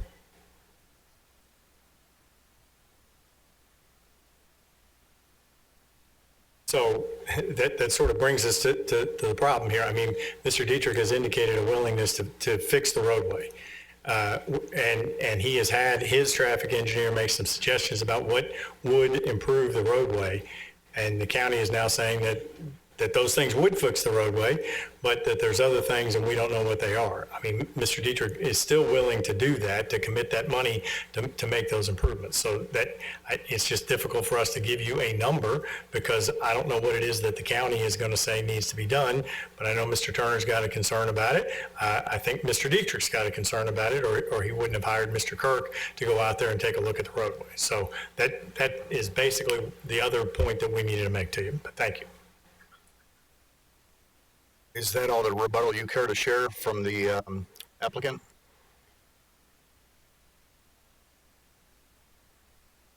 Okay, yeah, I had a few things to address. One, I think, is you rightfully noted here that the bus turnaround is down the narrow end of Bohannon Lane. I think we've seen a lot of pictures today of the narrow parts of Bohannon and Rebel Ridge Road and down on 18 Mile Creek. I think it's very important to note that our site occurs on the wider part of the road. Our traffic is not going down to these narrow parts of the road. Our traffic is not going down to 18 Mile Creek. There's no GPS that would take you that route. Our route comes in off of Highway 42, down Bohannon Lane, up Rebel Ridge Road. So I think that to set that straight. On the horse front, say my wife is a noted and very serious equestrian. She's in show jumping. We own several of our own horses, and it is our full intent to build our own stables and show jumping arena and facilities on this property. And if I may point on the map here, that is what our intended use of this field right here is. We have several horses currently competing in Europe that we are bringing here. These horses are jumping meter 40 competitions, and in the show jumping world, that's a very serious thing. These are not inexpensive animals, and if we were worried about the well-being of our horses, I assure you we would not be putting it here. We are extremely confident in our ability to handle sound on the property. And that brings us to another point on the resilient life care front. This facility is 1.3 miles away on the other side of Highway 42. I would posit that the ambient noise off of Highway 42 would be much more of a concern than our facility.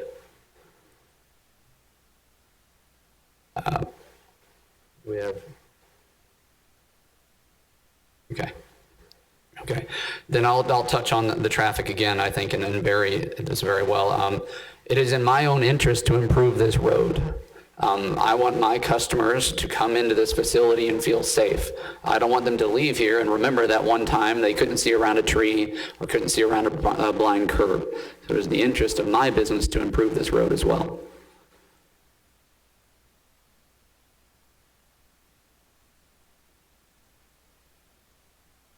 Okay, I have just one final matter. I think I covered most of the issues, and especially safety issues on the Q&A, and thank you very much for those thoughtful questions. I would just like to last leave you with the environmental concerns. This comes up quite a bit at range developments and actually in legal matters trying to close down ranges. And that is the issue that without a range, where are people going to shoot? I've seen a lot of letters submitted into the record, the administrative record, that indicates that a lot of shooting goes on in this area. in a lot of impromptu areas as far as perhaps impromptu ranges, or what we may call plinking, just going out in the environment and shooting.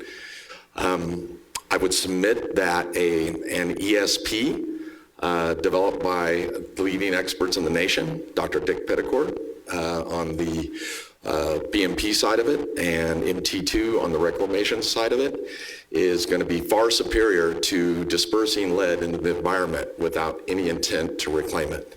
So I just want to leave you with that. Thank you very much for your time today.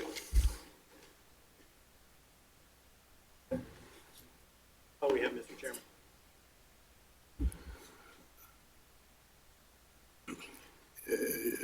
Jim, Urban, at this time, may we ask the applicant a question?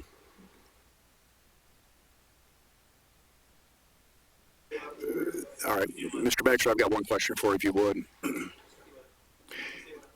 You've made some reference to not having the information that we need at the moment regarding this road. And I don't mean to interrupt you. The information that I have is from Mr. Kirk, okay? Mr. Kirk has made recommendations about what he needs, what he believes would improve the safety of this roadway. And the estimate, the $50,000 estimate, is based upon his opinion. So that's the information we have. If the county thinks that there's additional, Mr. Dietrich is willing to contribute more money to make those improvements. I don't know if that answers your question, but that's where our estimate of the 50,000 came from. Christian was going to follow up to that, but thank you for that. How do we go about, as a board, trying to get the appropriate information so we can make an informed decision? I suppose the county engineer would be the appropriate person for that as an unbiased person about making that assessment. And again, I certainly understand why you might have skepticism about what Mr. Kirk has to say, because obviously he has been paid by Mr. Dietrich to show up, just like I have, just like Mr. Ferris and Mr. Strobo, okay? So everybody's got a position in this thing. Mr. Silliman, on the other hand, is paid by the county, and he is an unbiased expert in the field of engineering, and I think we could rely upon that opinion. Okay, thank you. Do you have, does the applicants have any other information they'd care to share during this process, during this time? No, sir. Okay, we can go ahead and stop the clock. Jim Urban, I feel like I just have to procedurally ask you a question, if I may, or is that out of order? Ask it of Tate, okay. I'm struggling with the lack of information to make a decision based on what I'm hearing as evidence being presented. So my question for you is regarding this road. I'm struggling with it, Dayton, and I don't know. Testimony is being used today. We don't want any. This board has to deal with the testimony and the facts that are presented to you today on this application. If you think it's insufficient, y'all can discuss that. If you think it's sufficient, but it's not for the board to express its opinion. We have to base our findings on the evidence that both sides have presented today. Okay. Now, keep to yourself thoughts. It's opportunity for the board to discuss among themselves. But right now, we have to accept the evidence that's been submitted by both sides at this point. All right. Okay, then with that being said, we're going to ask the opposition to come forward. We're going to put 15 minutes on the clock, and you've got an opportunity to offer your rebuttal.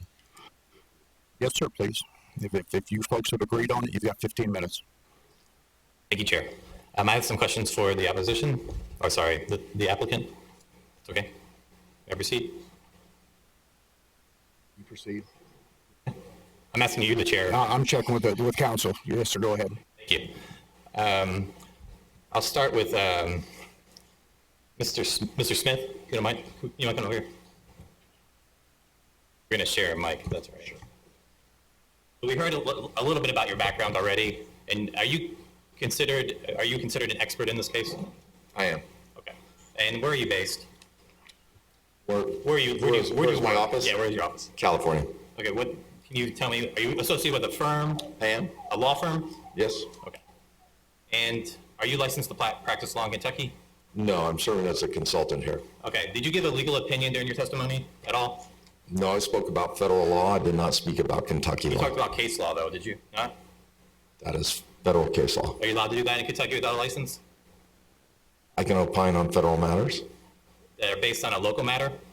You're opining about a local matter in Kentucky, but you don't have a license to practice law in Kentucky, correct? No, I gave an opinion as to what the gentleman asked me as far as reclamation. A legal opinion, correct? You talked about case law as it pertains to this. No, he asked me what was the periodic for reclamation. I answered his question. But you don't have a law license in Kentucky, no? I am not licensed in Kentucky. And you also stated that you're an environmental consultant, correct? Yes. Can you talk a little bit about that background? I know you talked about some of the experience you have with working with these types of sites, and I don't want you to go into that again, but degrees, things like that, in environmental consulting. Yeah, I have an environmental science background in undergrad, and I specialize in environmental law in law school. Okay, what was your degree in undergrad? My degree was in political science and a minor in Spanish. Okay. And did you have any other master's degrees? No. Do you have a PhD? No. And you testified that you did not actually visit the site, correct? No, I testified I did visit the site. Oh, you did? I'm sorry, Yes. I missed it. When did you visit the site? Yesterday. Okay. How long were you there?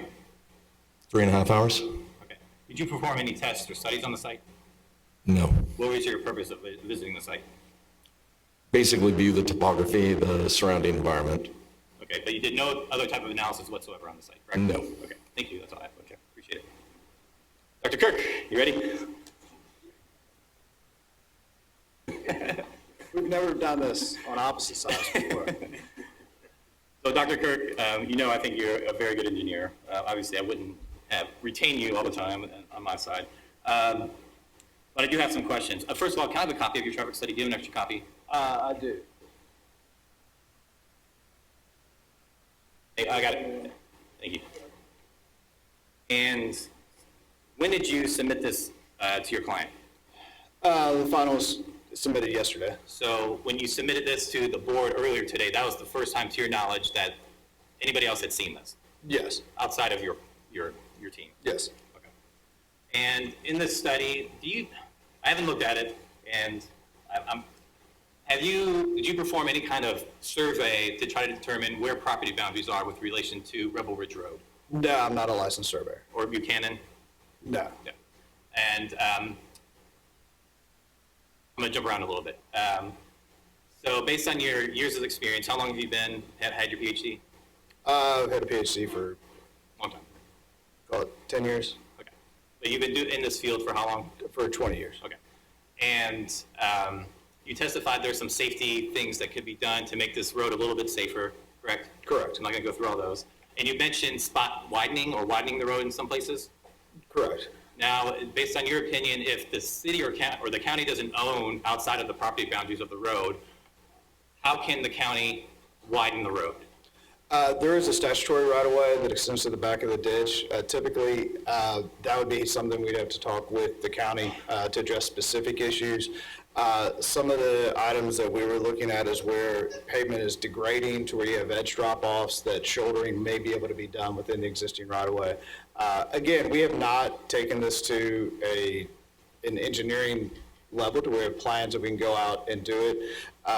Looking at the road, kind of evaluating at a planning stage, there's many things that can be done out there. You can reconstruct the entire roadway. You can do spot improvements. That's what I'm asking you. I'm asking about the widening. Sorry, I'm cutting you off because I don't have much time. Sorry, Adam. I'm trying to use up.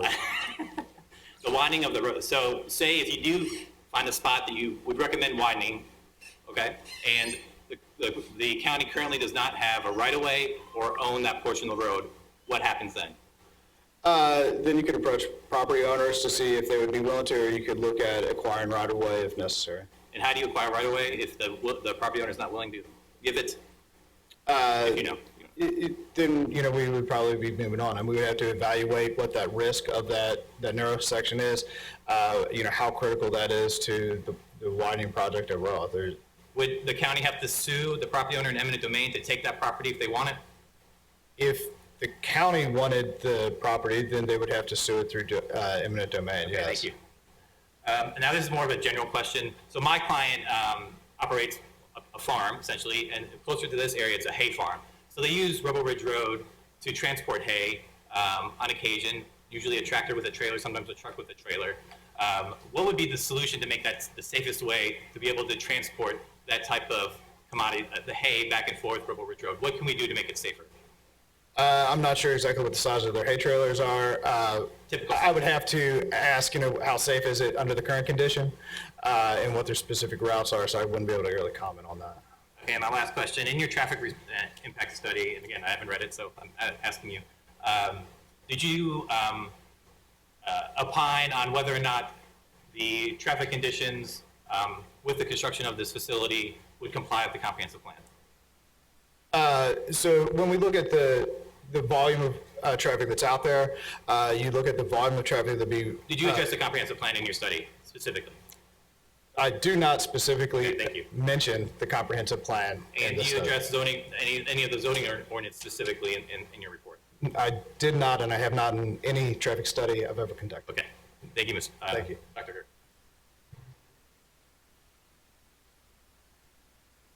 Mr. Urban, if you don't mind, just a few questions. I apologize for our scuffle. Just a couple questions about the documents that you've received from the applicant. Have you received any updated development plan since the original development plan was filed in this case? Not after this application was submitted. Okay. And you heard testimony, you saw some exchange of letters by the applicant with the board earlier today? Correct. And to the best of your knowledge, have you seen those letters before this day? Was that part of the record? They were just submitted to the record this morning. Okay. At the hearing. Okay. And, well, with the exception of, I think there were some letters of support that may have been in the record. I didn't see them, and the letters of support may already be in the record, but the traffic analysis was not. we're trying. You're going to stand like this. Yeah. So the traffic study that was submitted earlier at the hearing, had that been filed before? No, it was submitted to the record this morning. I'm sorry, at this hearing. Thank you. And there was an acoustics noise study that was presented. Had you seen that before?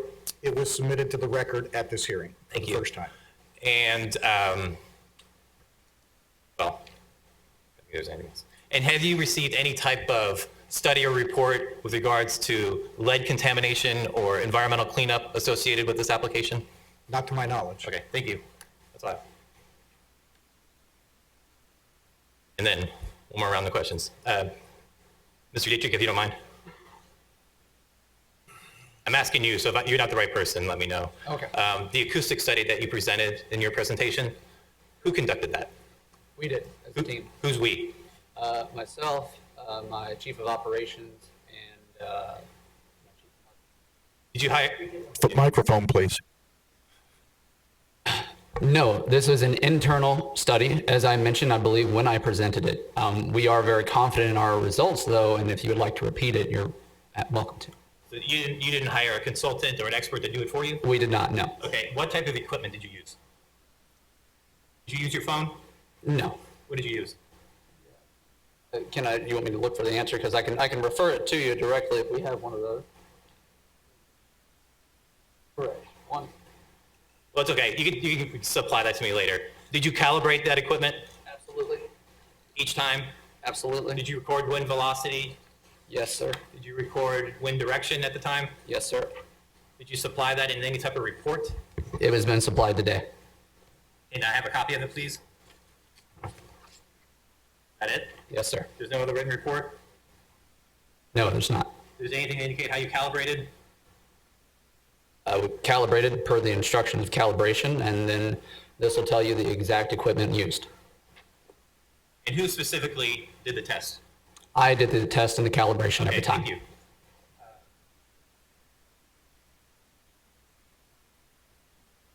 Thank you, Mr. Chair. I'm finished. Mr. Dietrich, may I have you please, sir?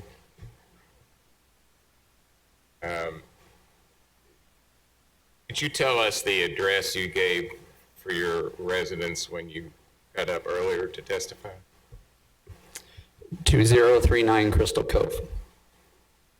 That's Lagrange, Lagrange. across from the Kroger. You don't reside in Norton Commons? We own a house in Norton Commons.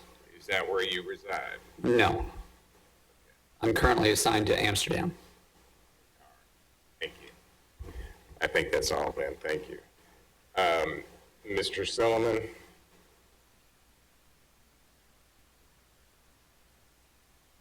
You spoke earlier as to the minimum road width, yes, sir, and I believe I heard you to say 18?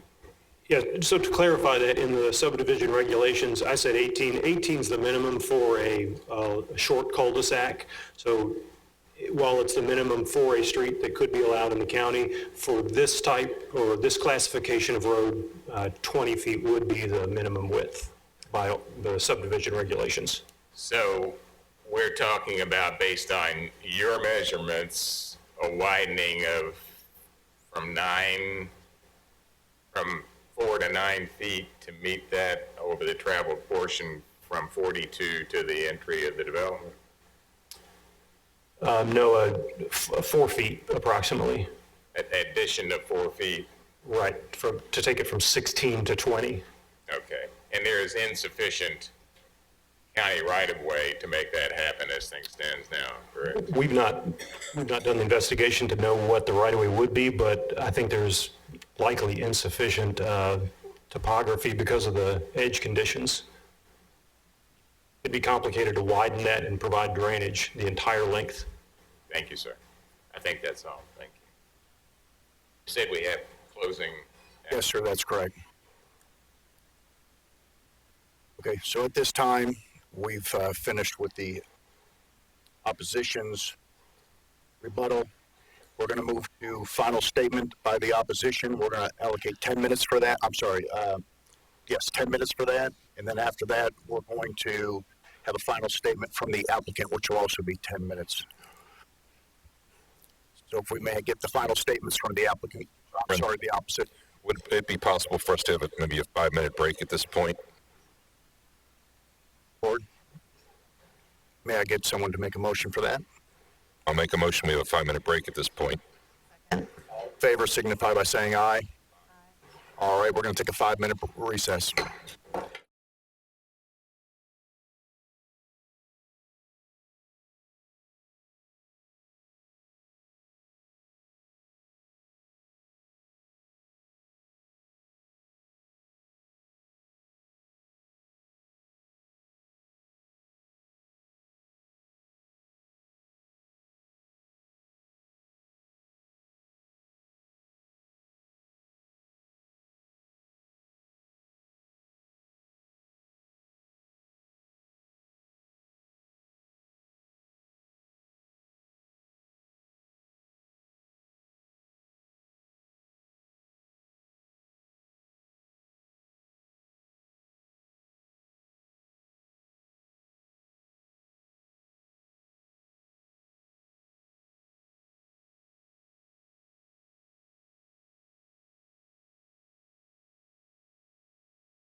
Okay.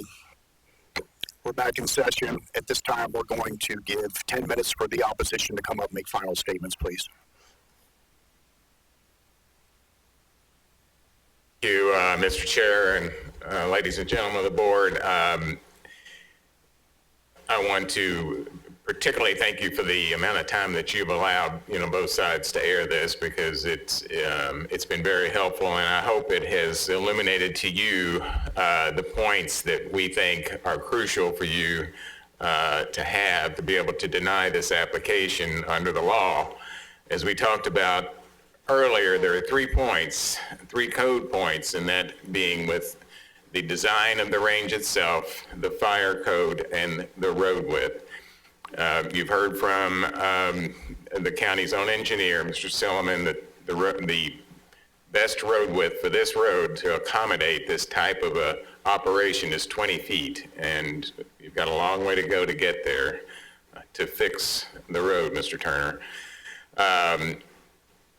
We've heard a lot of discussion, and I do most of my work is for the applicants here. It's pretty rare for me to represent the opposition, so I recognize the use of these words. When they talk about the type of shot to be used, typically we use this type of shot.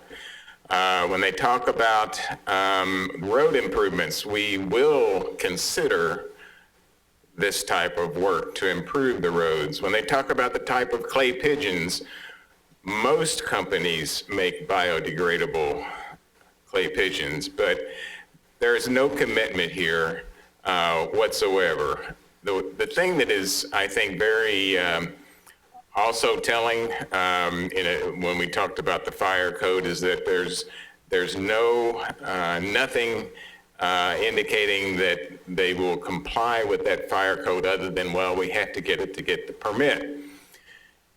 You all are the gatekeepers here. This board is the gatekeeper on the approval, and each of these items is an item that you are to consider when you are making your decision. The permit should only come after all of these other matters have been shown to you. And to follow comments made by your counsel a while ago, it is not your job, it is not your responsibility to have to figure out things that you weren't provided. The burden is on the applicant here to provide you with the information, to provide you with the commitment for you to know that what is being done here will in fact be essential or desirable to the community.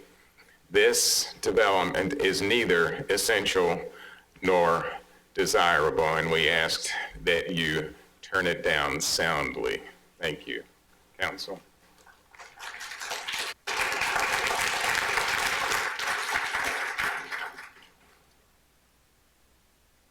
Okay, so that's all council has to say from opposition. All right, and then we're going to go to the applicant. If you'll wait just one moment, we're going to get the clock reset. Thank you. Okay. First, I'd again like to thank the board for the generous time, and I know we worked well through lunch here, and I appreciate you all hearing out my side and the other side as well.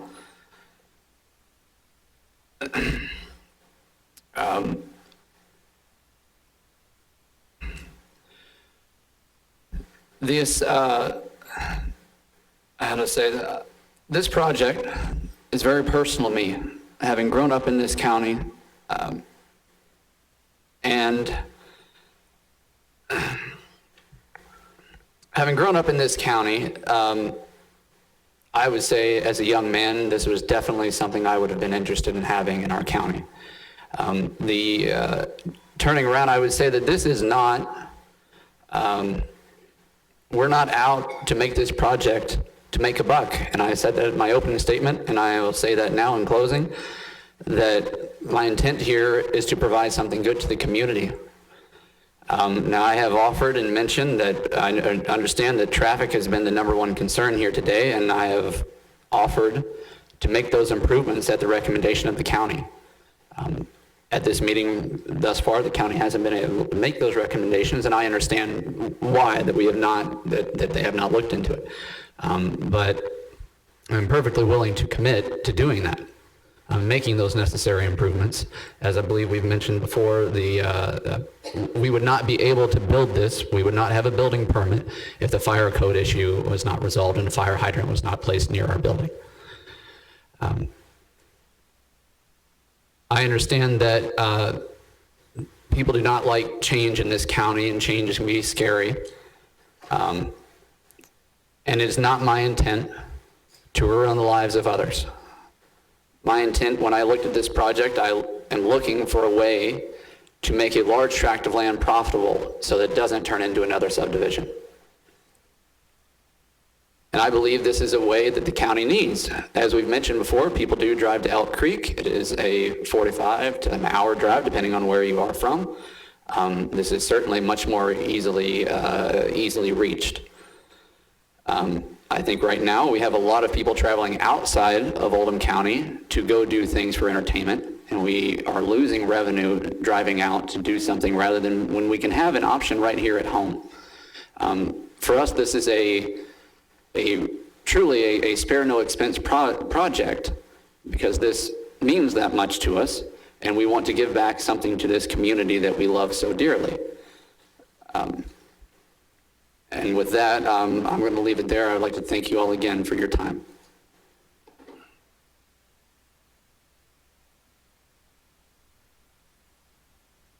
Mr. Chairman, thank you all for listening to our application today, and Chairman Funk, who is temporary Chairman Funk, I believe. I appreciate your indulgence today in running the meeting in the manner that you ran the meeting. Obviously, there were some points made about this not being something that is allowable under the zoning ordinance. And I take issue with that because of the fact that it is why it's called a conditional use permit. If it was something that was not allowed under the conditional use permit section of our ordinance, and I filed an application with Planning and Zoning, Planning and Development Services, Mr. Urban, I assure you, would have called me up and said, you need to come pick this up and you need to get your check because you can't do this in that zone. It's not allowed. And therefore, it's not a conditionally allowed thing, it's not a permitted thing, and you can't do it. So that's number one. Number two is that under the ordinance, we talk about how the ordinance in the AG and the CO1 is promoting agriculture, but there's also, for example, things that are permitted in the agricultural zone, like a game farm. Well, I didn't really know what a game farm was, but apparently a game farm is when you go out there and you seed the field and you try to get a bunch of birds to come and roost in the field, and then you go out there and, by God, you shoot them. So that's a permitted use in the AG1 zone and the CO1 zone. So my client has come to you today, and every time that we try to bring you some experts about the conditions out there. So we have Mr. Kirk, who is an expert about traffic. I got myself a left coast lawyer who comes from California to talk about environmental issues. Now, if there's a state in the union where environmental regulation is tighter, I beg you to tell me what it is. But if a person is not more qualified to talk about environmental concerns relative to this than this gentleman from California, I'm not sure I know what else I could bring you to be able to give you that point of view. He also knows quite a bit about the design and the features of this particular type of product that my client is asking you all to approve. And we have gotten not the approval of just anybody, we have the NRA saying that this is a safe design for this particular location and what my client is proposing. So the National Rifle Association has reviewed the course design and they say it is safe. That was one of the things that you all had a concern about. Mr. Kirk has come forward. He's made some recommendations about things to improve the roadway. and my client has agreed to pay for those things. That can be a condition of approval. That's why it's called a conditional use permit. So from our perspective, these things that have been raised are things that you can address as part of this permit, as part of the conditions of approval, and we would ask you to consider imposing those things as conditions on my client and approving the application. So one of the things too that Mr. Ferris mentioned that again can be a condition of approval is he says we haven't complied with the fire hydrant ordinance. Well, if there's not a fire hydrant out there, they're not going to give us a building permit. But if you want to impose as a condition of approval that there be compliance with the fire hydrants ordinance, that's something that you can include as a condition of approval. Just like you can include a condition that my client is responsible for improving the roadway either according to the recommendations that Mr. Kirk made or according to recommendations that Mr. Silliman will make. Those are conditions that you all can impose on my client. So from our perspective, those things can be addressed, and we would ask you to address them. I prepared, and I'm glad to hand out, can I get the overhead? A motion to approve, and with the grounds for approval and potential conditions of approval that I adopted straight out of the staff report, and I hand wrote in 2 additional conditions based upon those other concerns, that the county engineers to make recommendations, roadway improvements to be paid for by the applicant, and the applicant is to provide proof of compliance with the fire hydrant ordinance before issuance of a building permit. Those concerns are addressed. So we would ask you to approve this conditional use permit. These are the grounds that we tender for you to do that. I'm glad to file this in the record as my proposed findings as it relates to this. We appreciate your time. We recognize there's a lot of folks here that disagree with what my client is trying to do with his property, but it is his property, and this is what he is asking you to approve. So thank you very much for your time.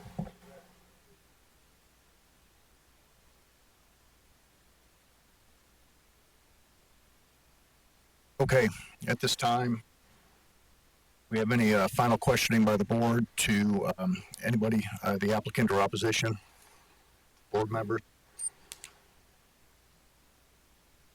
Okay, I'm going to go ahead and we're going to close the floor, and we're going to, the board members are going to speak amongst themselves. Any thoughts? Well, we've heard a lot of testimony, both from the applicant and the opposition, and a lot of the testimony is backed with some pretty factual data that was useful. Some of the testimony, can you hear? I'm sorry. Some of the testimony left a lot of questions, and some contradicted each other. Basically, things concerning decibels and trajectory.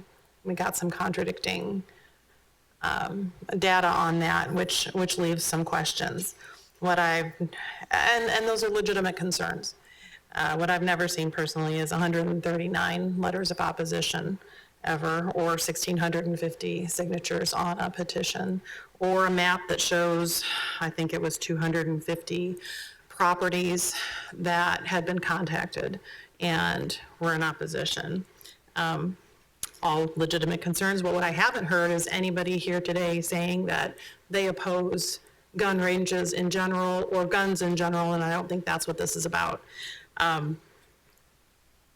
There have been some questions about whether this is conducive to the comprehensive plan as well. But in the absence of all of that, if none of that existed, the road issue still does. And edge lines and extra signage and possibly changing a speed limit from 25 to 20, that's not going to be enough to mitigate any, potential hazards, I feel. And going back to the comprehensive plan, and correct me if I'm wrong, part of that is the safe access of emergency and safety vehicles. So those are just my thoughts after hearing both sides. Charles, do you have any thoughts? Well, where I'm coming from is basically, I'm about safety, period. there is no question for me when you talk about safety, particularly if something needs to be done. So I'm concerned about people being safe going and coming.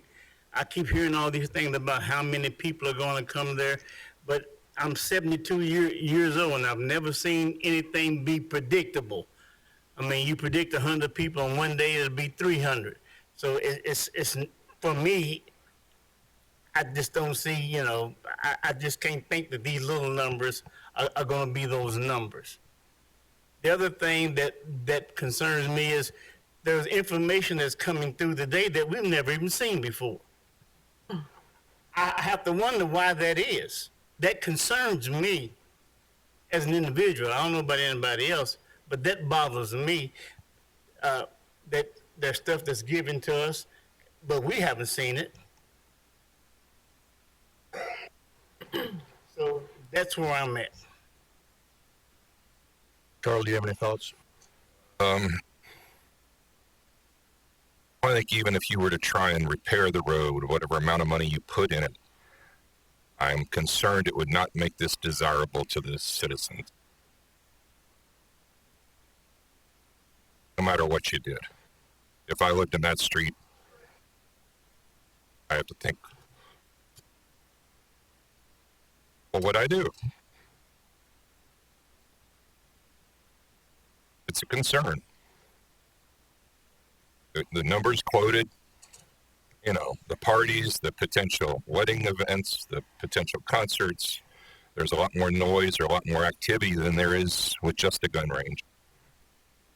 Concern me for that little road. I've been on the road, I've checked it out, and there's a lot of concern there.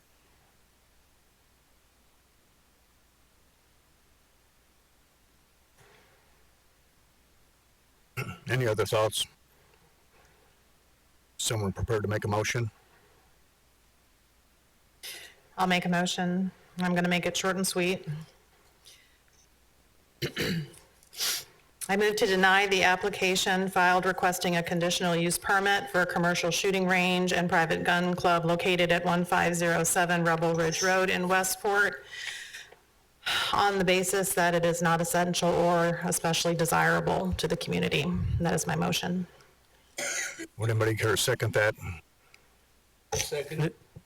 All in favor of this motion to deny, signify by saying aye. Aye. Those opposed? Okay, the applicant's been denied.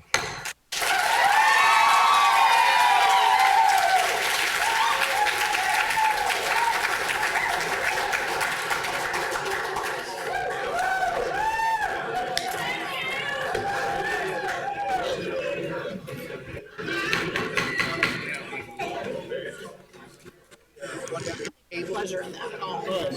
I mean, none. We're still in session. I'm going to have to ask you to please exit the courtroom quietly. We have another item on the docket. If you please show the respect for the next item on the docket, please. Thank you very much.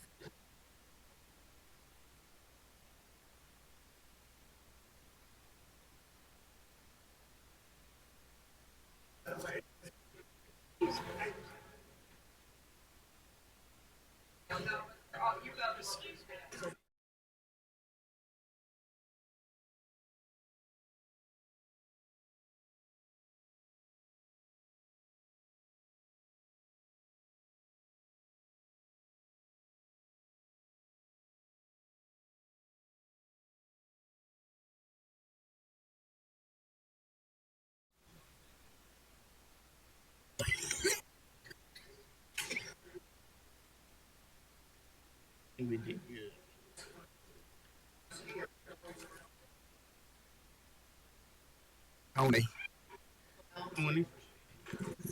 Tony Karimi, if you're in the courtroom, please come forward. Tony Karimi.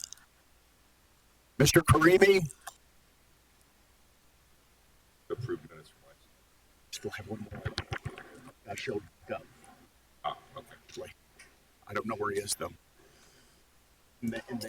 That was tabled because the guy didn't come. You could do that first. You gotta do the docket items. One item where. Hey, Jim. Proceed.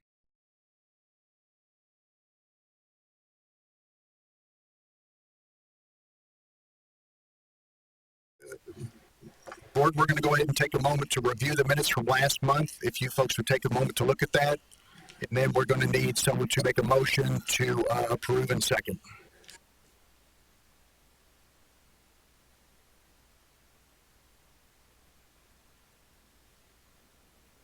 Minutes. Is that your man coming in, Jim? Or no? Mr. Karimi, please come forward. Thank you. You can go ahead.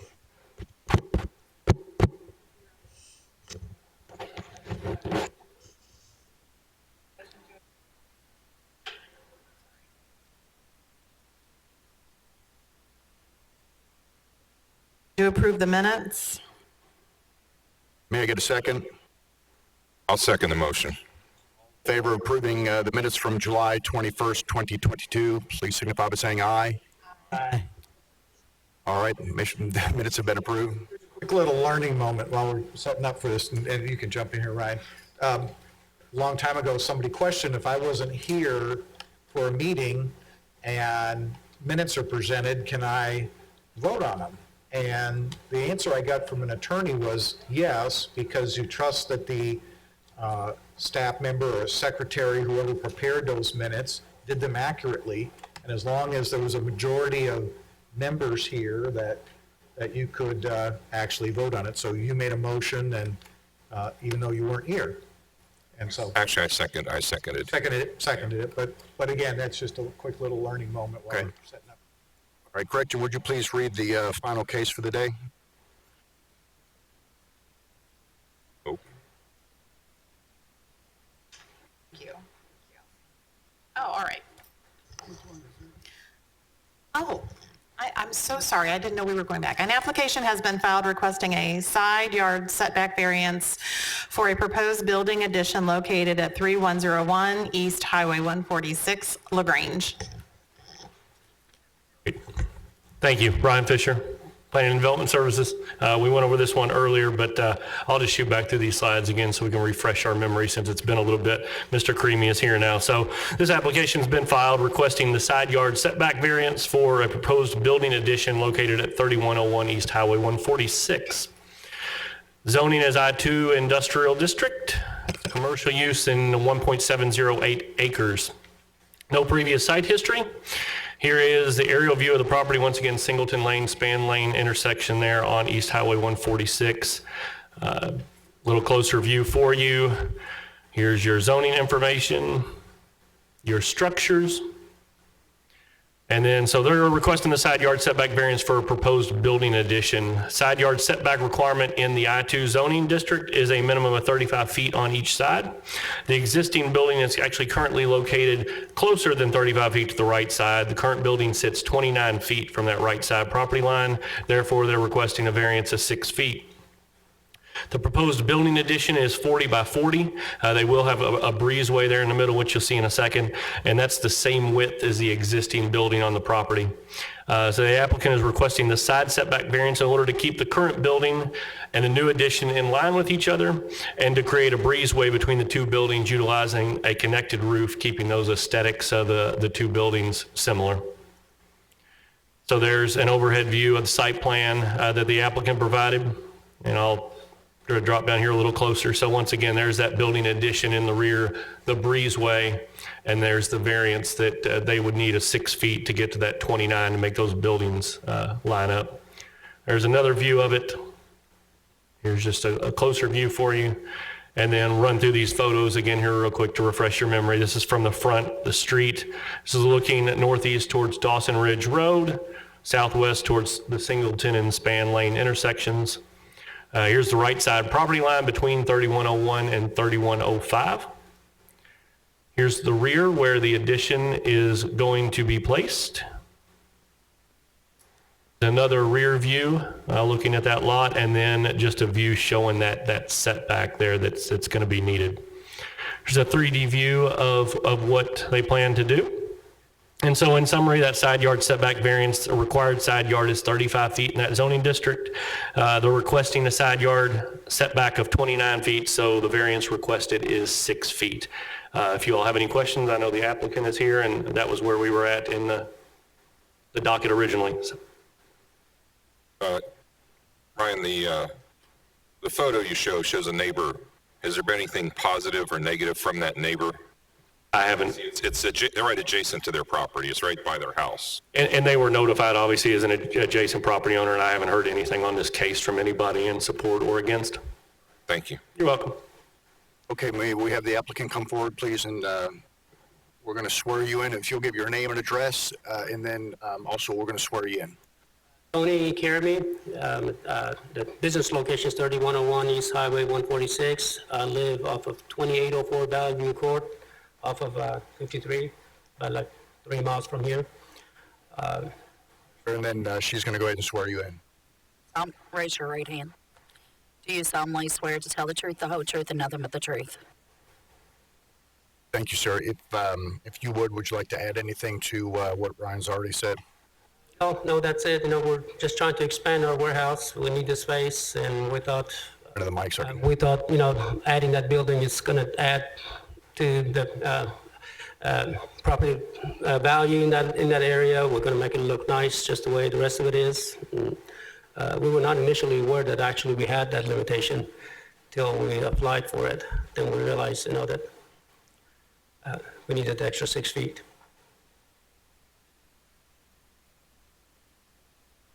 Board members, do you have any questions for the applicant? Okay.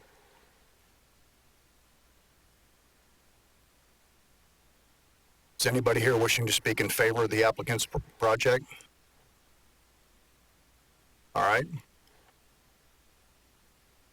Is anybody here wishing to speak in opposition to the applicant's proposal? All right, moving right along. Do you have any other thing you'd like to add to this, sir? Oh, we'd just like to get started. I guess it pays to be the last case of the day. He cut us horrible. Finishing up.